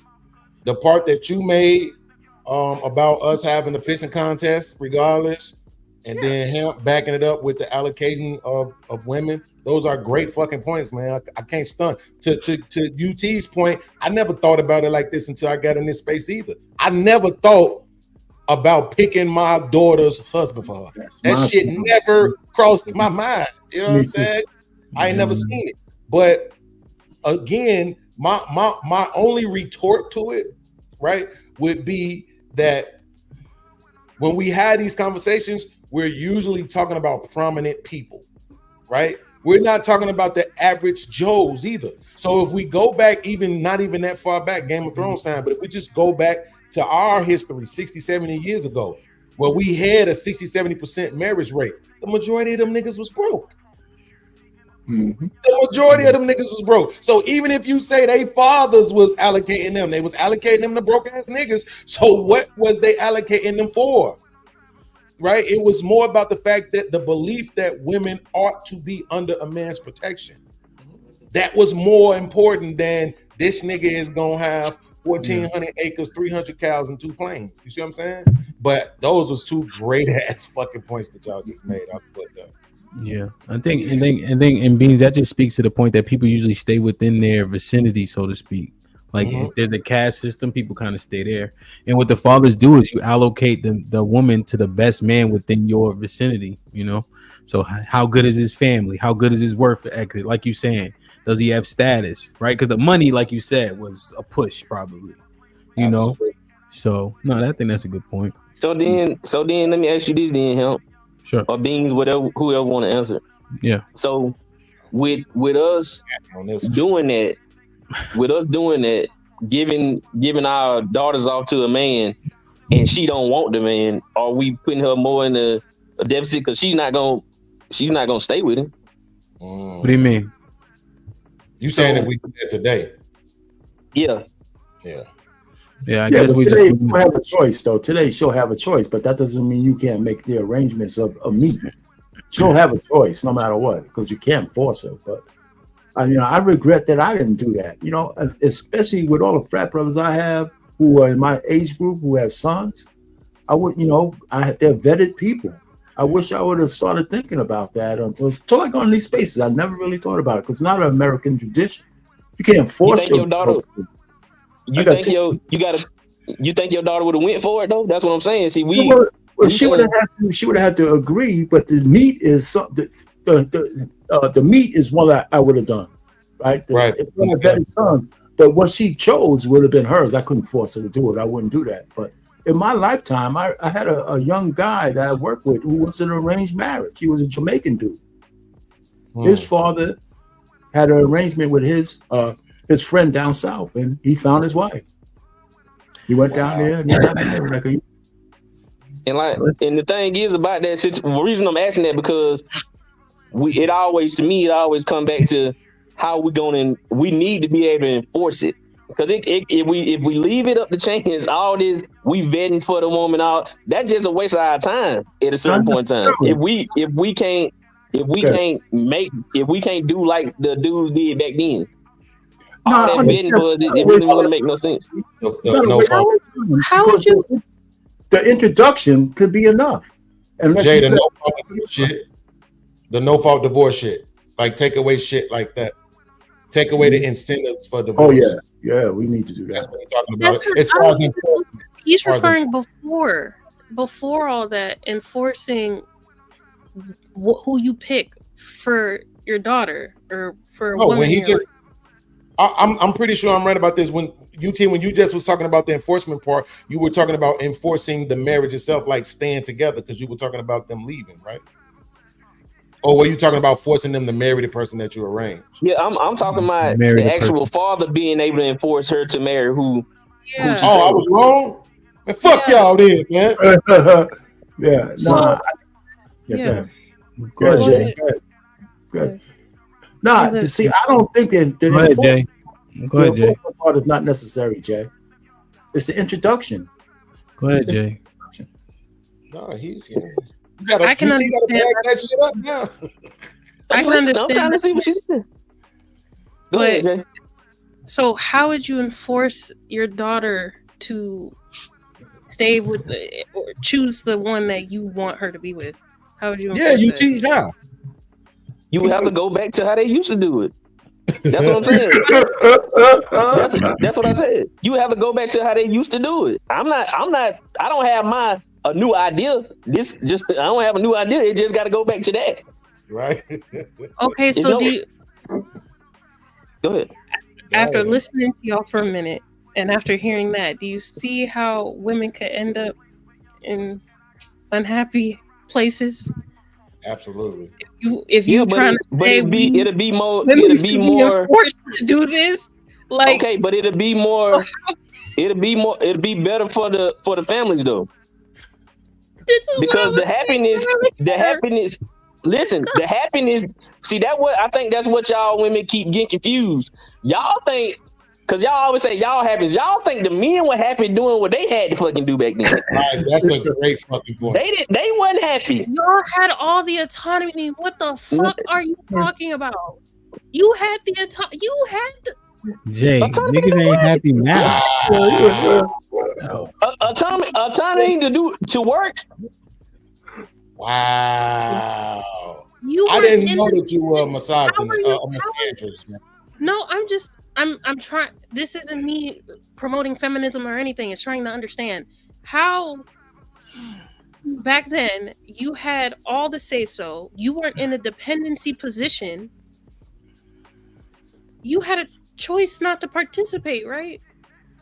What is happening right now? What? I'm not making a point. It is a question. Please stop me. No, Jay. So remember the shaming was right. All that shit was frowned upon. Breaking up a family. Even now, if a man breaks up his family, even if he's justified, we seen it with Mr. Fantastic when he was threatened to be taken for everything he got, and he broke it up. What does he still get blamed for? Breaking up his family. That's shameful. So, with what people did and what they were able to do are two totally different things. But we know that. Yo, Jay, even in 2024, this is blowing my mind. Somebody as young as you, somebody who I proposed marriage to, is still sitting on a panel saying that you can't understand having to fucking work every day, all day, right? Take care of as many kids as your wife push out, right? That's all your value is. You think that is just the greatest shit in the world for me? But y'all had the autonomy. Y'all had the autonomy not to create those kids. We didn't have the autonomy to not have them. Yet what? To have them. What the fuck is that? Oh. Yes, no, we did not. No, we didn't. No, we did not. We didn't have the choice on whether or not we were going to birth that child. We didn't.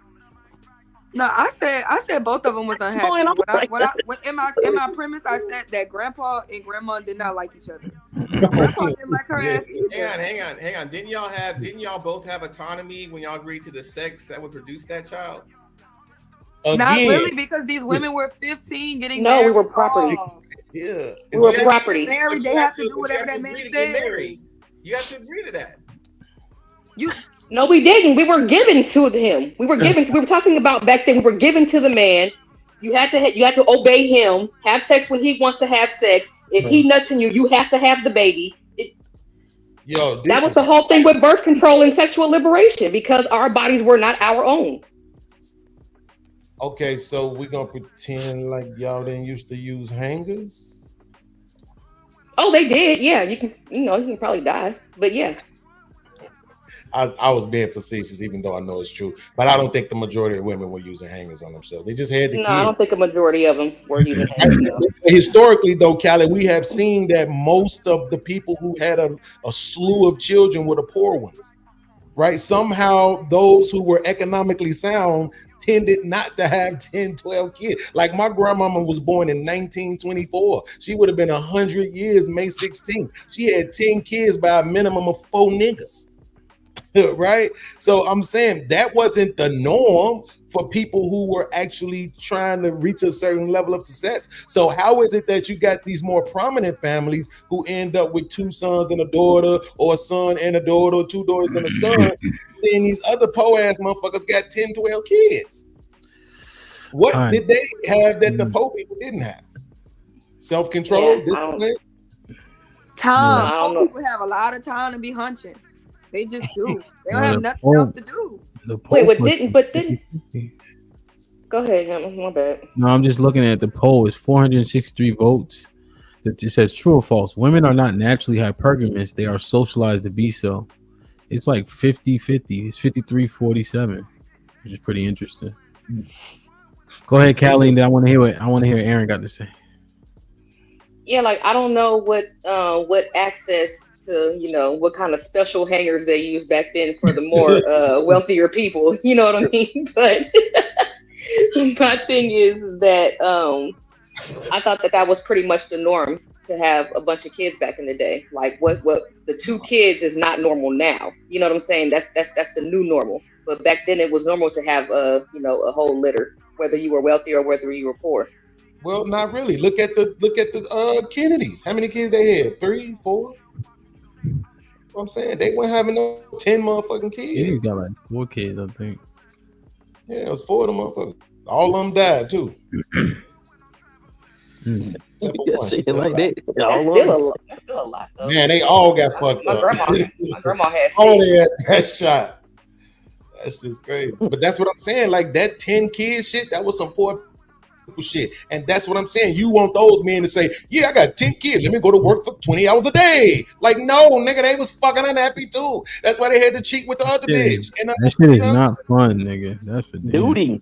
And that's what I'm saying. Like, what is selfishness for the women it was selfishness when y'all did it. Because the men they still did their duty. No matter what, the men were still going out there doing what they had to do to take care of their family. That's the same complaint even We're today. not talking about the couples. We're talking about the children. We're talking about little boys who watch their daddy hate their mama, their mama hate their daddy. Little girls that was watching their parents hate each other. Those children stopped getting married. Those children said marriage. The men and the women said to hell with marriage. Man, my dad and my mama couldn't even stand each other. They didn't even like each other. They just stayed there. I ain't doing no shit like that. Yeah, a lot of them poor motherfuckers. Let's get a fresh perspective real quick. Aaron, what's popping? Aaron. Greetings. How's everybody doing? What's going on? Excellent. Yeah, this topic is pretty intricate. I like it, but I guess my perspective is hypergamy exists with both men and women and goes back to the very beginning. It is natural selection. It's Darwinism. It is selection of the best possible example of human DNA. Mix yours with to make the next one. What happened was money got into the picture and stirred in the pot with the results aspect of natural selection, and that's where hypergamy, as we know it, was created. And money was. What's that? Aaron, sorry, one clarity. Selective breeding, hypergamy, synonymous? One led to the other. Okay. Go ahead. Oh, no, my bad. I just wanted to interject that, but you can finish your premise. Yeah. So hypergamy, as we know it, is largely financial. Would you agree? I agree. All right. So the whole concept of money, of currency, is a construct that man has created. And it's a way to exchange results or leverage results. You do your thing, I do my thing, and then we make a currency to track the way we share the things we do. Yeah. Right. Placeholders for resources and services, essentially. Yeah. But the fact of the matter is, women still from the beginning wanted to mix their DNA, or wired to mix their DNA with the best possible example, which is why tall men, muscular men, if you look at what drives a woman, her reproductive proclivities, Chippendale dancers, tall, cut, the jawline, all that kind of thing, because these are visual indicators of the ability to go out and do a thing in the wild. Same reason why we like women with wider hips than a waist is childbearing capability. The size and suppleness of the breast is a propensity, the probability of being able to feed the child, healthy milk from the breast from the beginning. These are things that we're wired to. Symmetry in the face, right? Is so that if I have a child with this pretty woman and that child's a girl, then they'll probably be selected because she likely will be pretty. You know what I mean? It's just we're designed to want the best copy of the human DNA we can possibly find. Okay. And mix ours with that. Okay. So you're saying, well, not you're saying, just so I understand, the hypergamy is largely aesthetic? No, biological, yes. But I mean, the biological hypergamous nature is largely aesthetic. It's yes, because when you first meet, what's the first thing you do? See a person. There have to be triggers and indicators at that point to guide the nature of your relationship. Yeah. Evolution weaves that in. You have to look, for me to know you're a great candidate, on site, I already have to see things where I don't write you off right away. Facts. If you're a great candidate and you don't look like one out the outset, I'm no longer going to find out you're a great candidate because you're going to get written off. You come that with a tattoo. process is biologically, you know what I mean? Mm-hmm. Okay, so damn, I forgot my fucking question. All right, so that resonates. So, and you know what, Aaron, it actually aligns with the talking point for once. That Pookie and Ray Ray got access because they got time and they got looks. But and even some level of action in the street, some level of results, right? But that's where the currency piece starts to creep in. But yeah, from the beginning, just from the beginning, beginning. Yep. I mean that helps. And then among that group, the taller, more muscular one, the more athletic one, the more handsome one is going to be more successful, even within the Pookie and Ray Ray group. You heard? Yeah. Now that aligns. Go ahead, Shiro. We already aligned this out. The hypergamy and the natural selection are not the same thing. Hypergamy is an answer to natural selection. That is when, if I bring you my tall, handsome one, that, oh, your daughter's googly-eyed over the tall, handsome, cute guy, and he's a millionaire, and he's short and round. Who you gonna marry your daughter off to? Him because he cute and he broke? Why'd you point at me? Why you keep pointing at me? You short and round. I'm just the hypergamy was a way for the man who is not like attractive or biologically to have a leg up. No, why you asking who he gonna smoke?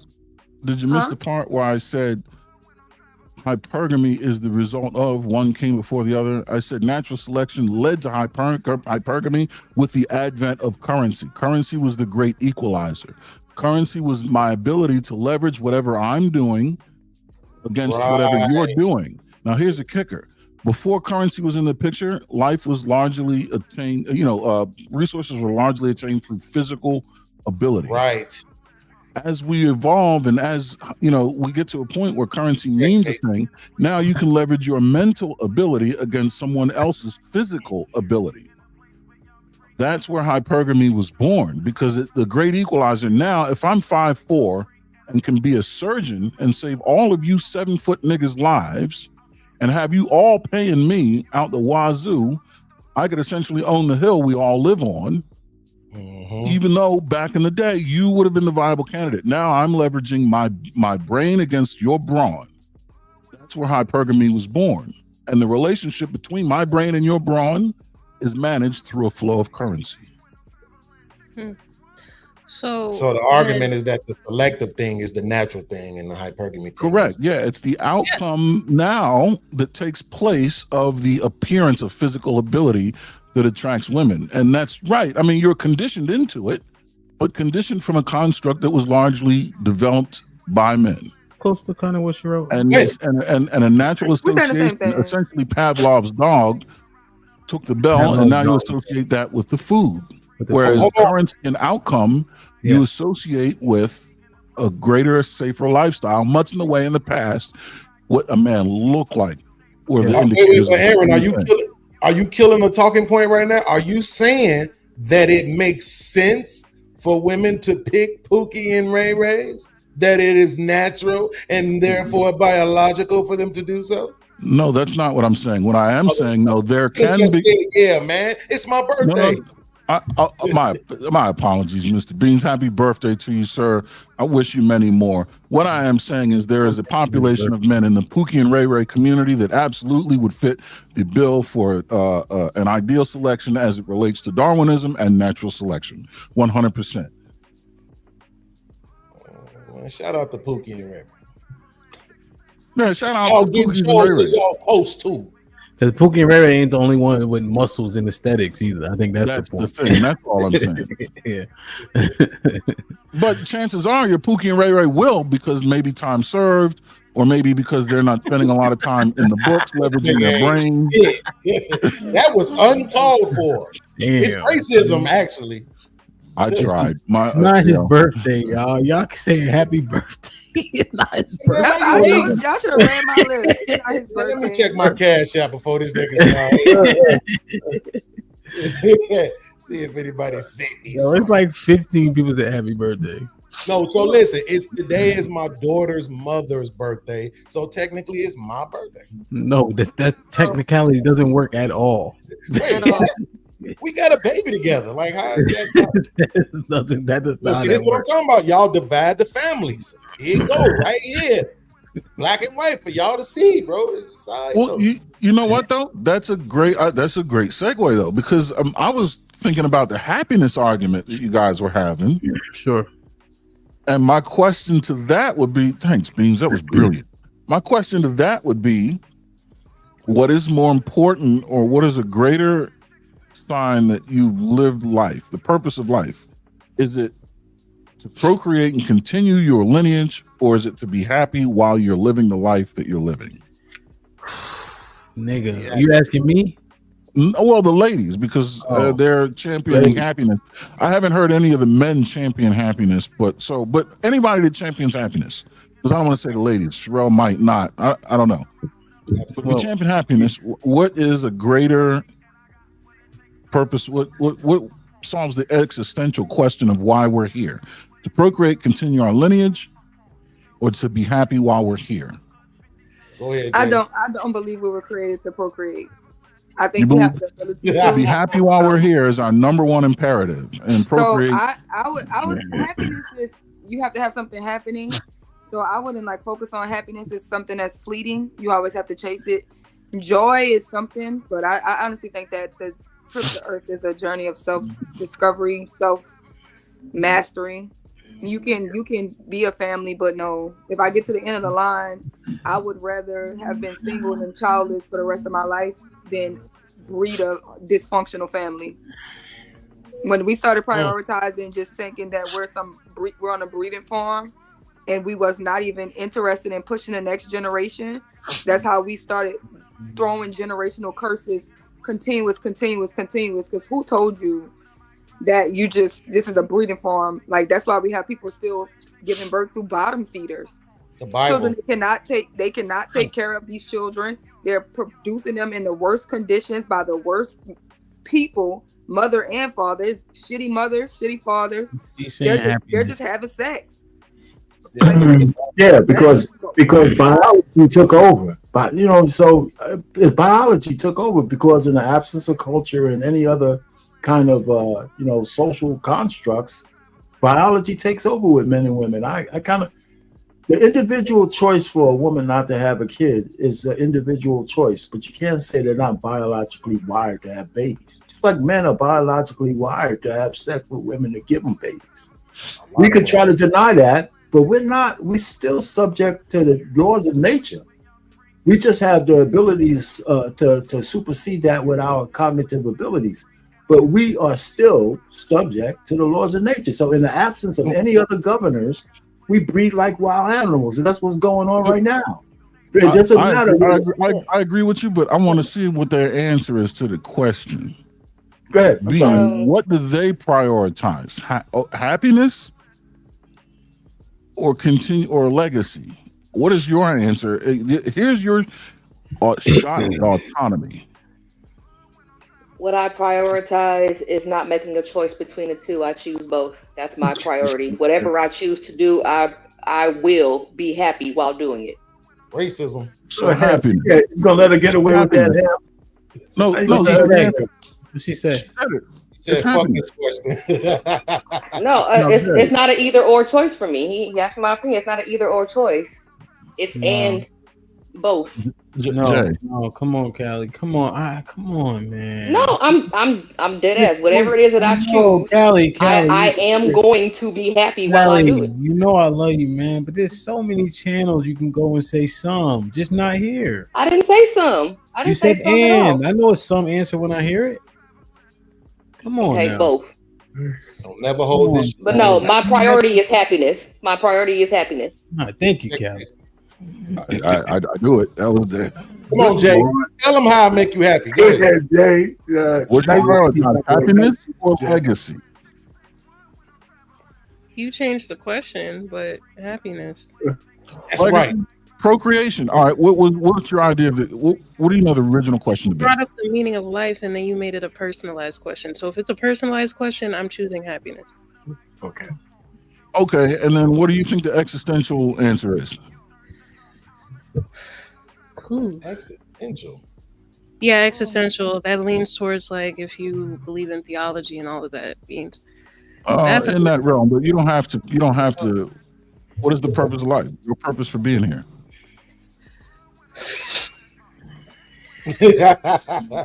To be with me. Is it to be happy until you die, or is it to continue the lineage that brought you here?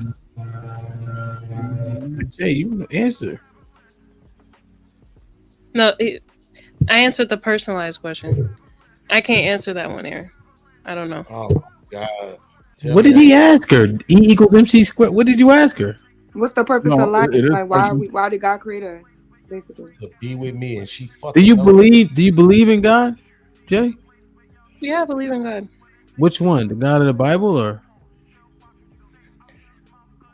We talked about this before. I'm just quick answer. Somewhat. Okay. So the God that you believe in, somewhat the God of the Bible, what did he put you here for? To be happy or to have kids? Per that, sure, to have kids. Multiply. Aaron, was that your question? Because I was halfway paying attention. Yeah. Okay. Man, don't let these niggas scare you. Stick to your happiness point. I was going back. Stay in your ground, sis. Well, no, what she did was she answered the personal question, and then she asked based on what she believes. So yeah, he asked her with that big ass word, existentialism. The one thing I don't think. Consider this: I know what that shit. All of the people before you that brought you here. What if they said? What if their philosophy was to prioritize their happiness the same way? Would never have led to you. Earth is ghetto as hell. If one's happiness, you're cutting your lineage short. You're cutting evolution short. Your shot at improving mankind by making your own contribution, by finding the best example that you can find, mating with it, and doing your best to put forth the best example to do that again. You're failing at your duty to evolution of man. You're failing to continue your lineage, that which has brought you here today. You're cutting that short for the sake of your happiness, which is fleeting and is to be experienced over a time that is finite. I can agree with that for me, but like parents have to have a